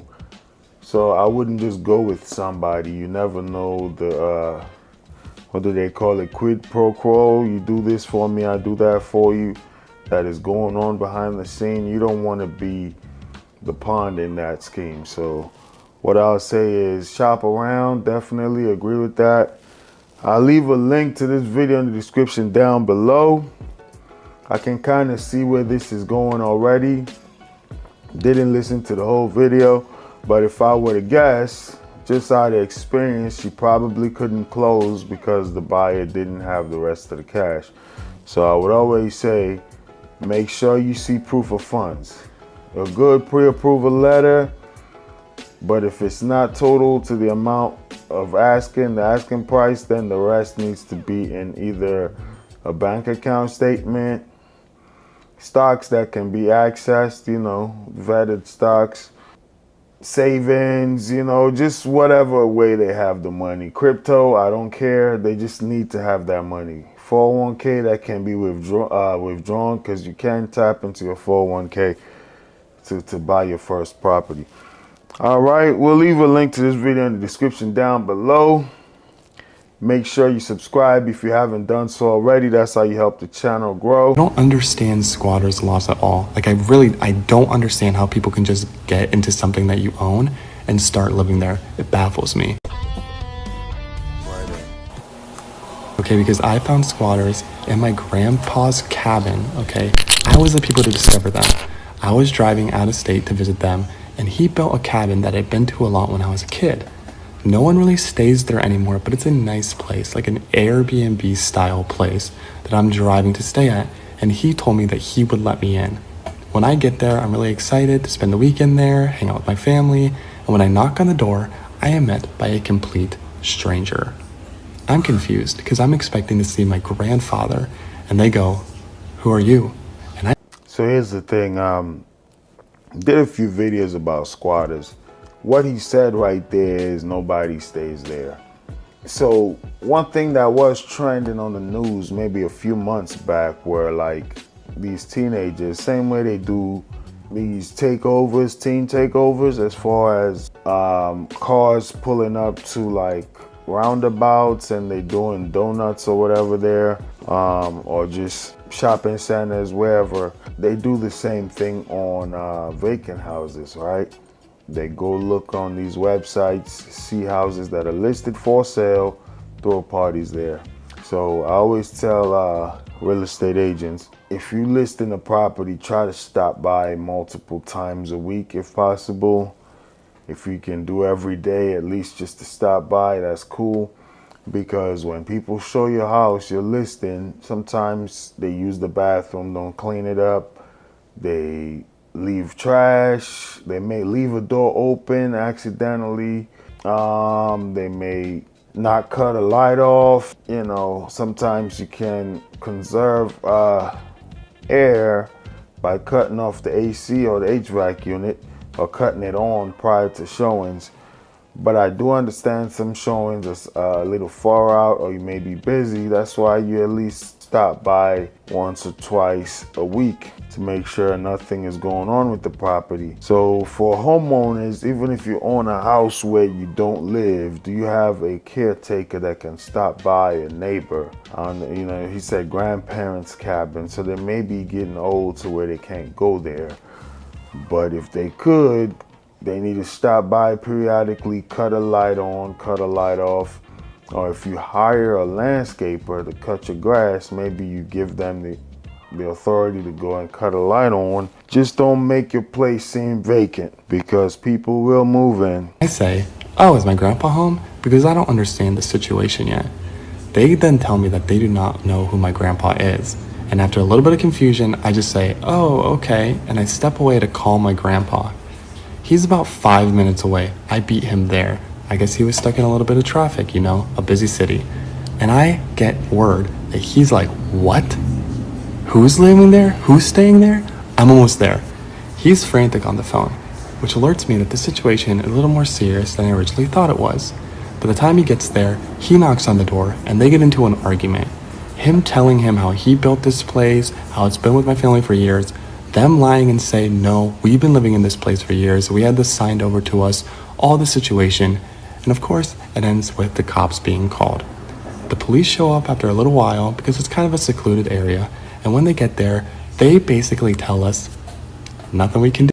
Yeah, so that's the thing about squatters. I gave an example a few videos back about a lady I saw on the news in Bethesda, Maryland.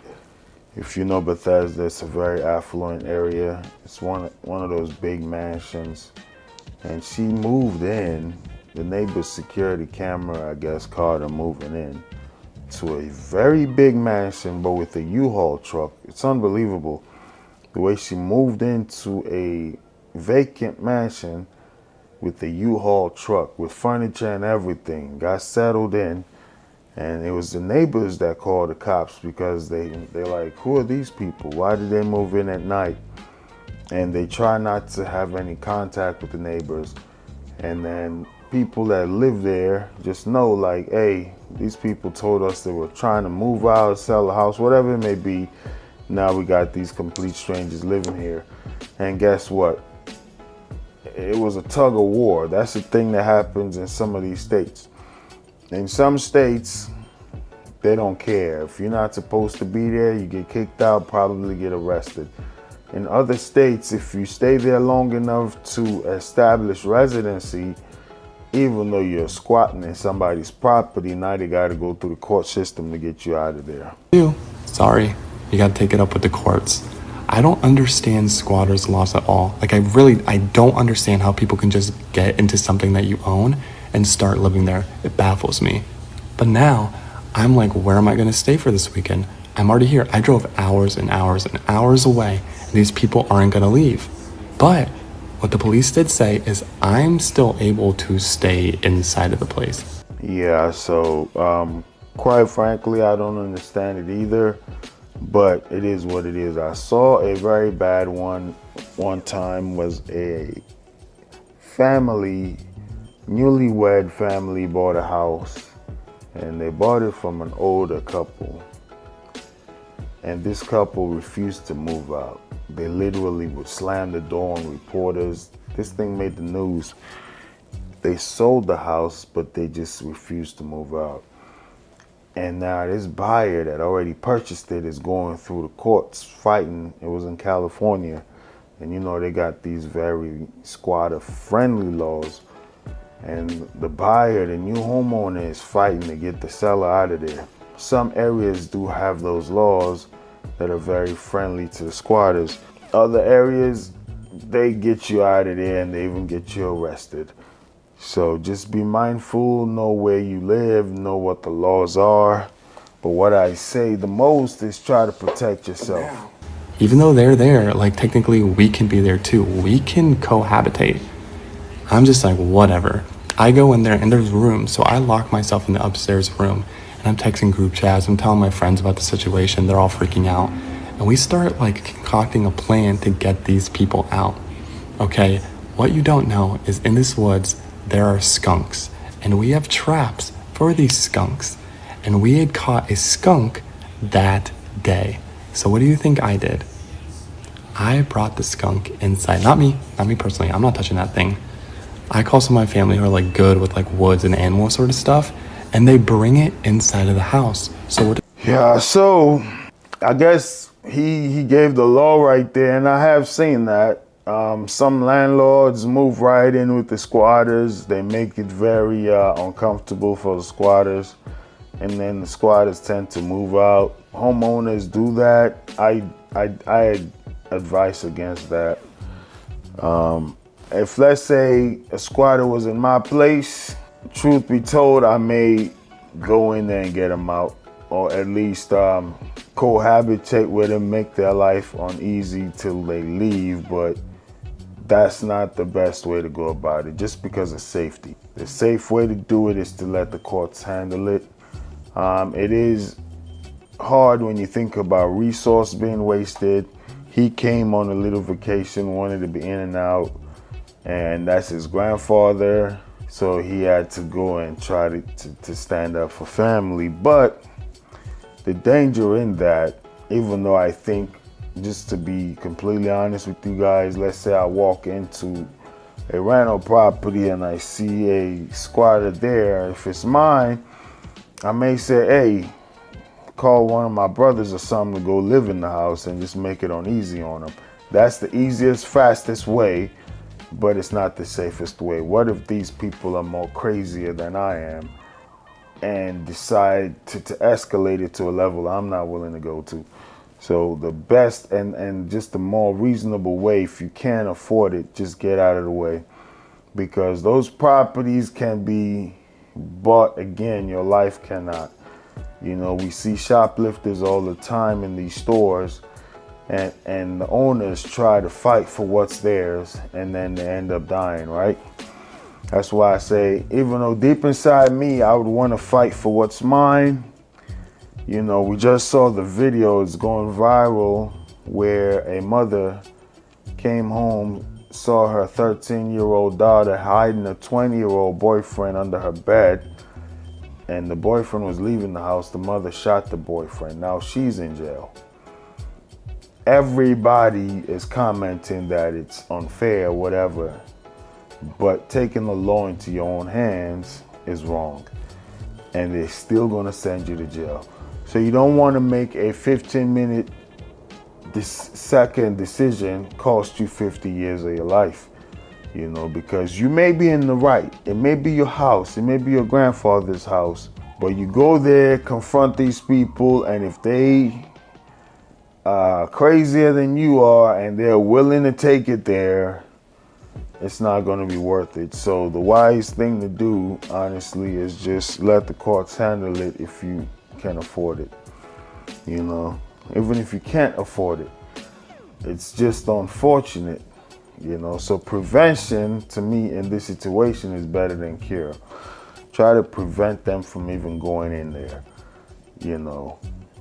Lock your properties. I saw a very new, brand new construction in a neighborhood where teenagers were breaking in and throwing parties. They weren't able to get into this house because they had latches in the window inside that stopped them from lifting the windows up.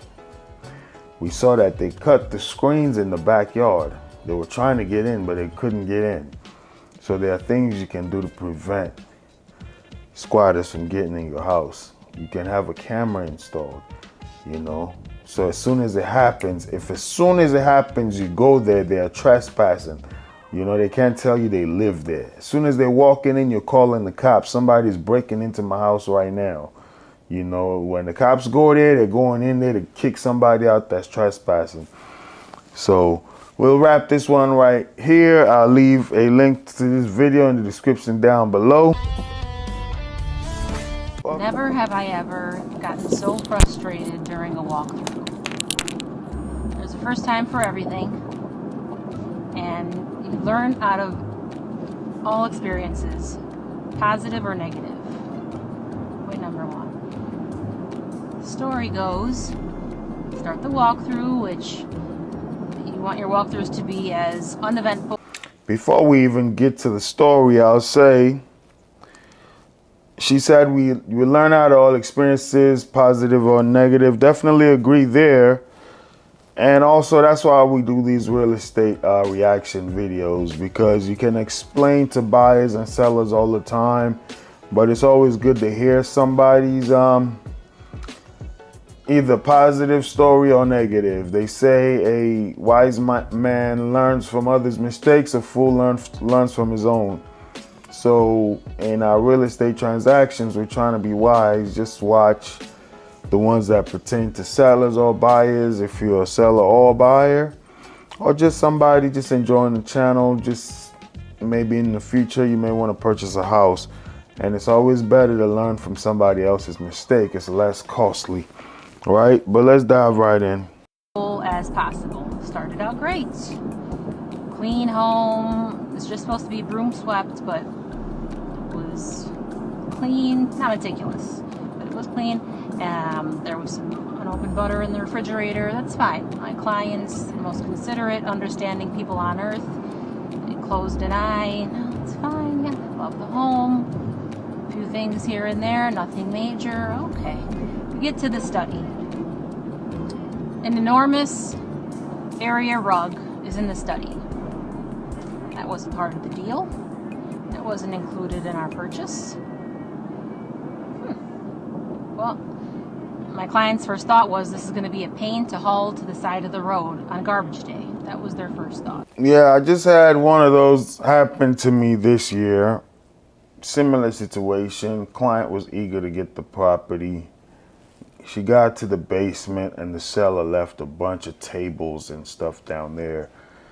If you didn't agree to leave it in the inclusion and exclusion statement, at least be courteous and communicate that, because you never know what furniture somebody else has and they're planning to move it in. Now they got to deal with your stuff, not be, you know. And also sometimes people try to hide things when they leave things behind, you know. So during that walkthrough, we saw a lot of bugs that we didn't see when she made the offer and all of that in the house, you know. And then the client, the seller, left tables downstairs. So these things can happen, definitely. That's why I always say do a walkthrough 3 days or so, if possible, prior to closing. Because you can walk away if you go walk through a house and you see alterations or things that were not there initially that you're not comfortable with. You can walk away or demand that the seller get it rectified. All right. Which is true. Then we all kind of looked at each other. Maybe we should see what's underneath here. Now, usually when there's rugs, you can lift a corner and see if there's any sun fade, especially with hardwood floor. But that's usually all you do, because when you do the walkthrough, there's supposed to be nothing there. It's supposed to be bare, no furniture, unless it's been sold to the new buyer. No wall art, nothing. It's bare. So we unroll the rug, and this is a large rug. I think it's a 13 by 14 room. Unroll the rug. I didn't even think twice. You know. Lo and behold, a giant stain in the center of the hardwood floor. A white, faded down, looked like it was sanded. It was an obvious defect. Okay, wonderful. I mean, this is just like I said, lesson learned for the. Yeah, so she said hardwood floor looked like it was sanded.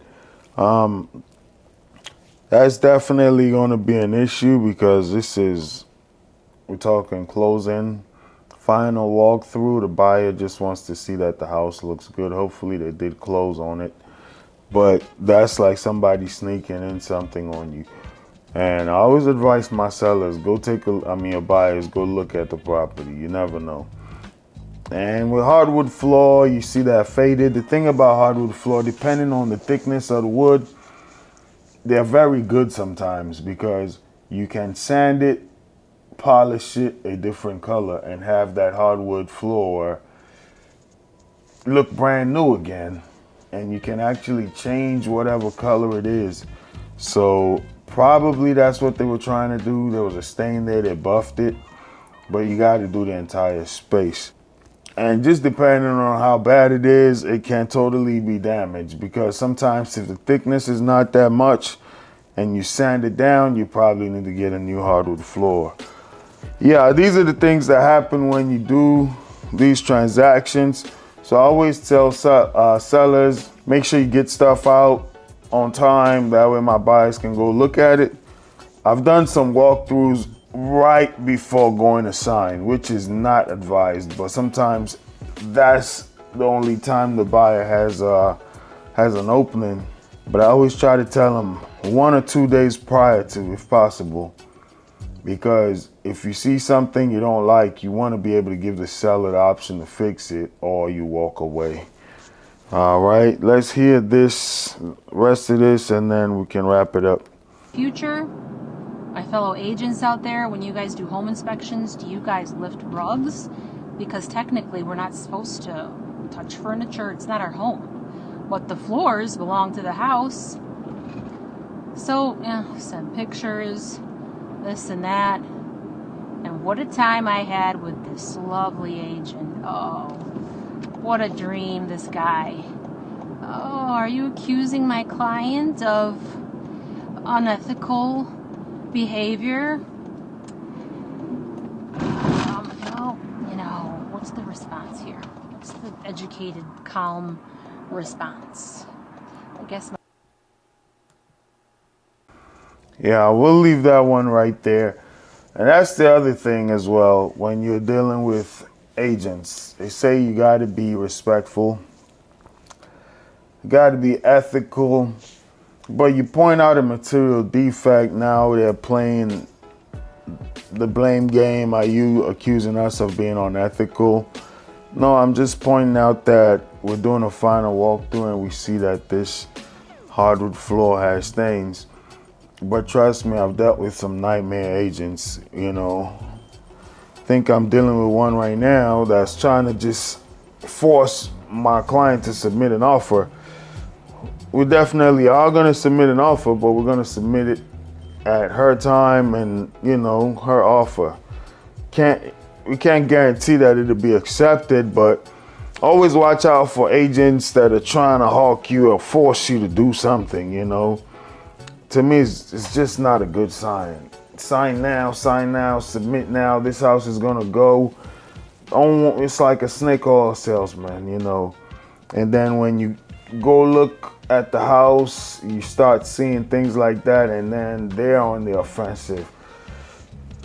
Or they're on the offense, like, hey, do you think we're trying to be unethical here? That may be intentional, it may not be intentional, but that's what we found out. Anyway, we'll wrap this one up right here. What I'll do is I'll leave a link to this video in the description down below. And to agents out there, all buyers, always go to the final walkthrough at least the day before. Even if you do 2 or 3 days prior to, there's nothing wrong to go the day of, just to make sure nothing is taken out and you're okay with the property. Because people can be moving furniture out, those houses that are staged, and something can be damaged, and then you find it out when you purchase the home. So go take a look at it, make sure they're not leaving things there for you to clean up. I still got some stuff in the shed of the house I purchased 4 years ago that I'm gonna need like a junk team to come and clear out. I was just excited to get my house. It's my first house. The seller didn't take the stuff out. I'm like, okay, I'll handle it. 4 years later, I haven't used the shed. But that, what if that stuff wasn't there? I probably could have been using the shed by now. So that's just all I'm saying, and I'll wrap it up right there. Thanks for watching. Make sure you like, comment, share, and subscribe. That's how you help the channel grow. I really will appreciate it. And also, if you're looking to purchase a home in DC or Maryland, just visit my website, which will be in the link down in the description below, and you can book a free 15-minute consultation from the website. All right, thanks for watching. See you in the next one. Your ultimate hub for real estate insights, breaking news, entrepreneurial wisdom, investing strategies, and self-development hacks. If you're ready to expand your mind and stay ahead of the game floor, you're in the right place.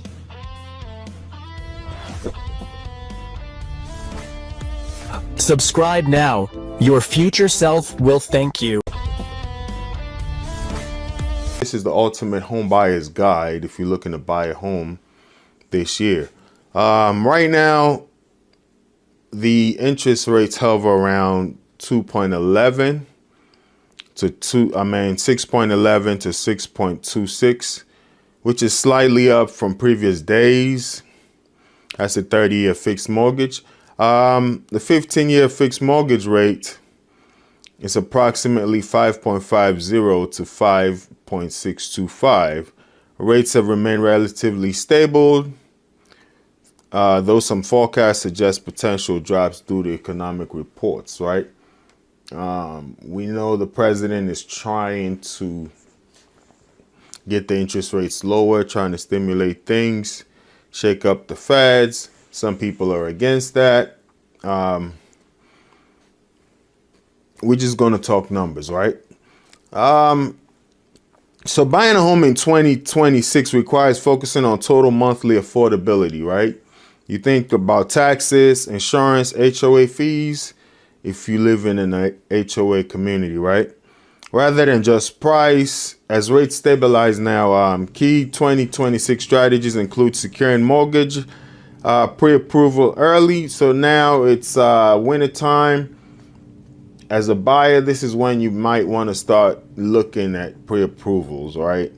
Because those are normally good for 4 months. So if you're thinking about buying in the spring, it's a good time to like get your pre-approval. This might be a good time because the market is not as flooded with buyers. So you might get a deal. The market has kind of slowed down a little bit, starting to pick back up compared to last year. But when you think about pandemic and early post-pandemic, the market was booming and it was a seller's market. Right now, buyers kind of got some leverage, but it may tilt back towards the sellers, especially if the interest rate drops and we get more buyers in the market. You know, supply and demand. So the more buyers we get, the more sellers feel like they can charge you an arm and a leg, right? So right now, when things are still kind of favoring buyers, maybe a good time, even though it's cold, but you don't have that many buyers out there. So your offer may be stronger now than in a few months. Something to think about. So you want to focus on getting your securing your pre-approval early, focusing on a long-term 5 to 7 year sustainability. You're thinking about, can you maintain this lifestyle for at least 5 to 10 years? Exploring energy efficient homes is a good thing. And using the 3-3-3 rule. So 3 homes, 3 neighborhoods to reduce decision fatigue. You don't want to go. I've shown houses to people, showing them tons of houses. One buyer started at the start of 1 year, and it was almost the entire year we were looking, which is not advised by, a lot of realtors don't like that. I tend to lean more towards customer service, but sometimes you wonder, is the juice worth the squeeze, right? For buyers, even when you sell things in, let's say a retail store, for instance, the more options you show a buyer, the more confused they sometimes be. So you want to kind of glean information from them as an agent, target what fits them, and then go there. You don't want to stare people and, push them away from things they want. But as a knowledgeable professional, you want to use the numbers and their preferences to find them the best options. So what I recommend normally to clients is like, we find 6 or 7 homes, hit it on a weekend or weekday, whatever works for you. You make a choice and we go from there, because once you start touring houses, every house is going to have something you like, something you don't like. some people say they found the perfect home, but there's always something about a house you're not going to like particularly. Maybe not even the house, maybe the neighbors, maybe the neighborhood. So there's always something that you may have to compromise a little bit on, or you can fix when you get in, right? So you don't want to be looking at too many houses. Your ultimate hub for real estate insights, breaking news, entrepreneurial wisdom, investing strategies, and self-development hacks. If you're ready to expand your mind and stay ahead of the game floor, you're in the right place.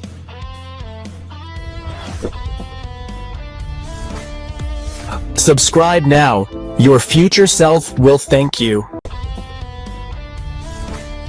Long-term mindset, choose a home suitable. We already talked about that, but once again, 5 to 7 years, that's medium, right? Not even long-term, because you can always refinance. If the interest rates go lower, your home appreciates, you can sell this house and buy something better. Put yourself in a position to where you can grow your real estate portfolio if you so choose to do so. It all depends also on age. If you're older and you want to just downsize, that's cool. You sell your home, get a one-level ranch or townhouse, condo. Or if you're a first-time home buyer, just get your foot in the real estate door and then work your way from there. But if you're already an established adult, you've already owned a home, your family's starting to grow, and now you just need more space, then you can then, lock your finances together and then go after your dream home. So it really depends on what stage of life you're in. Some people, it makes sense to go for that $1 million home because they've already owned multiple houses before, and or they may have an apartment, they just got married, kids, things are growing, they need a bigger home, so they just close their eyes and get that home. I'm working with a family now looking for land. They're already homeowners. They're looking for land. Husband is retired, wife is close to retirement, and they want to build their retirement home. They're looking for acres upon acres of land, so it depends on the stage that you may be in. But for first-time home buyers, I would recommend thinking about 5 to 7 years. If I don't get a raise, if I don't get a promotion, if I only keep this job, and taxes go up, inflation, can I maintain this way of living? All right, so the 333 rule: narrow your searches to 3 serious homes, 3 desired neighborhood to reduce stress. We talked about that. Mortgage readiness, right? The pre-approval, shop different lenders. I work with one lender primarily, but I have backup lenders. And sometimes my main lender wasn't able to come through, called a backup lender, they came through. So that's something to think about. Also, I always recommend to my buyers, they come with their lenders sometimes. I tell them, hey, that's cool, you can try these 3. Just make sure you apply within 10 days because it's not going to hit your credit score 3 times. It'll be like one search. If you go do 3 pre-approvals, some say 10, some say 14. I'm on the safe side. I say try to complete these 3 applications within 10 days. So you kind of get just that one ding on your credit score and you see what lender offers you the best rates. This is business, right? You're not trying to just go with the first lender that comes your way. A 0.5 differential in an interest rate offer, from a lender can turn up to thousands of dollars, in a 30-year span. So think about that. Your ultimate hub for real estate insights, breaking news, entrepreneurial wisdom, investing strategies, and self-development hacks. If you're ready to expand your mind and stay ahead of the game floor, you're in the right place.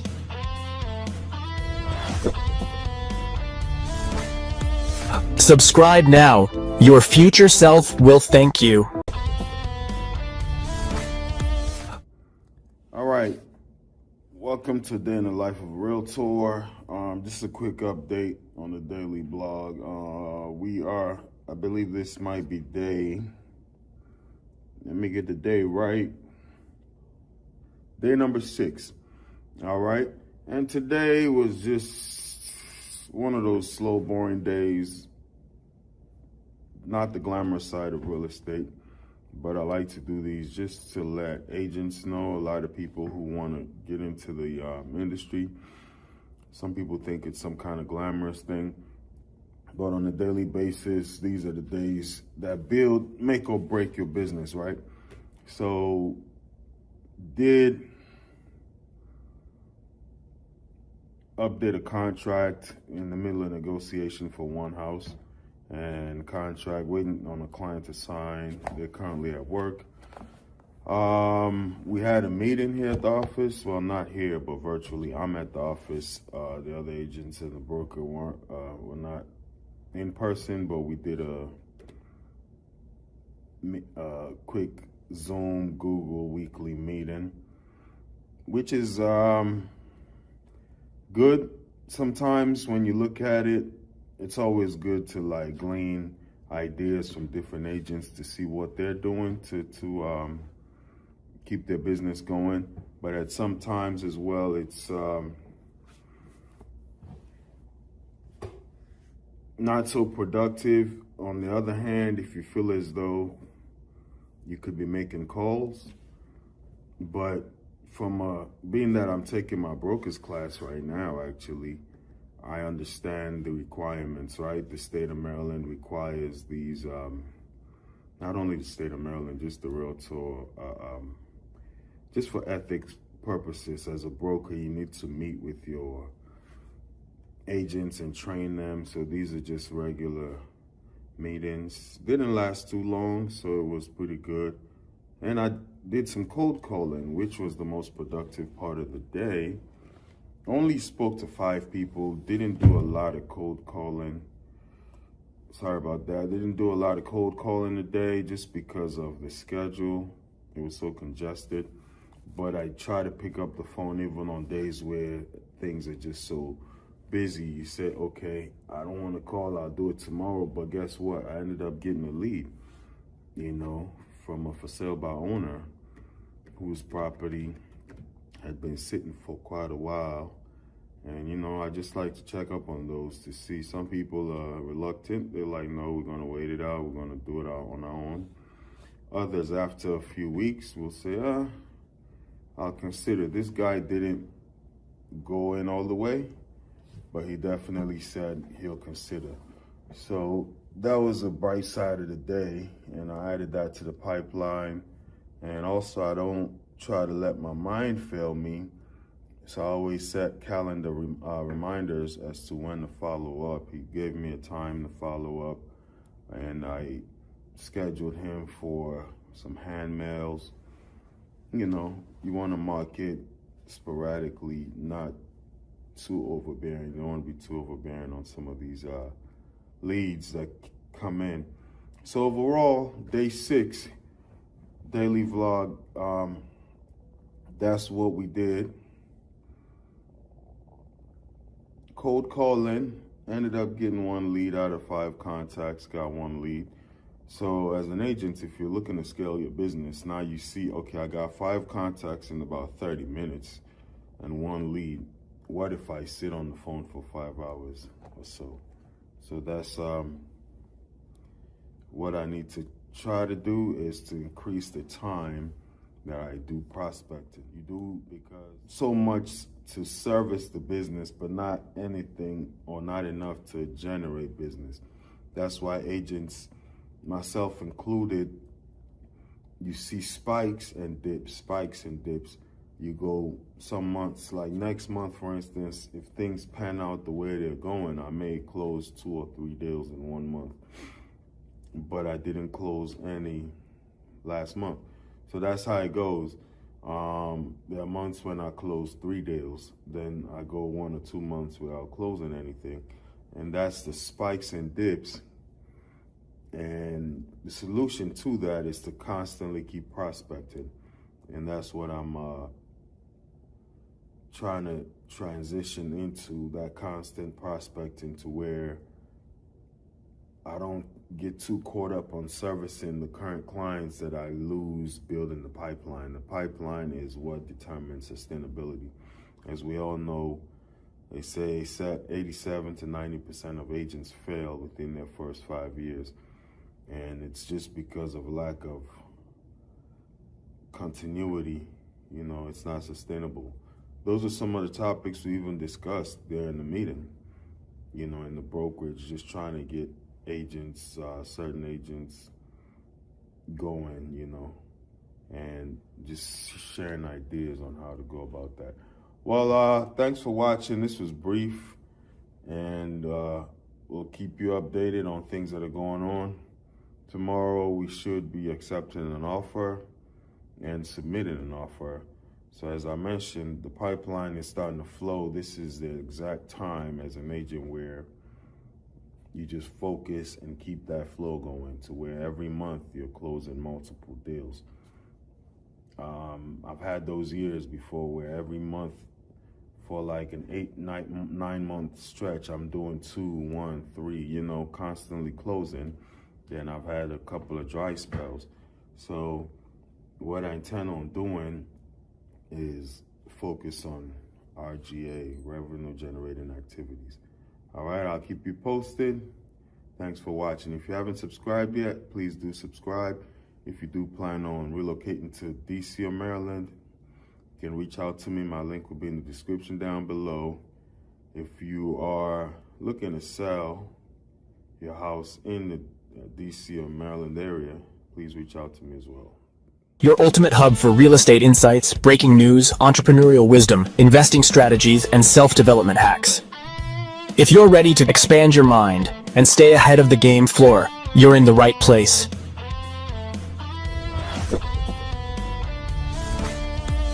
Subscribe now.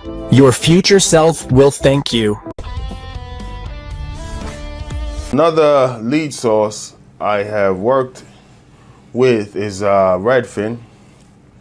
And Redfin has a threshold for you to get in. You need to have closed at least 5 transactions, to my knowledge.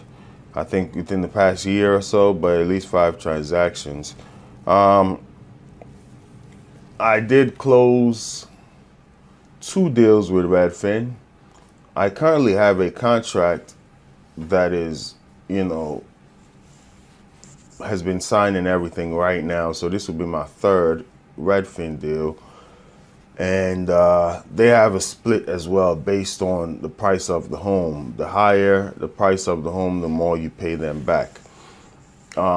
They do give you good leads. As you see, I've closed. This is going to be my 3rd deal. If everything works out with this contact, you can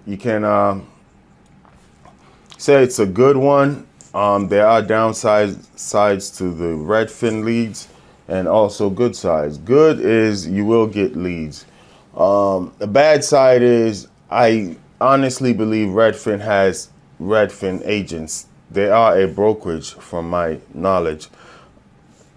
They have their own agents. And now I think they partnered with probably Rocket Mortgage or so.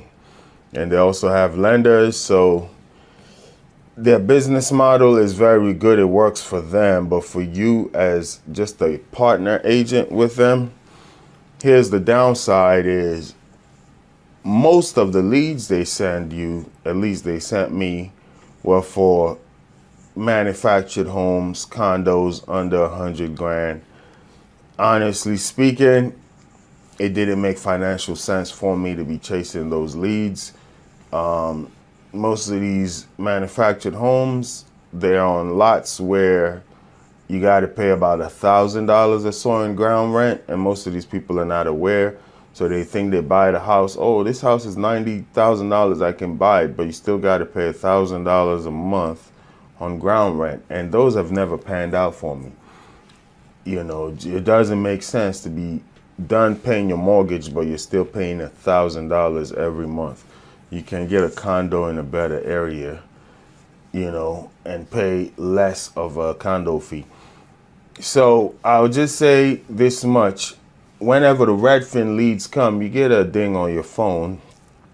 And whenever I saw a deal that's over 300 grand, 400,000. The average home in Maryland is about $400,000. Whenever I saw a home like that, I would instantly accept the lead and I would instantly get a text message, sorry, this lead has been assigned to somebody else, something along those lines, or somebody else took the lead. And sometimes I thought maybe it's me not being timely to accept the leads, but I would have my phone literally in hand. It comes in, hit accept. As long as the price point is over a threshold, they give it to somebody else, is my conclusion. I may be wrong, but there's no way I can instantly accept a high dollar lead multiple times and none of them actually comes to me. Anything under 100 grand or so, they will give you. So I feel like you got me running around for not enough money. There are other sources that I can pursue and get a high, you know, and it needs to be worth your while. If you don't have any business going on and you've closed 5 deals, then hey, maybe you can take on that challenge. But for me, it just didn't make financial sense. But out of all of those, sometimes out of the 3 deals I closed, I did end up getting a few in the $300,000, $200,000 price range. But there was a few and far between, and they got all these requirements. You have to update all the leads in time and delete the ones that are not dealing with you. Sometimes it takes time to nurture these leads, you know? So it's just like I'm constantly updating their CRM and the deals are not falling through. It just felt not coming through. They are falling through. It felt like just busy work for me. So I just kind of slowly backed out from that. I do have a few Redfin leads that will close this year that I feel as though I provided great service with. And I have one under contract now, let's say 1, 2, 3 off the top of my head that I feel like I built a rapport with. They're just not ready to buy. But when they're ready, I even think I'll be the agent they call, because one of them called me earlier this year and he's back searching, you know. The other one also is searching. One of them had signed a year lease. He will be searching, because I know he will search, because I send him properties and I can see that he looks at them. And you know, you just got to engage from a distance. You don't want to be a snake oil salesman constantly hawking and trying to force yourself on people, because sales is about you doing a transaction for somebody who wants to buy or sell a house. It's not about you trying to sell somebody on something they're not interested in. At least that's my philosophy. So Redfin can work. Would it be better for you to be a Redfin agent all the way? And I don't know what their structure is there, how they do a commission split. Are you on a salary? I don't know, but I know they have agents that are Redfin agents, almost like employees, or that's their brokerage. And then they also give other leads. When those agents are full, they hand down the other leads to other people. So it's almost like you're a bottom feeder for Redfin, and you're getting the undesired leads. Some of those leads that may come as undesirable, or that all their agents may be fully booked, you may get 1 or 2 good ones, which has worked out for me. But in the course of getting those 1 or 2 good ones, they have a partnership manager that's really hawking you to work these $80,000, $90,000 leads, which makes no sense to me. I'm constantly driving up and down for less than 100 grand, and I would give pushback there, and it hasn't gone so well. Obviously, it's their platform and they can do what they want to do with it. But that's my experience and my honest take with it. It can work, but there are better options, if I may. Your ultimate hub for real estate insights, breaking news, entrepreneurial wisdom, investing strategies, and self-development hacks. If you're ready to expand your mind and stay ahead of the game floor, you're in the right place.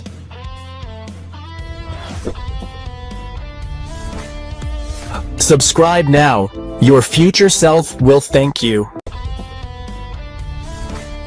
So, As we wrap it up, I'm going to talk about what lead sources I personally think are the best, whether you're a new real estate agent or an agent who's been in the business for a few years, but your business hasn't been going well for you. And I'll start with the worst for me would be farming. Farming, sending hand mails out. That is slow.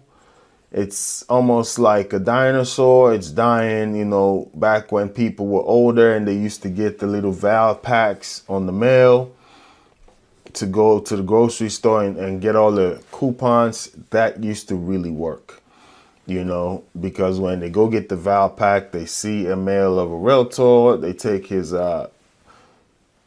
magnetic business card, put it on their refrigerator, and then they'll call you at some point.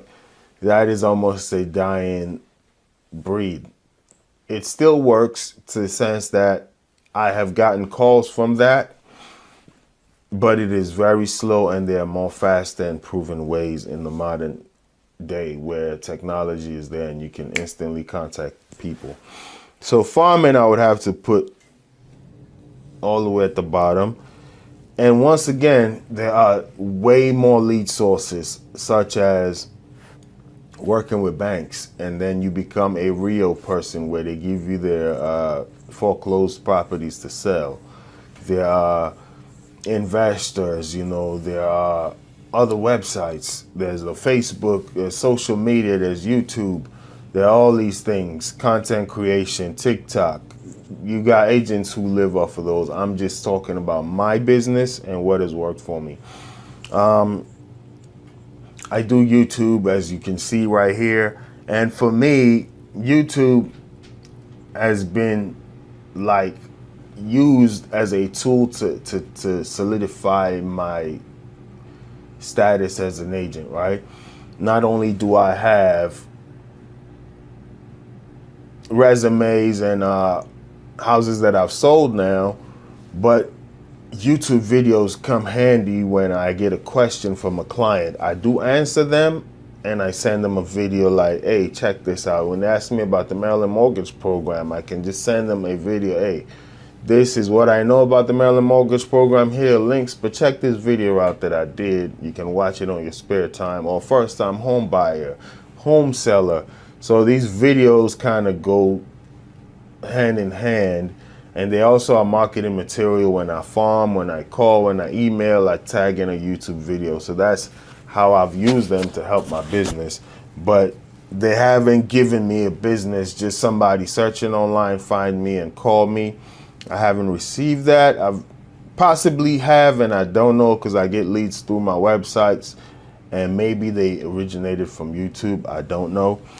But I still do them. So there are business models, but the ones that have worked and haven't worked for me, farming is one that it can work, but it's slow. The next one I would say would possibly be door knocking. Door knocking, once again, I built some rapport. I just couldn't do it. It was too time consuming. You knock on doors. Sometimes people are in there, don't want to open. Same with me. If I don't know you're coming, you knock on my door, I may not open. You know, so door knocking, it's not my thing. Once again, this goes to what you are most comfortable with. Door knocking is not my thing. Why go drive around, burn gas, walk in the heat, knock on 5 doors? In the time I'm doing that, I can possibly sit on the phone and call 100 people. If the goal is to talk to people, I can do it faster. But door knocking is the most effective because you get face to face with people, right? But slow, same as farming, which is hand mailing material out. Slow. They can be used to complement. For instance, for me, farming can be used to complement. If I have already spoken to you, I can farm you now and send you material and stay, you know, connected. Third, from the bottom, I would say is Realtor.com. Didn't close anything with them. Surprisingly, I put in some more money because I feel like they have a model that can work. I did get a lead that was pretty solid. Unfortunately, he didn't move. That's nothing I can do about that. He was considering it, and I'm still, going to keep farming and working with that. And then even recently that I got back on Realtor.com about a month ago, I've already had 1 or 2 solid leads. One of them is already listed, but I don't think their current agent is doing the job. So they reached out to me on Realtor.com, and when I spoke to them, I didn't even know the house was listed. It's just I went to make a CMA form, and I'm like, oh, you guys have listed already. Yeah, but I said, well, I can't really solicit your business legally if there's a listing there. But if you ask me personally, I think you guys are overpriced. I would love to take the listing, but I see a house that is double your square footage. It's a very nice neighborhood, but it's sold for $5,000 less than you guys are listing right now. And it's right around the corner from you. Multiple houses have sold that are double your square footage that are not going for as much as you are asking. That's just my personal opinion. But you do have a contract right now. If you want to move forward in the future, I'll be happy to talk to you. But so Realtor.com, I have a good feeling with, but it just hasn't translated yet, right? But you can kind of see the lead quality. I can work with this. Redfin, as I mentioned, for me would be very decent because I've closed multiple deals. I got 1 under contract from Redfin now. I got 2 or 3 potential buyers this year that are all Redfin contacts. So Redfin is decent. It's just, as I mentioned, they have their agents, which I wholeheartedly believe get the big deals. And you may be a bottom feeder and a scavenger, just getting what trickles down from their Redfin agents. So for me, it's complimentary. I wouldn't put all my eggs on that. I would never advise any agent at all to put all their eggs on one lead source anyway. But Redfin does its job for me. It trickles down. I get what I can get from them. But I got to pay them a lot of money when we do close. Up to 33% or even higher based on the price of the house.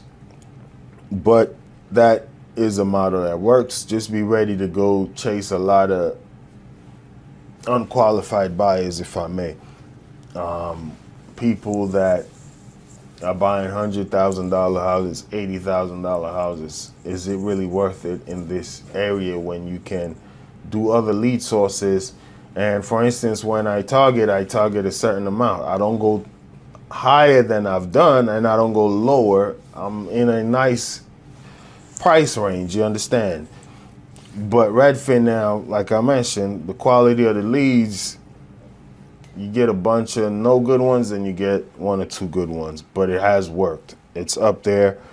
Next one would be my sphere of influence. As I mentioned, every single year, 1 or 2 deals come from people I know. Has always happened. And I would always recommend, it's the cheapest one for a new agent. They trust you already. They know about you already. Always work your phones, work your sphere. Second on my list would be Vulcan 7. And Vulcan 7 really can be number 1 on my list. It's just that the same thing that has plagued every agent plagues me, and I want to get better at it. It's like you lock in, you get the leads, then you get so much business that you cannot continue working on your business. So the next step for me would be probably hiring an assistant. I've had 1 or possibly 2 assistants over time, but they're not necessarily paid, as in hourly. You may pay them in whatever way you want to pay them, but it's not structured, so it goes up and down. They have more important things to do sometimes, and that is where I now get a bunch of deals under contract, and I'm working to see those deals through rather than working on generating leads, and then the Vulcan 7 goes up and then down. But I feel as though if I can get an assistant to handle the back end of things for me, Vulcan 7 would be number one on my list because I can track it. If I make these amount of calls, I'm going to get these amount of deals. It's just that I don't have the support system sometimes to do the back end things. I want to see it through myself because there's a learning curve in training some assistants. You tell them to do things or even tell them to edit videos or whatever it may be, and you see the quality is not there. So I got to make sure I see it through. Just for the client, my reputation is on the line. And while I focus on that, I lose a little steam on the prospecting side. But Vulcan 7 has always worked for me every year I've used it. Number one that I am not actually using right now, but I got 10 deals from them, would be Zillow. Very expensive, but in a good buyer's market can work.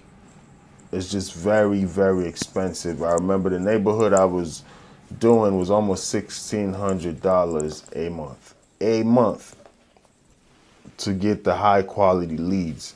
And you do close 500,000, 550, 900, whatever it may be. This neighborhood here was a very solid neighborhood. Actually, the neighborhood I live in, all the houses over 480 on average, but you're going to pay that $1,600 a month. And then when it does close, it may be 13,000 plus. So it's worth it. But when you go into a year like last year, when the interest rates are through the roof and nobody's buying, Zillow still wants that $1,600 a month. So what I recommend for anybody doing Zillow is constantly check on a monthly basis how many leads you're getting and how many are you converting. Change your zip codes if they're available zip codes, but don't keep pouring out money that you're not getting. Be on top of it. Give them a call like, hey, I've been paying this much. I'm not getting leads. You know, let's see what's going on with that and try to rearrange your zip codes that you're working with. Well, I hope that has worked. I would say number one that has worked for me that I wouldn't think is number one is Zillow. Number two would be Vulcan 7. If I can consistently work on it, I would put Vulcan 7 before Zillow just because of the cost and systematically how that can work. Number three would be my sphere of influence. Number four would be Redfin. Number five would be Realtor.com. Number six would be farming, and number seven would be door knocking. You can swap those two. All right. Well, I hope those worked for you. Thanks for checking out the channel. Please leave a comment down below as to where you do business and what's your favorite lead source. I would like to know. Thank you very much. Your ultimate hub for real estate insights, breaking news, entrepreneurial wisdom, investing strategies, and self-development hacks. If you're ready to expand your mind and stay ahead of the game floor, you're in the right place.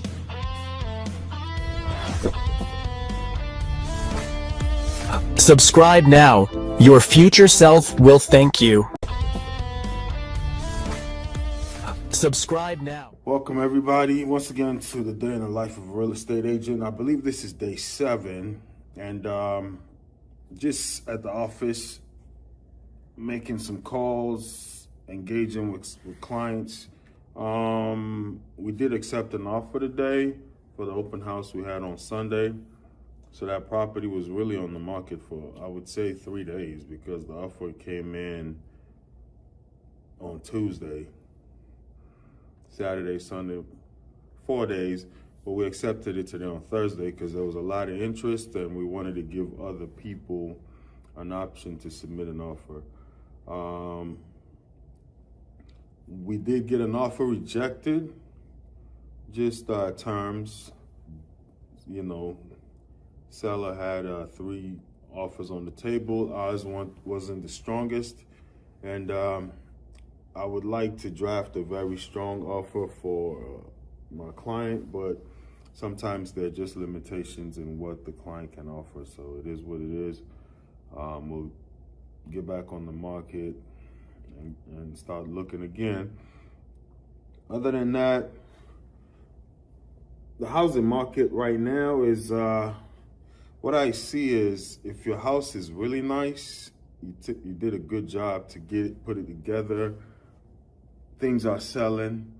I got a listing that is coming up in Silver Spring, which is a very, I would say, hot market.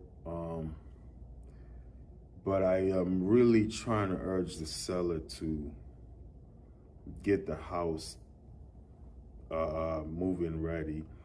You don't want to pour too much money into it, but that market is so hot that if you just touch it up a little bit, you can take it home.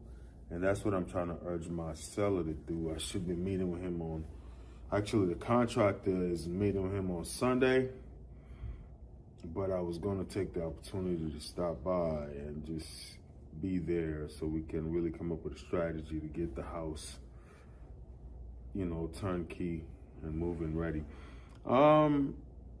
So there are buyers on the market. The market is not dead as it once was, because I had a buyer who sent me 4 properties that she was interested in.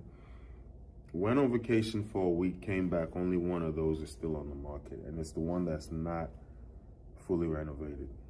So what I see is, if you want to sell your house, make sure it's nice and ready to go, price it accurately. It's still going to sell in this market as much as things have slowed down. Well, we're just here making some calls. Took care of a couple admin things.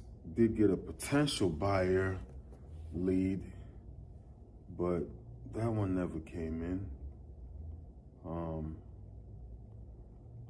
I was expecting a call back from that buyer, actually. She said 30 minutes, almost an hour ago. But, you know, some of them come through, some don't. I can't follow up, but sometimes when they do reach out to you first and you return their call, you kind of want to let it be like a ping pong kind of thing. You don't want to be overwhelming people because they reached out to me, so I think they're interested in making a move.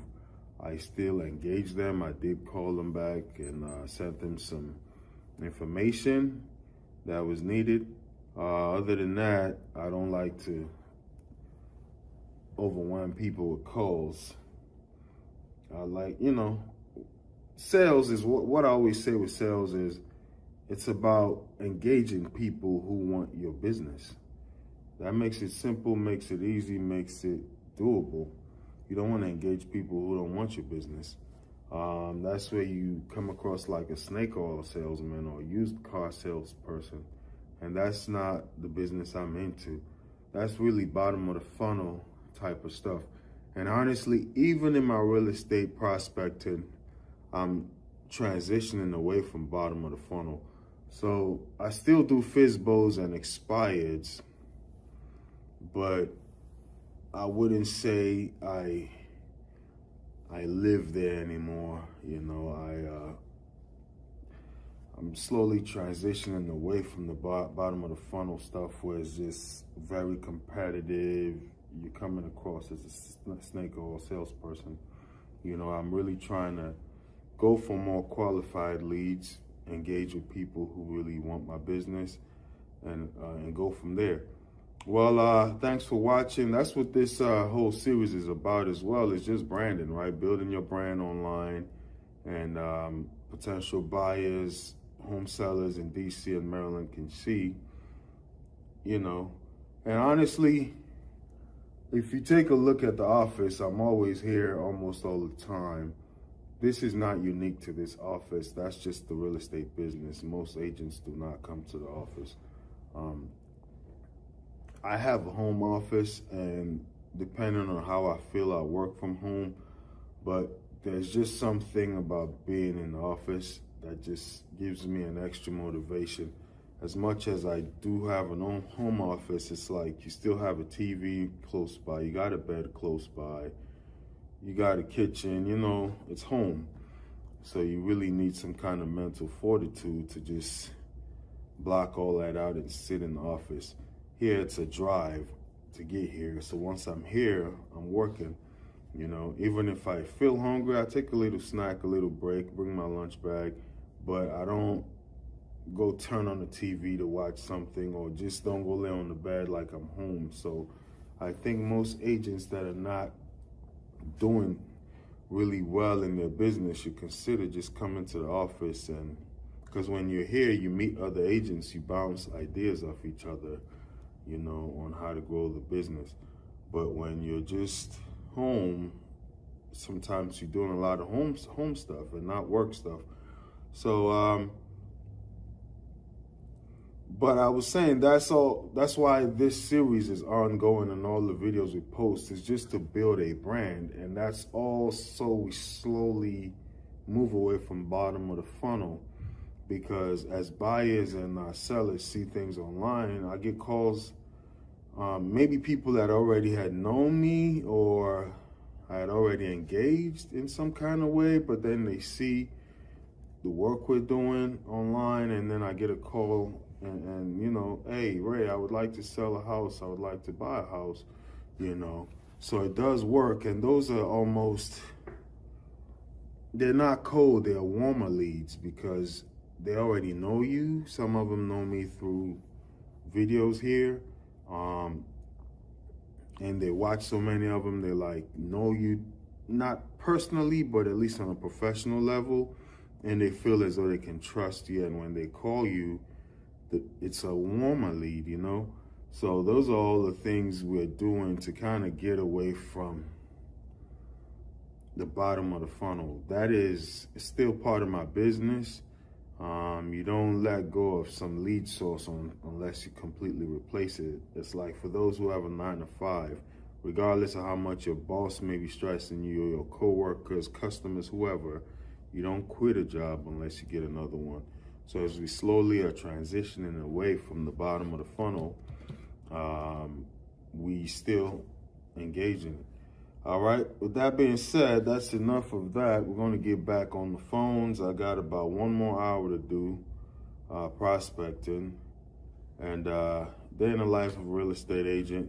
Watch the progress and see how we do this, all right? If you're trying to sell a house or buy a house as well in DC and Maryland, my link is in the description down below. Your ultimate hub for real estate insights, breaking news, entrepreneurial wisdom, investing strategies, and self-development hacks. If you're ready to expand your mind and stay ahead of the game floor, you're in the right place.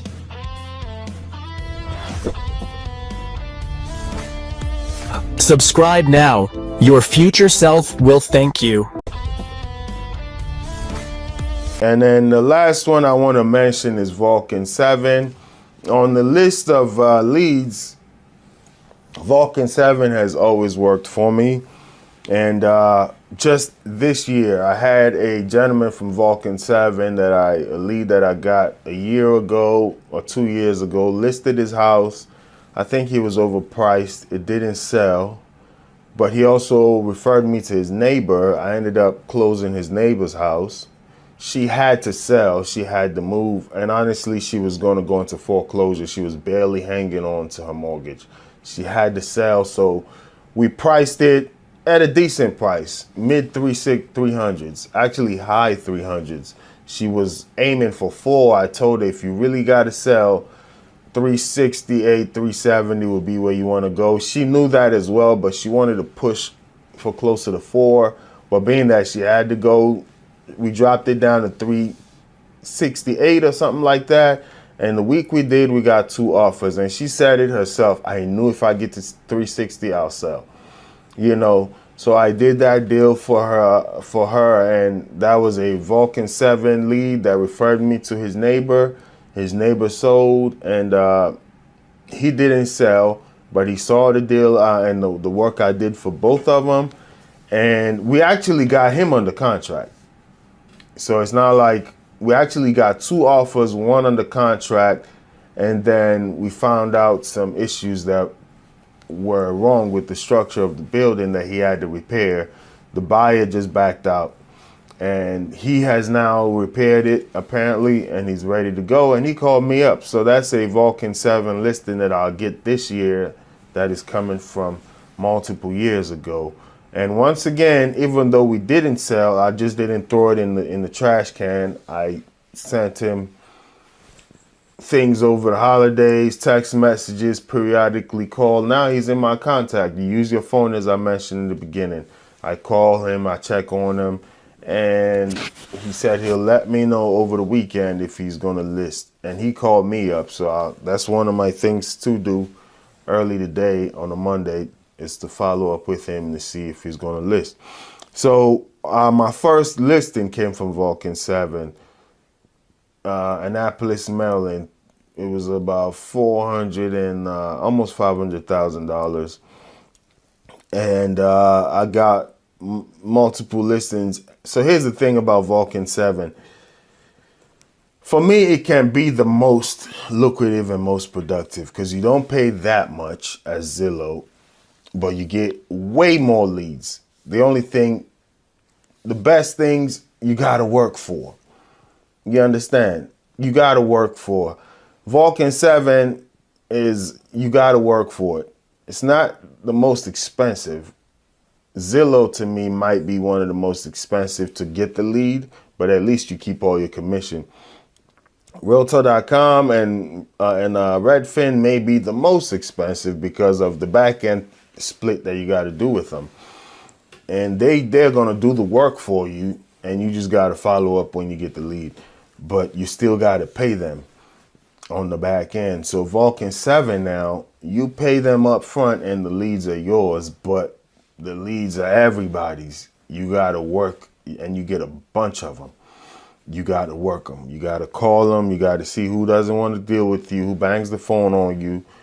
That's cold calling in essence, but technically it's not all the way cold. It is cold because these people don't know you, but they wanted to sell at some point. So at least you're dealing with people who at one point wanted to sell a house, you know, and that's what I think sales is about. It's about you selling a house for somebody who wants to sell it, or you dealing with a buyer who wants to buy a house, not trying to sell a car to somebody who is okay with catching public transportation. You understand? So Vulcan 7 for me, it's all about calling, you know, and then you can do the math. And I did my math. I have a number. If I call these amount of people every month, I get a listing appointment. It has always worked. A little higher, a little lower, but on average, I have my number that if I reach this number of contacts every single month, I'm going to get a listing appointment. It is the hardest to do because of motivation, right? And I was watching one of these motivational guys, and he was talking on a video about accomplishing your goals. You need to separate your feelings, you know, because feelings go up and down. So for Vulcan 7, you just want to take your feelings out of it. Whether you feel like it or not, you do your job. You need to almost take it like a 9 to 5. Whether you feel like it or not, you're going to go clock in. If you don't clock in, you don't get paid. So once you have that mentality, like, this is a job, I'm just going to do it, then it works out.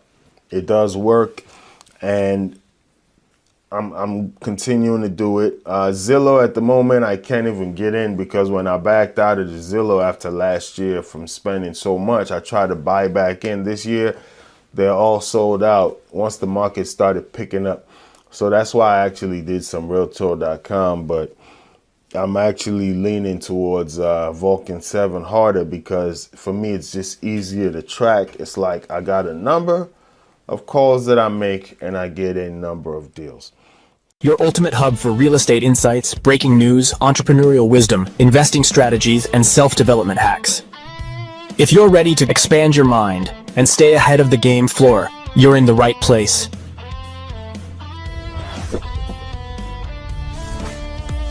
Subscribe now. Your future self will thank you.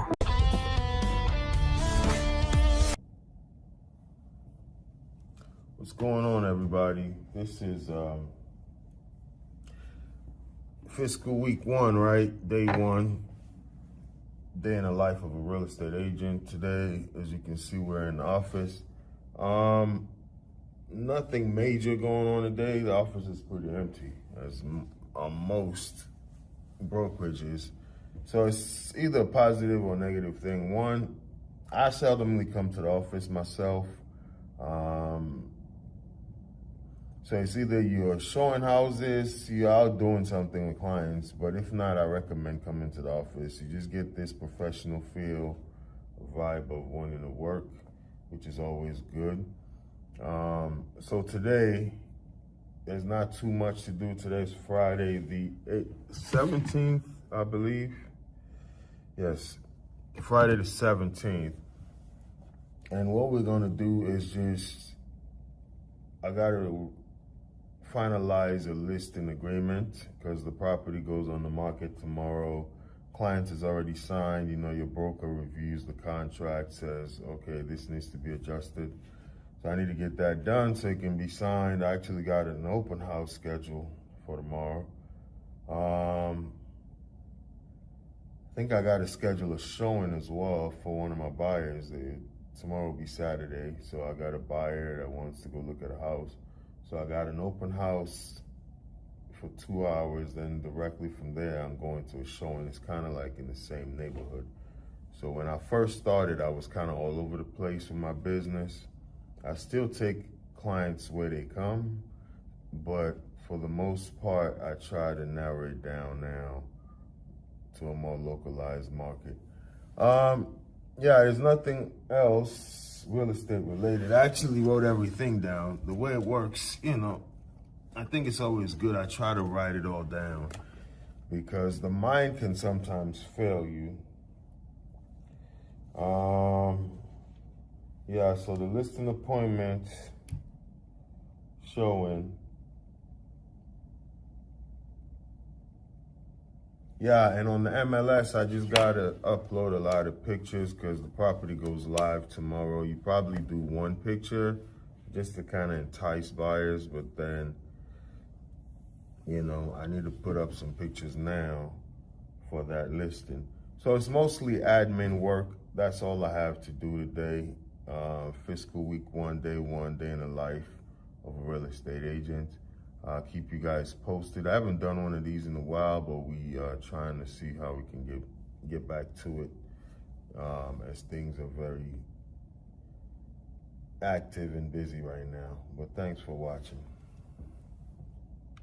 Your ultimate hub for real estate insights, breaking news, entrepreneurial wisdom, investing strategies, and self-development hacks. If you're ready to expand your mind and stay ahead of the game floor, you're in the right place.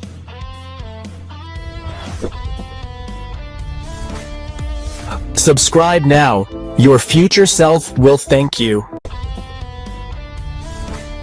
And one of the better options I will say is Zillow, but on the Zillow side, I think they're also leaning to a Redfin model to where they are now almost getting to become a brokerage. And I'll tell you, Zillow for me has worked tremendously and it has also failed tremendously. There was 1 year where Zillow closed 10 deals for me. There was another year where I spent $10,000 with Zillow and I closed 0 deals from that 10 grand. I did end up closing multiple deals from Zillow clients from the previous year, but not that year where I spent up to 10 grand and I had to stop and I said, this doesn't make sense this year because that was last year. The interest rates were so high, buyers weren't making a move. I did close 2 deals from Zillow clients, but those were clients that I had met in previous years that I just built a relationship with. Either they wanted to buy a second home or sell a home. They were flipping and they called me. So technically that is still a Zillow lead, but it didn't come from that $10,000 that I spent last year. I got 0 from that, but I did get some leads from Zillow. I'll say Zillow, what gave me a red flag was I closed a deal in Bowie, Maryland for Zillow and 400 and something thousand. Great transaction. The guy knew what he wanted. He grew up in the neighborhood, divorced. His wife is down the street. He just saw a house in his old neighborhood that came on the market and he bought it because he wanted to be closer to his kids and things like that. And that's just his neighborhood. Even though he's divorced, he just wanted to go back to his roots. So he knew what he wanted. It was a straight up transaction. He actually knew the person that owned the house. That was his neighborhood. Smooth deal. On signing, the gentleman was asking me for a discount. And he said Zillow told him that if they worked with their agent, they'll get a discount. And we called right there at the signing table before the buyers came. We called Zillow to clarify because I wasn't aware of that. And the person on the phone from Zillow was trying to tell the guy he'll have a conversation with him when I'm not there. But what I gleaned from what they were saying is they have their own agent, because Zillow ended up being the lender. They provided him the lender. And they were saying if you work with our agent, so maybe the lender, or I don't know who it was, they had somebody they wanted him to work with and they'll give him a discount. And that rubbed me off the wrong way. It's like, I've already paid for this lead. Why are you trying to get it away from me? It just felt like slimy business. I've already paid for the lead. We're at the closing table, but the gentleman was thinking that I'm the Zillow agent that if he works with, he'll get this deal. But they had another person in mind. So whether it was Zillow directly or the Zillow lenders that had their lender, that their realtor, that if you worked with that person, they'll give you a deal. It didn't come across correctly to me. And the client ended up being mad, even though we closed the deal. He was disappointed that that promise was made to him. Thankfully, 2 weeks ago, I was flying on a vacation, going out of state. Walking through the TSA, I ran into that client. And I said, hey, Mr. So-and-so, how are you doing? He was going with his girlfriend or wife, and turned around and said, hey, that's my realtor. Very happy to see me. Why? Because I don't just close deals and forget about the clients. Over the Christmas holiday, I sent him a card with a little gift card to grab some coffee, just thanking him for his business. So I guess now he's in the house he wanted to buy, and I've engaged with him over maybe 1 or 2 holidays to just wish him happy holidays. How's the house going? Send him just some material. He's calmed down as far as to me, and actually referred to me as his agent to his significant other that he was with. Shook my hand. We had a great conversation. He told me he was going to Mexico, and I told him where I was going. He said, oh, you're going to stay in the cold weather. I'm going to go where it's warm. So at least I've built that relationship with that client. But it was a rough closing because of whatever promise that lender that Zillow had given him, so that let my antennas go up. Like, are they leaning more towards the Redfin business model, which is they'll have their own agents and they'll have their own lenders? And as an agent now, you got to either partner with these big brokers.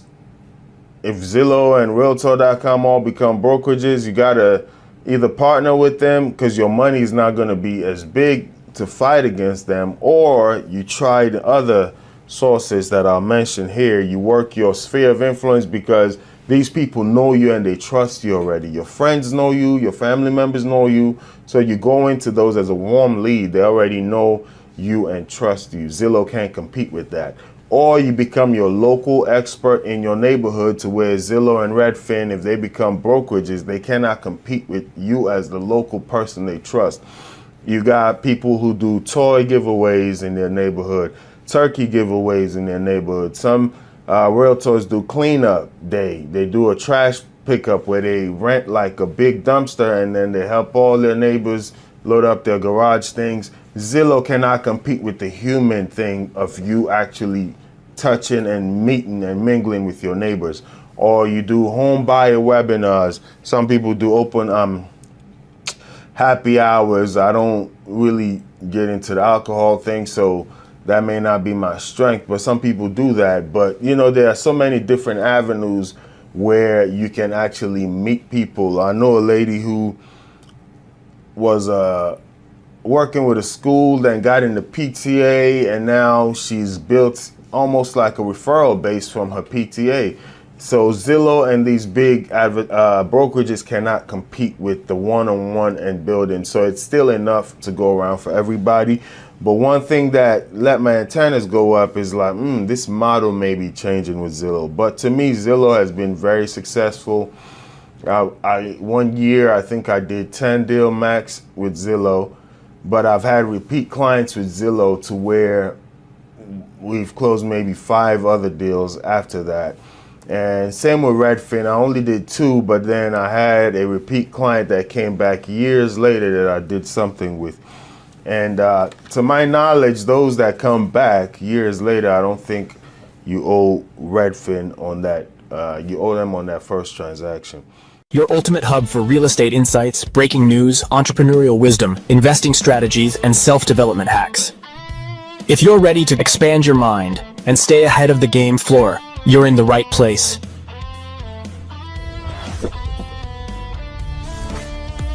Subscribe now. Your future self will thank you. 2026 home buyer trends and strategies, affordability over price.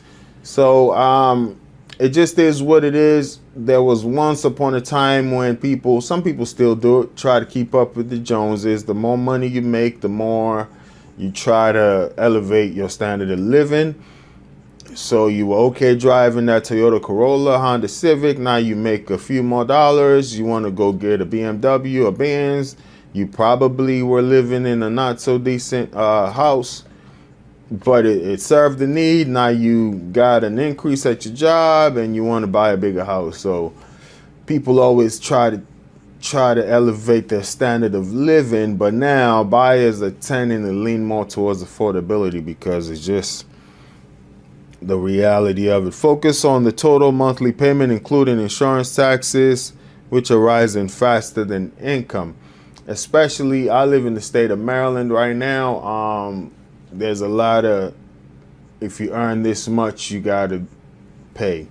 You know, Maryland is leaning a little bit more towards the California tax thing, you know, which may help people in low income, but if you are making a decent amount of money, you got to keep that in mind. Your property taxes also, as houses in the area appreciate, your property tax is going to appreciate with it, right?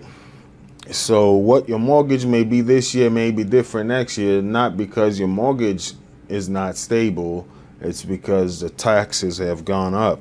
So something to think about. Long-term mindset.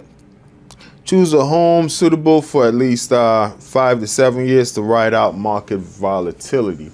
And honestly, that's what I did when I purchased my first home. You ain't got to be like me, but I bought a house that I feel as though I can afford comfortably, you know. Honestly speaking, I show houses to buyers all the time, and you get to see their income and what they qualify for. And some of these buyers barely qualify for things, but they want the best, you know. So hands down, on a personal note, I think I could afford a much bigger house than I currently live in. But it's like, okay, I'm gonna buy this and ride it out for 5 to 7 years and, you know, use the money to start other, you know,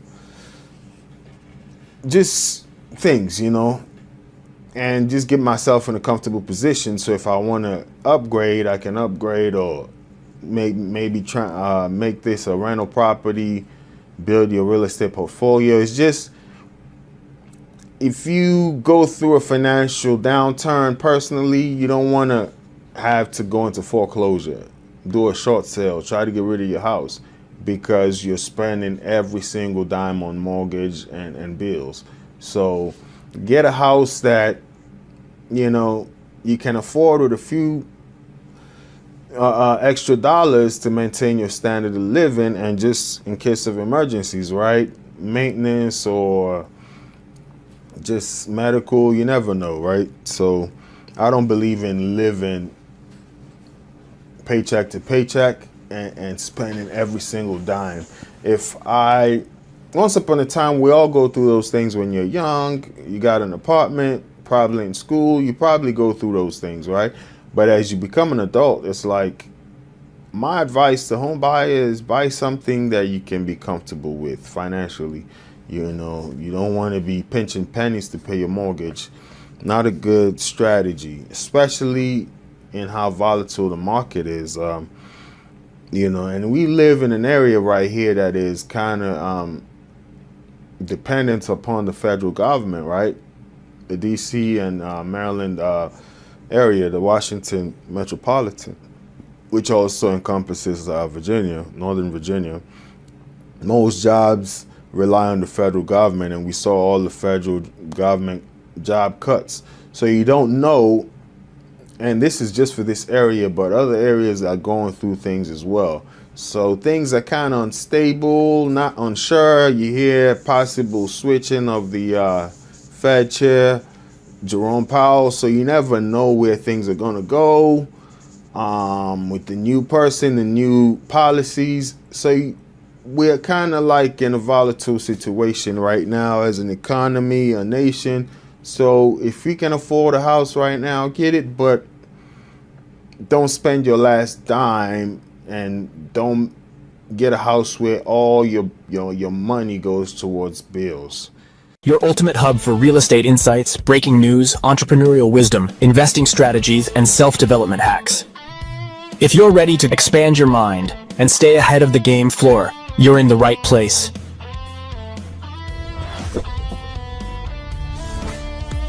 Subscribe now. Your future self will thank you. All right, welcome to a day in the life of a Realtor. We are on day 31, and just trying to do a quick update on things. As far as the market goes, this is kind of peak market right now, April, May, and then going into the warm months. A lot is going on as far as you see the sign back there with Remax Real, the new acquisition. So a lot of moving pieces, but all I'll say for my agents out there is consistency beats talent any day. We all know about the Jerry Rice story, and some argue that, for my football head, some argue that Randy Moss was a better talent, natural talent or athlete than Jerry Rice. But over time, nobody thinks Randy Moss was a greater receiver than Jerry Rice just because one person stayed consistent. All right. So with that being said, the question is for you, what did you do today to grow your business? What did you do today to grow your business? Mostly for realtors, but even in whatever aspect of life you may be in, just ask yourself, what did you do today to make it better, right? If you're a realtor, how many clients, potential clients, leads did you call? Did you contact? Did you engage? You know, because you see the stat, 95% of realtors fail within 5 years. But every single day, none of these agents wake up and pick up the phone and drive their business. It's like they're sitting around for the business to fall at their feet. Then you wonder when they go out of business. And, you know, ask themselves, how did it happen? Question is, what did you do to grow your business on a daily basis?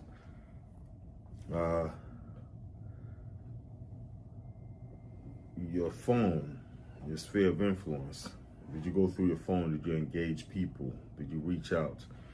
What book on real estate or training did you take today? Could be a little video you watch on YouTube, a podcast you listen to as you're driving, something, right?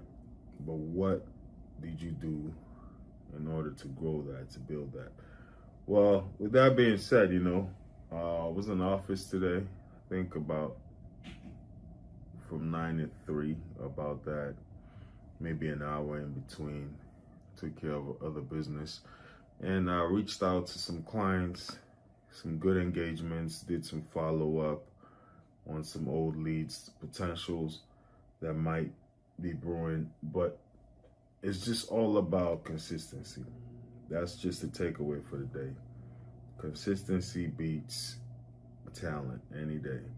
You just wake up, you stay consistent, little grains of water, I mean, little drops of water, little grains of sand make a mighty ocean and a glorious land. You know, they say Rome wasn't built in a day. Every day you just lay a brick down, you take a step. Next thing you know, you turn around, you've done a marathon, right? But you just got to keep moving forward.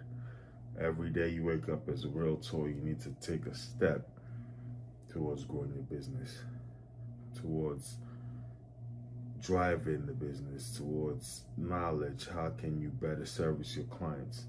So those are all the things you need to keep in mind and continue to work at it. Leave a comment down below if you have any questions. If you are a buyer, potential buyer or seller looking to sell your house in the DMV, in DC and Maryland, because I'm licensed in those two areas, not Virginia for the moment. Make sure you reach out to me. My description and everything, information will be in the description down below. All right. Thanks for watching. Have a blessed day. Your ultimate hub for real estate insights, breaking news, entrepreneurial wisdom, investing strategies, and self-development hacks. If you're ready to expand your mind and stay ahead of the game floor, you're in the right place.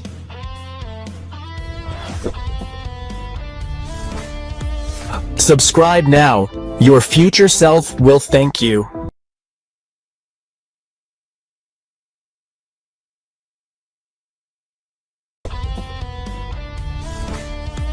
All right, welcome to the day in the life of a real estate agent. My name is Raymond. I am a realtor in the state of Maryland and Washington, D.C. I'm here at the office, and we're just going to talk about, you know, day-to-day going on as far as with the real estate profession. And if you're aspiring to be becoming a real estate agent, things to keep in mind. I'll keep it short and sweet. Do not quit your day job. I say do not quit your day job because this is a sales business. Point blank, period. I know most people like to glamorize everything. You know, the grass is always greener on the other side. You may be looking at getting into law, and then you become a lawyer, then you got to find out some lawyers spend hours just at the courtroom trying to solicit business. You know, some spend hours just calling people who got into accidents, see if they need representation. Then some people are at the top. Each case, 20 million, 4 million plus. Same thing goes for real estate. You got $1 million agents. You got agents who may even get $1 million per deal or more. And you got agents who close 100 homes minimum a year. And then you got the majority of agents. If you look on NAR, and it gives you all the stats, a bunch of agents, over 50%, maybe even over 70%, not sure with the exact numbers, but I know over 50% may not have even closed a deal last year. And those to close over 2 deals are even lower. And it boils down to why a lot of agents quit. In 5 years, 2 years, they come in, they step out. So I'll advise you, if you're trying to be an agent, I've been an agent now, going on 5 years. If you consider entire time in the industry, I would say 10, 15 years. But getting my license was about 4 or 5 years ago, right? And what has kept me going is, one, I didn't quit my day job. You know, I had a pretty decent job that was able to sustain me for a while until real estate got going. And this is sales. So can you do sales? Sales is calling or emailing or hand mailing or door knocking, that's sales. Or running ads on, you know, billboards, online ads, TV ads, radio ads, whatever you got to do to generate business, it's sales. Figure out how. Google ads, that's a lane. You could do Zillow, you could do Redfin. Most of these now are actually partnering with brokerages, and they're not running the ads as they used to. You got Realtor.com, just so many lead sources, right? But can you generate those leads, and what's your follow-up plan like? Can you follow up consistently? Are you okay with being told no? Are you okay with the business not being there today and right now? So those are questions you're going to have to answer for yourself. So the average home in Maryland is about $400,000. If you're looking at Washington, D.C., you're looking at average $600,000. Obviously, you got $1 million homes, multi-million-dollar homes, and you got those less than $100,000. But the average is about $400,000 in Maryland and about $600,000 in D.C.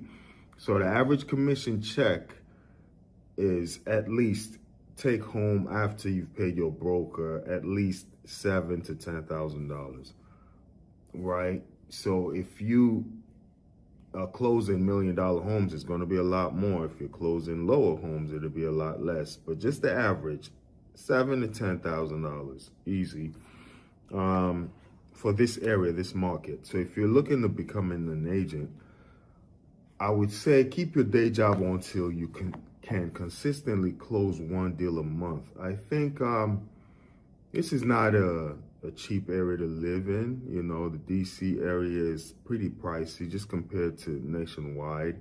Obviously, we may be a little lower than a New York or California as far as cost of living, but we're higher than a lot of other places, right? But unless you want to live an extravagant lifestyle, I think if you are making,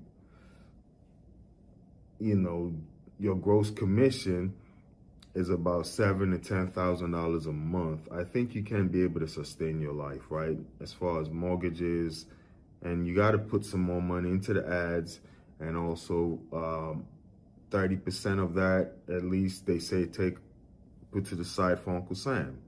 You know, you don't want to get to the end of the year, then you're trying to scramble and get money to pay Uncle Sam. You put his money away first. Some even recommend you pay in advance, and you can file and get refunded back if you don't spend everything, you know.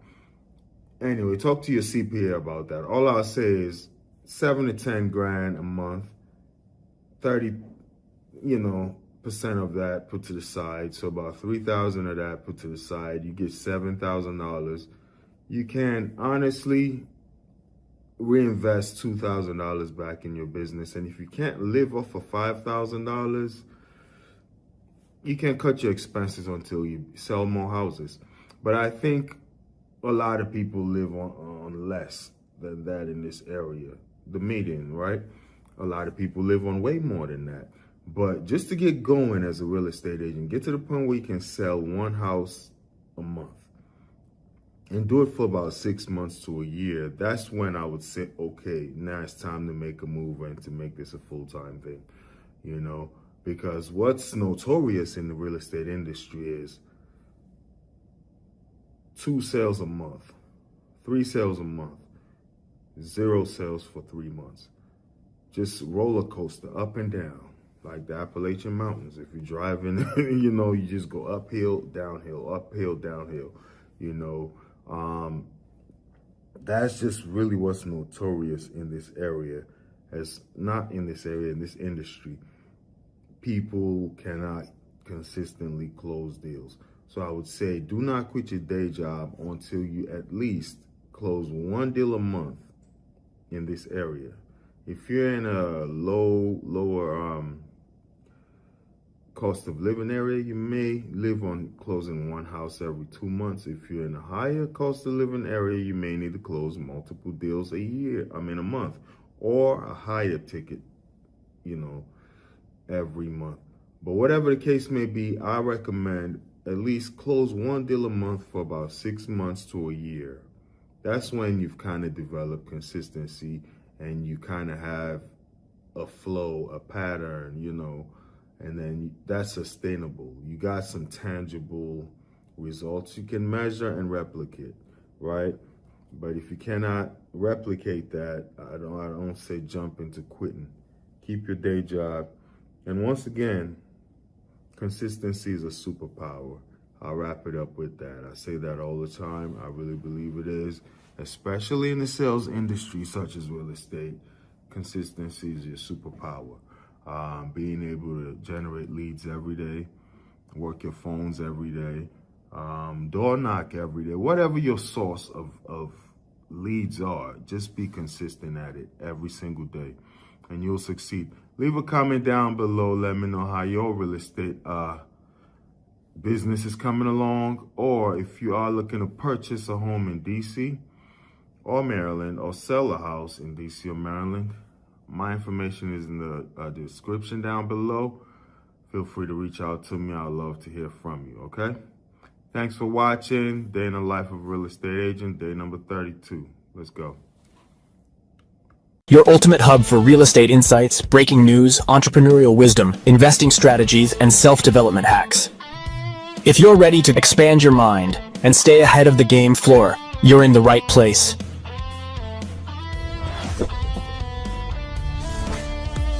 Subscribe now. Your future self will thank you.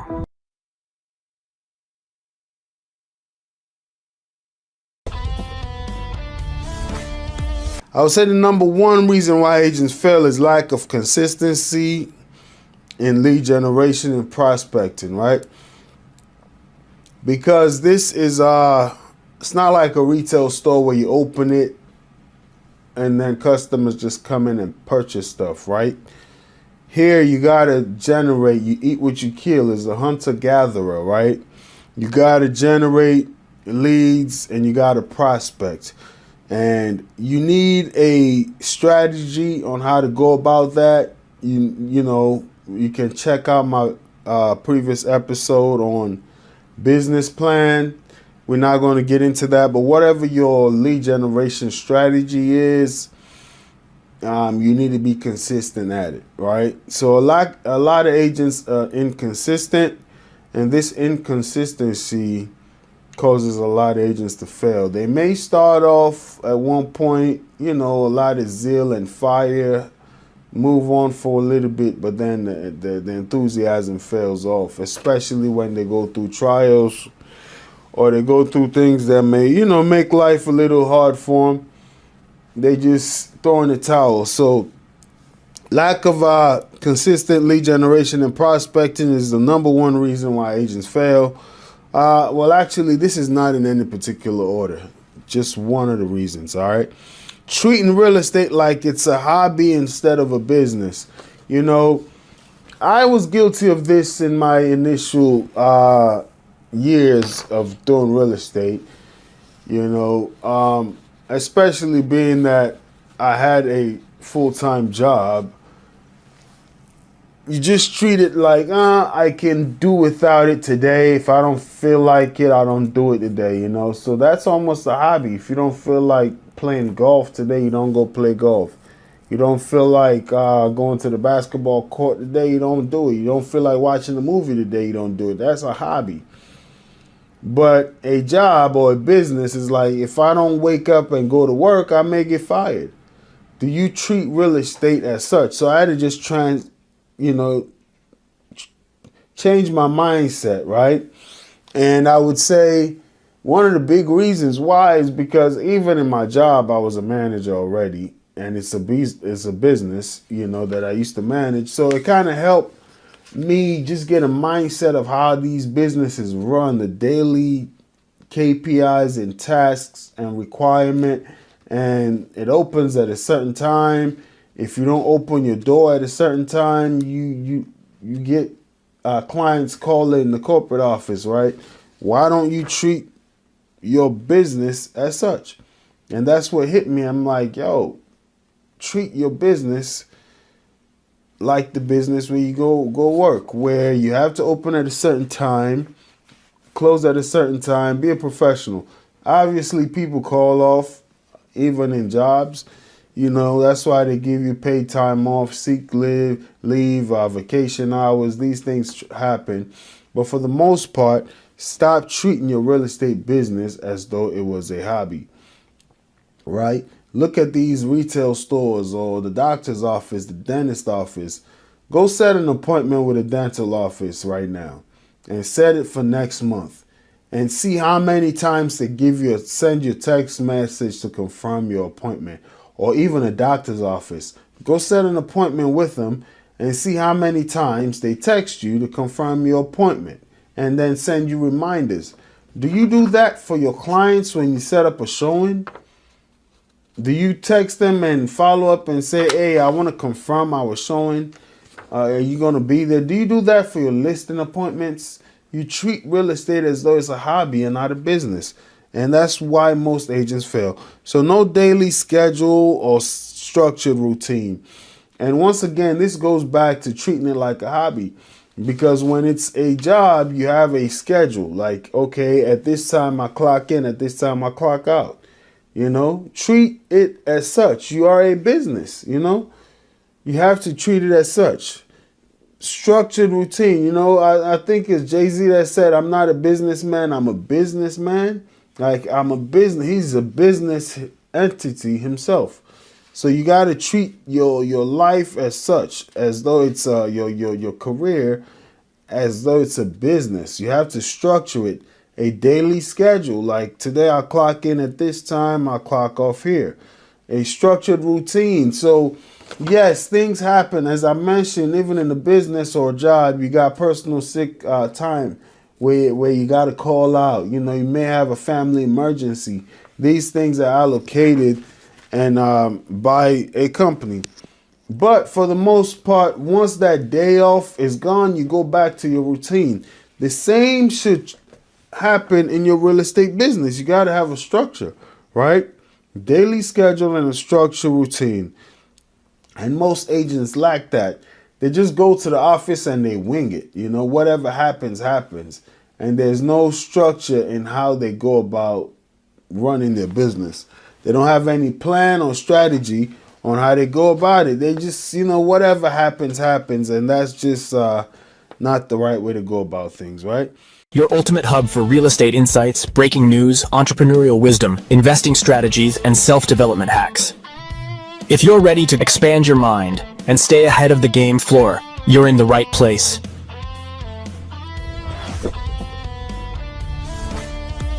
Subscribe now.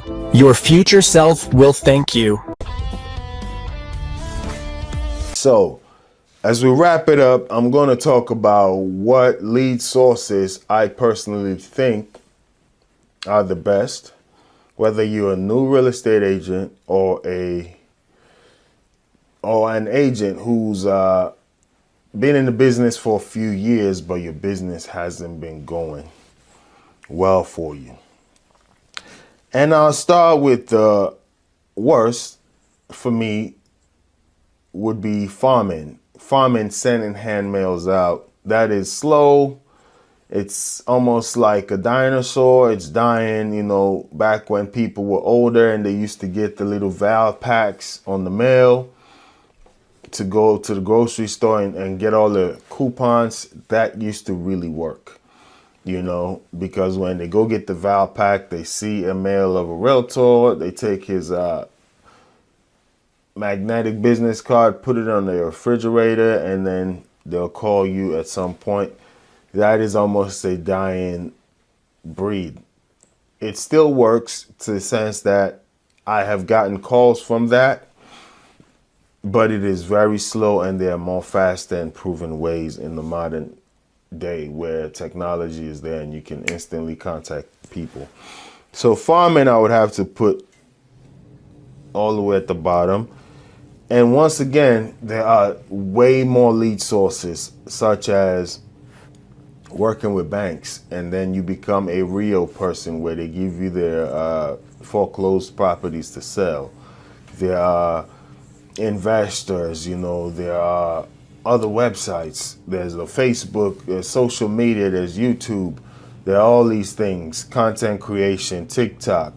You got agents who live off of those. I'm just talking about my business and what has worked for me. I do YouTube, as you can see right here. And for me, YouTube has been like used as a tool to solidify my status as an agent, right? Not only do I have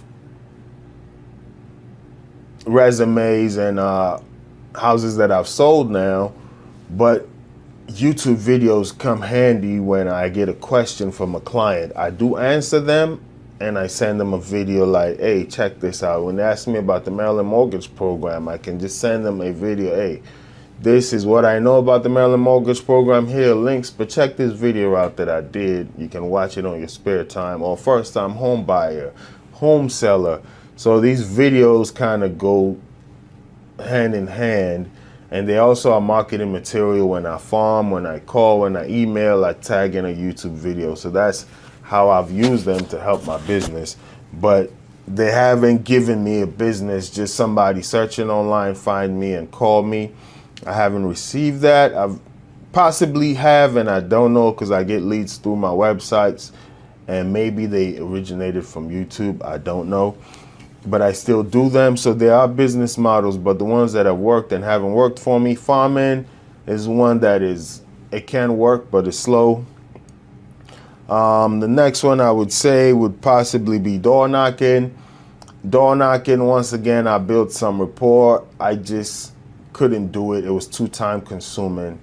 You knock on doors. Sometimes people are in there, don't want to open. Same with me. If I don't know you're coming, you knock on my door, I may not open. You know, so door knocking, it's not my thing. Once again, this goes to what you are most comfortable with. Door knocking is not my thing. Why go drive around, burn gas, walk in the heat, knock on 5 doors? In the time I'm doing that, I can possibly sit on the phone and call 100 people. If the goal is to talk to people, I can do it faster. But door knocking is the most effective because you get face to face with people, right? But slow, same as farming, which is hand mailing material out. Slow. They can be used to complement. For instance, for me, farming can be used to complement. If I have already spoken to you, I can farm you now and send you material and stay, you know, connected. Third, from the bottom, I would say is Realtor.com. Didn't close anything with them. Surprisingly, I put in some more money because I feel like they have a model that can work. I did get a lead that was pretty solid. Unfortunately, you know, he didn't move. That's nothing I can do about that. He was considering it, and I'm still, you know, going to keep farming and working with that. And then even recently that I got back on Realtor.com about a month ago, I've already had 1 or 2 solid leads. One of them is already listed, but I don't think their current agent is doing the job. So they reached out to me on Realtor.com, and when I spoke to them, I didn't even know the house was listed. It's just I went to make a CMA form, and I'm like, oh, you guys have listed already. Yeah, but I said, well, I can't really solicit your business legally if there's a listing there. But if you ask me personally, I think you guys are overpriced. I would love to take the listing, but I see a house that is double your square footage. It's a very nice neighborhood, but it's sold for $5,000 less than you guys are listing right now. And it's right around the corner from you. Multiple houses have sold that are double your square footage that are not going for as much as you are asking. That's just my personal opinion. But you do have a contract right now. If you want to move forward in the future, I'll be happy to talk to you. But so Realtor.com, I have a good feeling with, but it just hasn't translated yet, right? But you can kind of see the lead quality. Okay, I can work with this. Redfin, as I mentioned, for me would be very decent because I've closed multiple deals. I got 1 under contract from Redfin now. I got 2 or 3 potential buyers this year that are all Redfin contacts. So Redfin is decent. It's just, as I mentioned, they have their agents, which I wholeheartedly believe get the big deals. And you may be a bottom feeder and a scavenger, just getting what trickles down from their Redfin agents. So for me, it's complementary. I wouldn't put all my eggs on that. I would never advise any agent at all to put all their eggs on one lead source anyway. But Redfin does its job for me. It trickles down. I get what I can get from them. But I got to pay them a lot of money when we do close. Up to 33% or even higher based on the price of the house. But that is a model that works. Just be ready to go chase a lot of unqualified buyers, if I may. People that are buying $100,000 houses, $80,000 houses. Is it really worth it in this area when you can do other lead sources? And for instance, when I target a certain amount. I don't go higher than I've done, and I don't go lower. I'm in a nice price range, you understand? But Redfin now, like I mentioned, the quality of the leads, you get a bunch of no good ones and you get one or two good ones, but it has worked. It's up there. Next one would be my sphere of influence. As I mentioned, every single year, one or two deals come from people I know. Has always happened. And I would always recommend, it's the cheapest one for a new agent. They trust you already. They know about you already. Always work your phones, work your sphere. Second on my list would be Vulcan 7. And Vulcan 7 really can be number one on my list. It's just that the same thing that has plagued every agent plagues me, and I want to get better at it. It's like you lock in, you get the leads, then you get so much business that you cannot continue working on your business. So the next step for me would be probably hiring an assistant. I've had one or possibly two assistants over time, but they're not necessarily paid, you know, as in hourly. You may pay them in whatever way you want to pay them, but it's not structured, so it goes up and down. They have more important things to do sometimes, and that is where I now get a bunch of deals under contract, and I'm working to see those deals through rather than working on generating leads, and then the Vulcan 7 goes up and then down. But I feel as though if I can get an assistant to handle the back end of things for me, Vulcan 7 would be number one on my list because I can track it. If I make these amount of calls, I'm going to get these amount of deals. It's just that I don't have the support system sometimes to do the back end things. I want to see it through myself because there's a learning curve in training some assistants. You tell them to do things or even tell them to edit videos or whatever it may be, and you see the quality is not there, so I got to make sure I see it through. Just for the client, my reputation is on the line, and while I focus on that, I lose a little steam on the prospecting side. But Vulcan 7 has always worked for me every year I've used it. Number one that I am not actually using right now, but I got 10 deals from them, would be Zillow. Very expensive, but in a good buyer's market can work. It's just very, very expensive. I remember the neighborhood I was doing was almost $1,600 a month to get the high quality leads. And you do close 500,000, 550, 900, whatever it may be. This neighborhood here was a very solid neighborhood. Actually, the neighborhood I live in, all the houses over 480 on average, but you're going to pay that $1,600 a month. And then when it does close, it may be 13,000 plus. So it's worth it. But when you go into a year like last year, when the interest rates are through the roof and nobody's buying, Zillow still wants that $1,600 a month.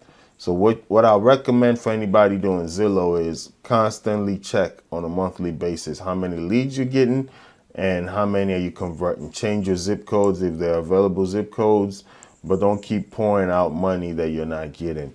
Be on top of it. Give them a call like, hey, I've been paying this much. I'm not getting leads. You know, let's see what's going on with that and try to rearrange your zip codes that you're working with.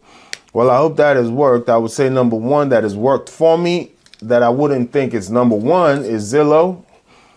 Number two would be Vulcan 7. If I can consistently work on it, I would put Vulcan 7 before Zillow, just because of the cost and systematically how that can work. Number three would be my sphere of influence. Number four would be Redfin. Number five would be Realtor.com. Number six would be farming, and number seven would be door knocking. You can swap those two. All right. Well, I hope those worked for you. Thanks for checking out the channel. Please leave a comment down below as to where you do business and what's your favorite lead source. I would like to know. Thank you very much. Your ultimate hub for real estate insights, breaking news, entrepreneurial wisdom, investing strategies, and self-development hacks. If you're ready to expand your mind and stay ahead of the game floor, you're in the right place.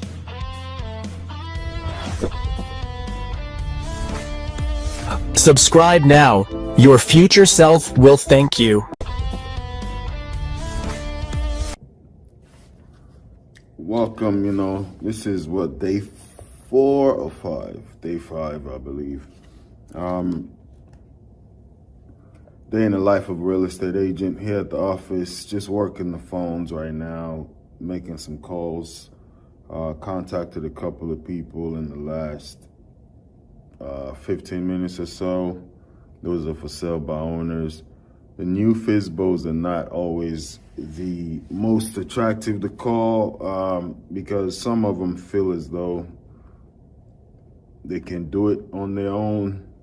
So there's a trick to kind of working the FSBOs. You want to give it a little bit of time, and then you target them a little later in a few weeks or so.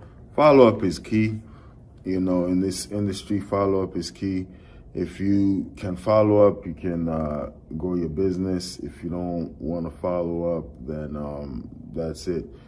But the last video we uploaded on Sunday, I believe, we recorded a video at an open house. We actually have an offer for that property.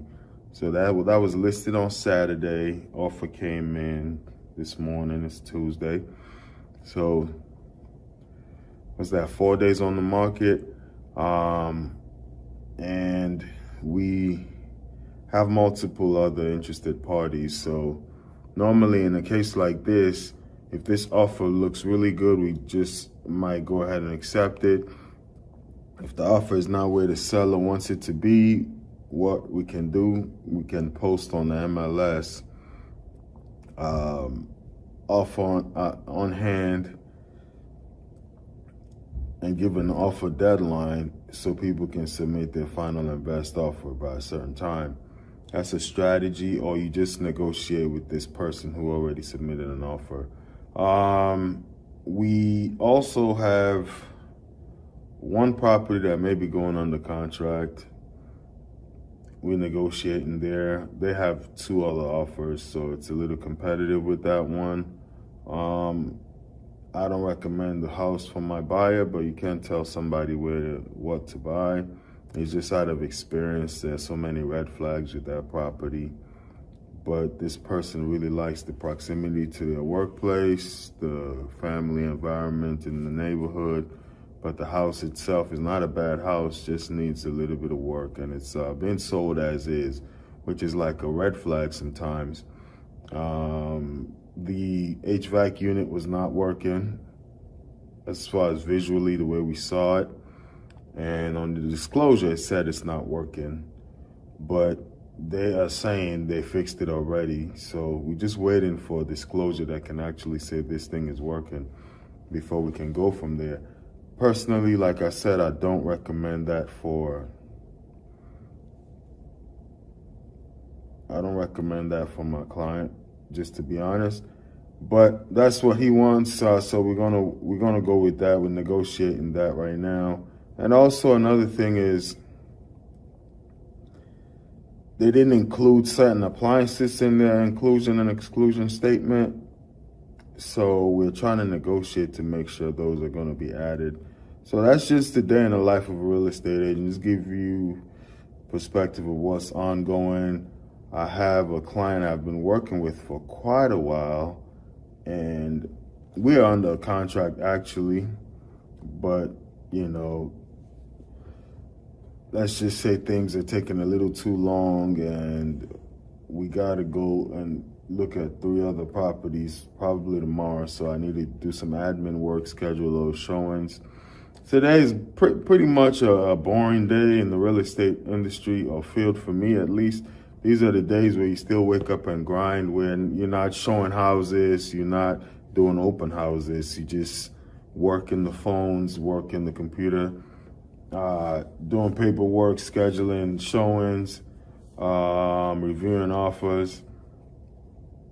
But I'm just thankful at least I have these things in the pipeline.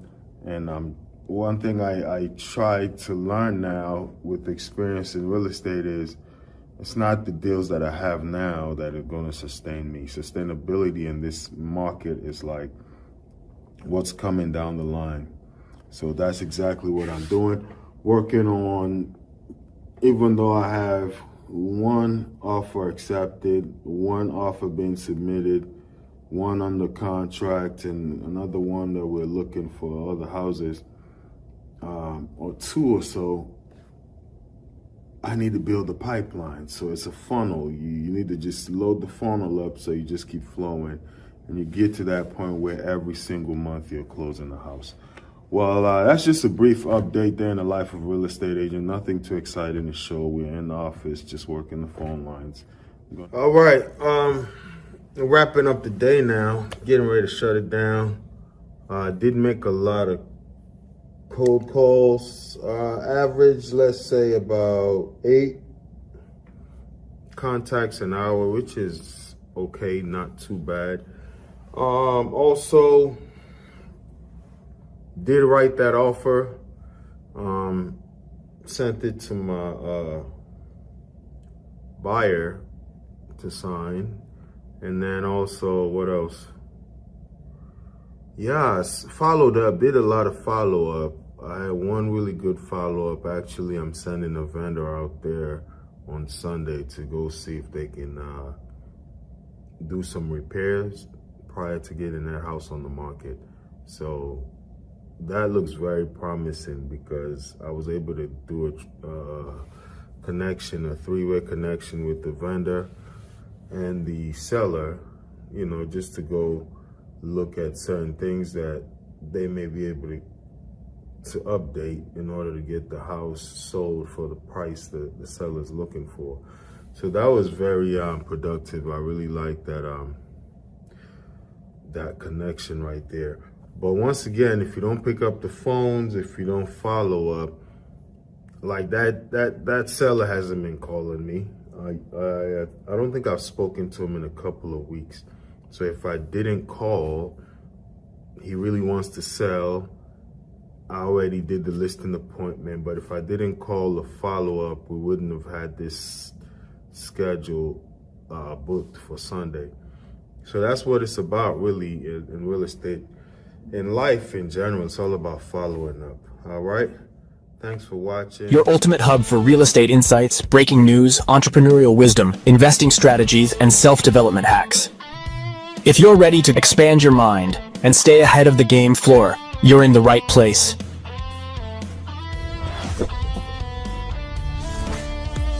Subscribe now. Your future self will thank you. Second thing I tried when I first started, and all of these can work, right? But we can, you know, all of these can work. Second thing I tried was door knocking. It is probably one of the most effective because you're face to face with people. But same as cold calling, some people don't want you to knock on their door. You will see signs on the yard: do not solicit, beware of dogs. You're dealing with the elements. It's hot in the summer, it's cold in the winter. Springtime, you got pollen and all the allergies you got to deal with. In the fall, you never know where the temperature is going to be, but you can always make an excuse not to do something. So when I first got into business, looking for my first deal, I door knocked, got some good conversations. None of them panned out. And the reason why it didn't pan out, I didn't stick with that. I found other avenues to make business. but I'm very aware of agents who that is their only business model. They pick a neighborhood and they're known there as the agent. They go around door knocking constantly. They pick maybe 3 or 4 decent sized neighborhoods, and people know them and they get business that way. I've done it, hasn't panned out for me. I got some solid leads, but none of them actually translated into a transaction. Your ultimate hub for real estate insights, breaking news, entrepreneurial wisdom, investing strategies, and self-development hacks. If you're ready to expand your mind and stay ahead of the game floor, you're in the right place.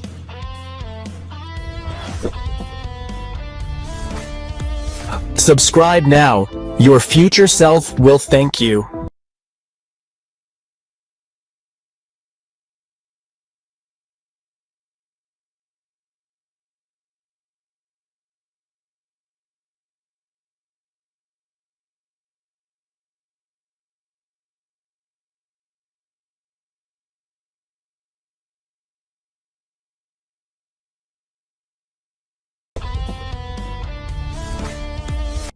This is a day in the life, the end of fiscal week 1, and we are in the office just trying to wrap up the first week of this series right here.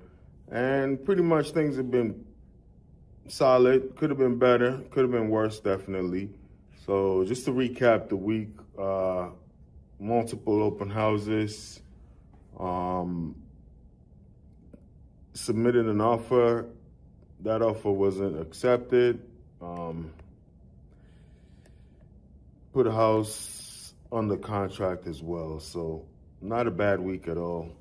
House on the market and under contract in the span of a week. I think it went on, yeah, either way, pretty solid week, could have been better. Looking forward to today, we're just gonna work in the office, make some calls, couple of admin things that I need to do, but it's a Friday, so I feel as though those admin issues can be deferred, but the prospecting side of it cannot be deferred, right? Because this is the thing about real estate for most agents out there. What they really do is they focus too much on servicing the business and not growing the business. So, and that's something I was guilty of for a long time when I first got into business. I would try to service it and not grow it. So I try to just be mindful that as much as you got to service things, if it's a 911, you get on it, you get it done so you can close the deal, or just be in compliance because certain things have a time frame, legal time frame deadline that things have to get done by. But if that's not the case, then we're just going to focus on prospecting, following up, building the business, and then get back to that. All right? But that's pretty much it. If you're looking to get into real estate, to me, I really like it because it forces discipline. You know, I feel as though in order to be successful, in order to be a man sometimes, or just a professional, I don't want to make it in any sexist way, but just to be a professional, discipline matters. And real estate, unless you want the easy life, you go join a team and they give you leads. But even then, you need discipline to work those leads. So that's the beautiful thing for me, being an agent. Some people say, oh, I can't do it, the prospecting, the following up. The reason why I like it is if you don't have structure and discipline, your business is going to fail. But that structure and discipline that you build in order to succeed as an agent translates in other aspects of your life. So for me, it really works out. And yeah, look forward to sharing these experiences with you. We got goals and things we want to do with this series right here. But one thing I also learned is say less than necessary. I don't like to, I used to like to just share my goals with a bunch of people. Definitely not on the internet, but at least on a personal level. But sometimes it's a good and a bad. Thing is, sometimes it helps in accountability. Some people will bring it up. Hey, man, you said you were going to do this. What happened? But also sometimes when life happens and you can't really get things done in a timely manner, you don't feel this pressure to satisfy anybody, you know? So when you think about, for instance, if you look at Tesla, for instance, when they first announced the Cybertruck, it maybe took 2 years later than when it initially said it was going to come out. Or when they talked about, I guess, the big pickup semi-truck, I don't know what it's called, whatever the name is, that one has been delayed for multiple years, but I hear it's finally coming out. The only reason why I bring that up is that's just the reality of business. Sometimes you set goals, but just operationally things happen. But if you go around telling people, oh, I'm going to do this, do that, it forces a hard deadline, which is sometimes good, but sometimes that added pressure may not be necessary, you know? And if you can't do it out of things that you can't control, people just look at you like, oh, you're a failure. You didn't do what you say you were going to do. Doesn't necessarily matter. You know the truth, but I'm just saying it's unnecessary to just share things that don't matter. Anyway, so that's why, but we have a plan while we're doing this. Just stay along for the journey, and hopefully you can see it manifest fully. All right, thanks for watching. We're just going to hit the phone lines right now and do some prospecting for about 3 hours. Wrap it up for the week, at least for Friday. I think I might do a little bit of prospecting on Saturday. But for this first fiscal week, what I'll say is, you know, you don't count the days, you make the days count.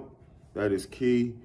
You know, in life, we always try to plan, strategize, but tomorrow never comes. So you make each day count. And very solid day. It's not a glamorous day. You know, most people, as I normally say, would just walk around showing houses. This fake, or sometimes it's real for some, but for most agents, it's not always real.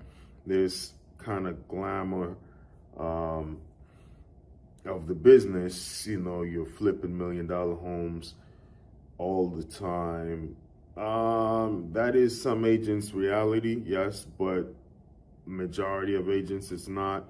And what builds business is like constantly doing the work every single day. Like I said, don't count the days, make the days count. So as far as today, was on the phone, it's kind of exhausting, was on the phone for hours. Not that many people picked up. Actually, very low answer rate today. But the good thing is, good takeaway is I did get a lead. A gentleman that's actually thinking about selling his home. Says he has an agent but nothing is signed, but he does have an agent. And I told him, hey, if you want a second opinion, I'd love to stop by. And he told me, sure, just shoot me a text with the information and we'll go from there, which I did. And he did respond to the text message. So the key is in follow-up, you know. You just got to be confident in what you're going to do than what the other agent is going to do. And you just go out and prove yourself, you know. That's life. Life is not given. Life is competitive in almost everything, since you were in school and class, you know, since you track and field, whatever it may be. Even when you get into the corporate world, competition, nobody, sometimes it's not what you know, it's who you know, those things. But at the end of the day, if you cannot strive and go grab it, even if it's given to you, you can squander it, you know. As they say, tough times make hard men make easy times make soft men, and so on and so forth. So when things are given, sometimes they're not always valued, you know. So these leads that I reached out to are not as competitive as the brand new expireds, brand new FISBOs. Those are like ridiculous. Maybe 30, 40, 50 agents are calling one person in a day. It gets overwhelming. You got to put yourself in the seller's shoes. These are less competitive, but I like the ones that are not too competitive. This is true. Warm leads are always better. You just take it to the finish line. However, sometimes you gotta earn your listing. You go up against some top agents, earn your listing, win it, and then actually close the deal. There's nothing wrong with that. That's part of being, you know, a top agent. If you want to be in the game and be one of the big dogs, you got to go up against other people. It's like back in the day, you know, when you think about boxing, if you're a top boxer, you want to fight the biggest people in your era, you know. Same in basketball. If you think about a Michael Jordan playing a team with another great shooting guard, he would want to go up against that person. So businesses, you think of maybe a Home Depot and a Lowe's or two hotel chains. Sometimes they're right across from each other. You look at who's a competitor of Target? I don't know, but you know, sometimes you go to these shopping centers, you got multiple businesses. You just gotta go and get it. You know, you can't be scared of competition. Anyway, so that was the day, and I have this one lead. Good takeaway there. As far as the housing market, from what I'm seeing, if your house is well repaired, it's gonna sell. If you're just trying to sell a shabby home, you gotta compromise on price. You can't be trying to get top dollar and not willing to put the money to make the house look as moving ready. What I don't understand, for me, the golden rule of life is you do unto others as you want done unto you. So if you cannot afford to renovate the house, I understand. But if you got the money and you really want to sell, why is it not that you want to sell, you skimping on the way the house looks, on the appearance? You know, when you want to buy, would you buy a house where the countertop is discolored and this, you know, the vanities are all in shambles? No, you probably wouldn't.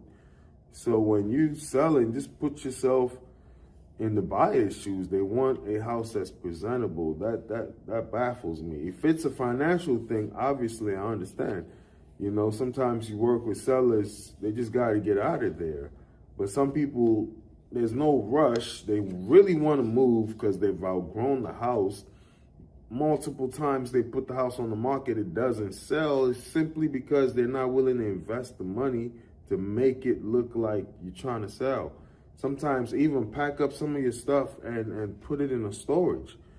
Declutter, make the house a little lighter, you know. You go into some houses, they got all their pictures and things about things that may not connect to the masses. And those are all things that discourage some buyers. You know, you want buyers to see themselves in your house, not you.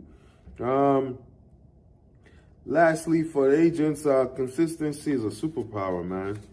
Staying consistent is what's going to do it, you know. If you are looking to be an agent and you think it's all glamour, glitz, touring houses, open houses, signing deals and closing, nah, you got days. It's really like sports. These people go there and they perform maybe one day a week. Let's say the NFL, for instance, or boxers, they fight once every 6 months. Hopefully you're closing deals then every 6 months. But you get what I'm saying. They train, practice, and then they go play one day a week. That's the truth about anything in life. You get that one big day, but for the most part, it's all about the daily grind and keeping that up. All right, well, thanks for watching. Make sure you subscribe if you haven't done so. And if you're looking to purchase in Maryland or DC, my number is... Your ultimate hub for real estate insights, breaking news, entrepreneurial wisdom, investing strategies, and self-development hacks. If you're ready to expand your mind and stay ahead of the game floor, you're in the right place.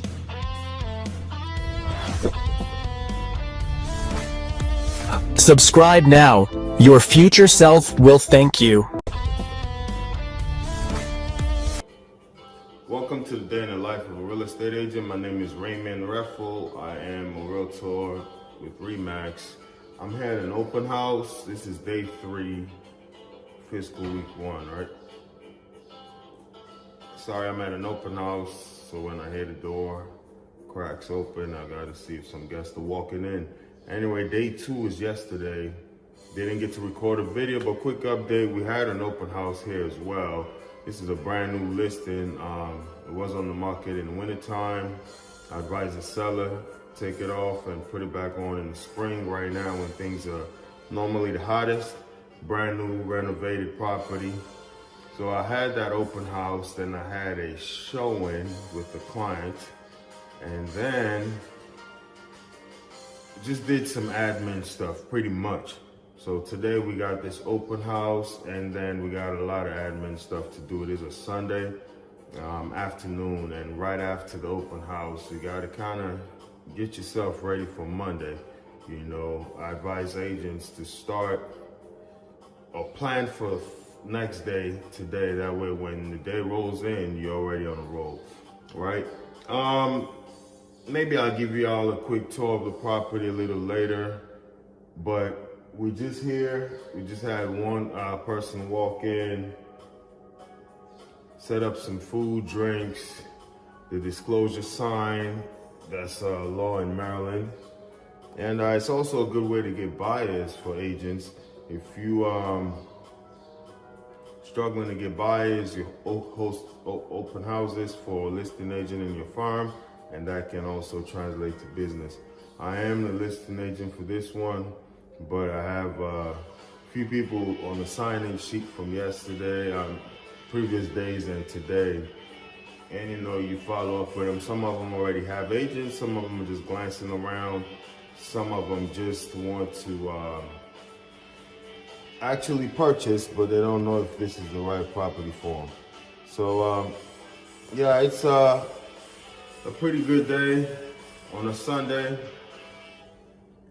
New house on the market, newly renovated, everything is brand new, new appliances, new bathrooms, carpet, flooring, everything is new. Nice neighborhood. If there are any drawbacks about the property, I would say possibly 2 things. The HOA fee, which is nothing the seller can do about that. The community keep a high HOA fee. Sometimes due to renovations, things they offer, amenities, sometimes just security. And also another thing I would say, this is almost like a townhouse structure. You know how townhouses go up. 2 levels on top, and this is a ground level. So this is actually bigger square footage than the 2 levels on top. It's very deep, it goes deep, it has a back door. So the disadvantage for those upstairs, not all of them got a deck. They can't really access the backyard. Over here, being that it's ground level, you do have access to the backyard, so it's a plus. Sometimes people that like properties like this, elderly people that don't want to deal with too many stairs, come direct to your 1-level house. This can be ideal, but it is also suitable for families. As you see, we got 2 extra bedrooms, a master bedroom and a bath there, walk-in closet in the master bedroom. And yeah, everything renovated so you can purchase this house and don't have to worry about too much. You know, got the popcorn ceilings, that's to each his own. Some people really like it, some people despise it, so it's a taste thing. We have a crown molding all around the property. Little just aesthetic things as far as the tiles. Newly finished, modern, sleek look. All the appliances are brand new. So the plus with a house like this is once you purchase it, for the next few years, or you know, you don't have to worry about replacing anything. Water heater is brand new. Only thing that's not brand new is the HVAC unit, but it's fairly new, and it was also, what can I say, I wouldn't say tune-up is the word, right? You get your HVAC tune-up by a HVAC company, and the seller here did that prior to putting this house on the market. So you can confidently purchase this house and just not have to worry about repairing anything in the near future. As far as the outside, that 500 something covers that maintenance for the shared spaces, right? So I'll say that's pretty much it for today as far as a real estate agent day in the life, open house. But that's pretty much it. On a Sunday, got one open house today, and we'll keep it rolling. Do some of this, not always, but just to keep y'all posted on the progress of everything as we're doing in the real estate business.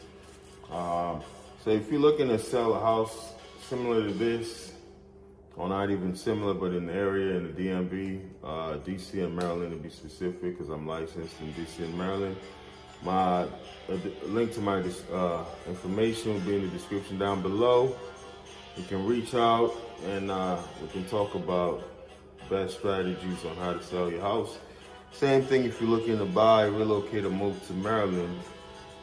Reach out and you can just call 240-432-1464 or just text 240-432-1464. Interesting market now. To wrap up, I'll say it is a buyer's market. This house, for instance, when it was purchased, I was the buyer's agent. When this house was purchased, it was a foreclosure, had to be remodeled. The comps were somewhere in the 300s. Low, very low to even 300s. Now the comps are a little below 300. That's just what has happened. So the market here has dropped about $20,000, so and that's the same in a lot of markets around. Prices are not crashing, but I'm seeing a slight dip.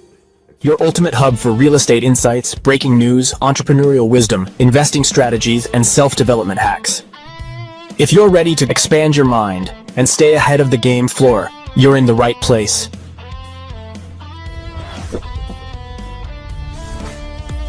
Subscribe now. Your future self will thank you. The next one I would mention is Realtor.com. Realtor.com, I have done the listing side where they send you leads for potential realtors. And they have different models. One model is you pay them a small monthly fee, depending on where you may be financially. It may not be small, about $200 or less. And you get the lead, but when you do get the lead, you do have to give them a breakdown. It's over 30% in the split. That one, they are incentivized to make sure you succeed because they get that big commission split with you. So that one I got one listing appointment. So it's not the greatest, but I did get one listing appointment and it was a $900,000 property. So imagine if I would have gotten that commission. Just to do some quick math, let's say it would have sold for, we're just gonna cut it down, $850,000. We're looking at about $21,000 on the commission, and then I do my split with them.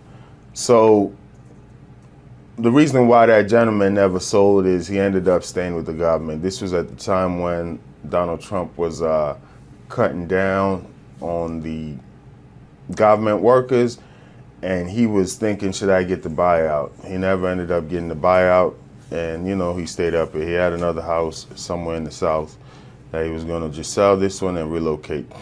But that was a solid lead, and it does work. And they have another one, which is the buyer. And I just started with that one this year. I've had one lead so far in about a week. A gentleman was looking for a huge house, but it turned out he already had an agent. He just had a question about a particular house. So we'll see how that one pans out. And I'll keep people posted on that. Maybe there is something there, maybe there's nothing there. We'll see. But I know on the listing side, I do get solid leads. It's all about converting those leads, right? You do have some that are exclusive and some that are sent to you and another agent. If it's an exclusive lead, You pay more for it, but it only comes to you. A non-exclusive lead goes to you and another agent, and you pay less for that monthly. I used to do the non-exclusive leads with Realtor.com. I'm doing the exclusive now to where I'm the only agent that is sent that contact. Your ultimate hub for real estate insights, breaking news, entrepreneurial wisdom, investing strategies, and self-development hacks. If you're ready to expand your mind and stay ahead of the game floor, you're in the right place.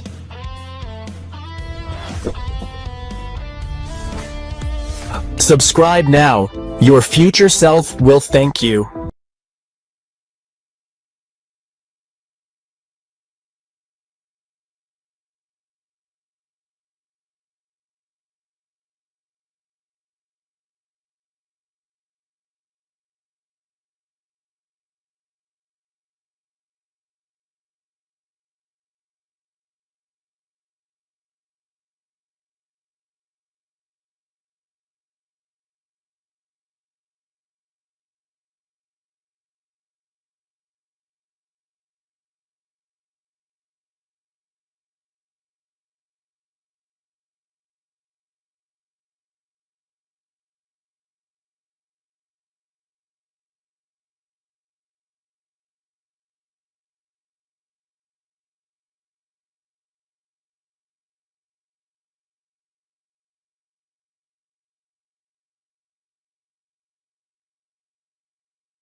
So, as we wrap it up, I'm going to talk about what lead sources I personally think are the best, whether you're a new real estate agent or an agent who's been in the business for a few years, but your business hasn't been going well for you.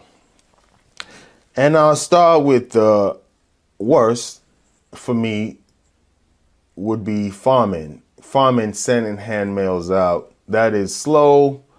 It's almost like a dinosaur. It's dying, back when people were older and they used to get the little val packs on the mail to go to the grocery store and get all the coupons. That used to really work, because when they go get the val pack, they see a mail of a realtor, they take his magnetic business card, put it on their refrigerator, and then they'll call you at some point. That is almost a dying breed.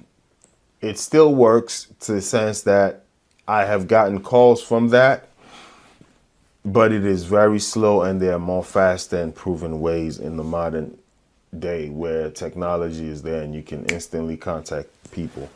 So farming, I would have to put all the way at the bottom. And once again, there are way more lead sources, such as working with banks, and then you become a real person where they give you their foreclosed properties to sell. There are investors, there are other websites. There's a Facebook, there's social media, there's YouTube. There are all these things, content creation, TikTok. You got agents who live off of those. I'm just talking about my business and what has worked for me.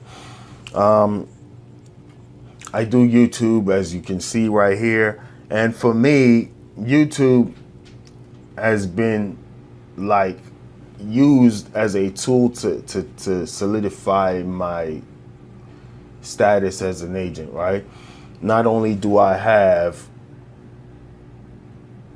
resumes and houses that I've sold now, but YouTube videos come handy when I get a question from a client. I do answer them and I send them a video like, hey, check this out. When they ask me about the Maryland Mortgage Program, I can just send them a video, hey, this is what I know about the Maryland Mortgage Program. Here are links, but check this video out that I did. You can watch it on your spare time, or first time home buyer.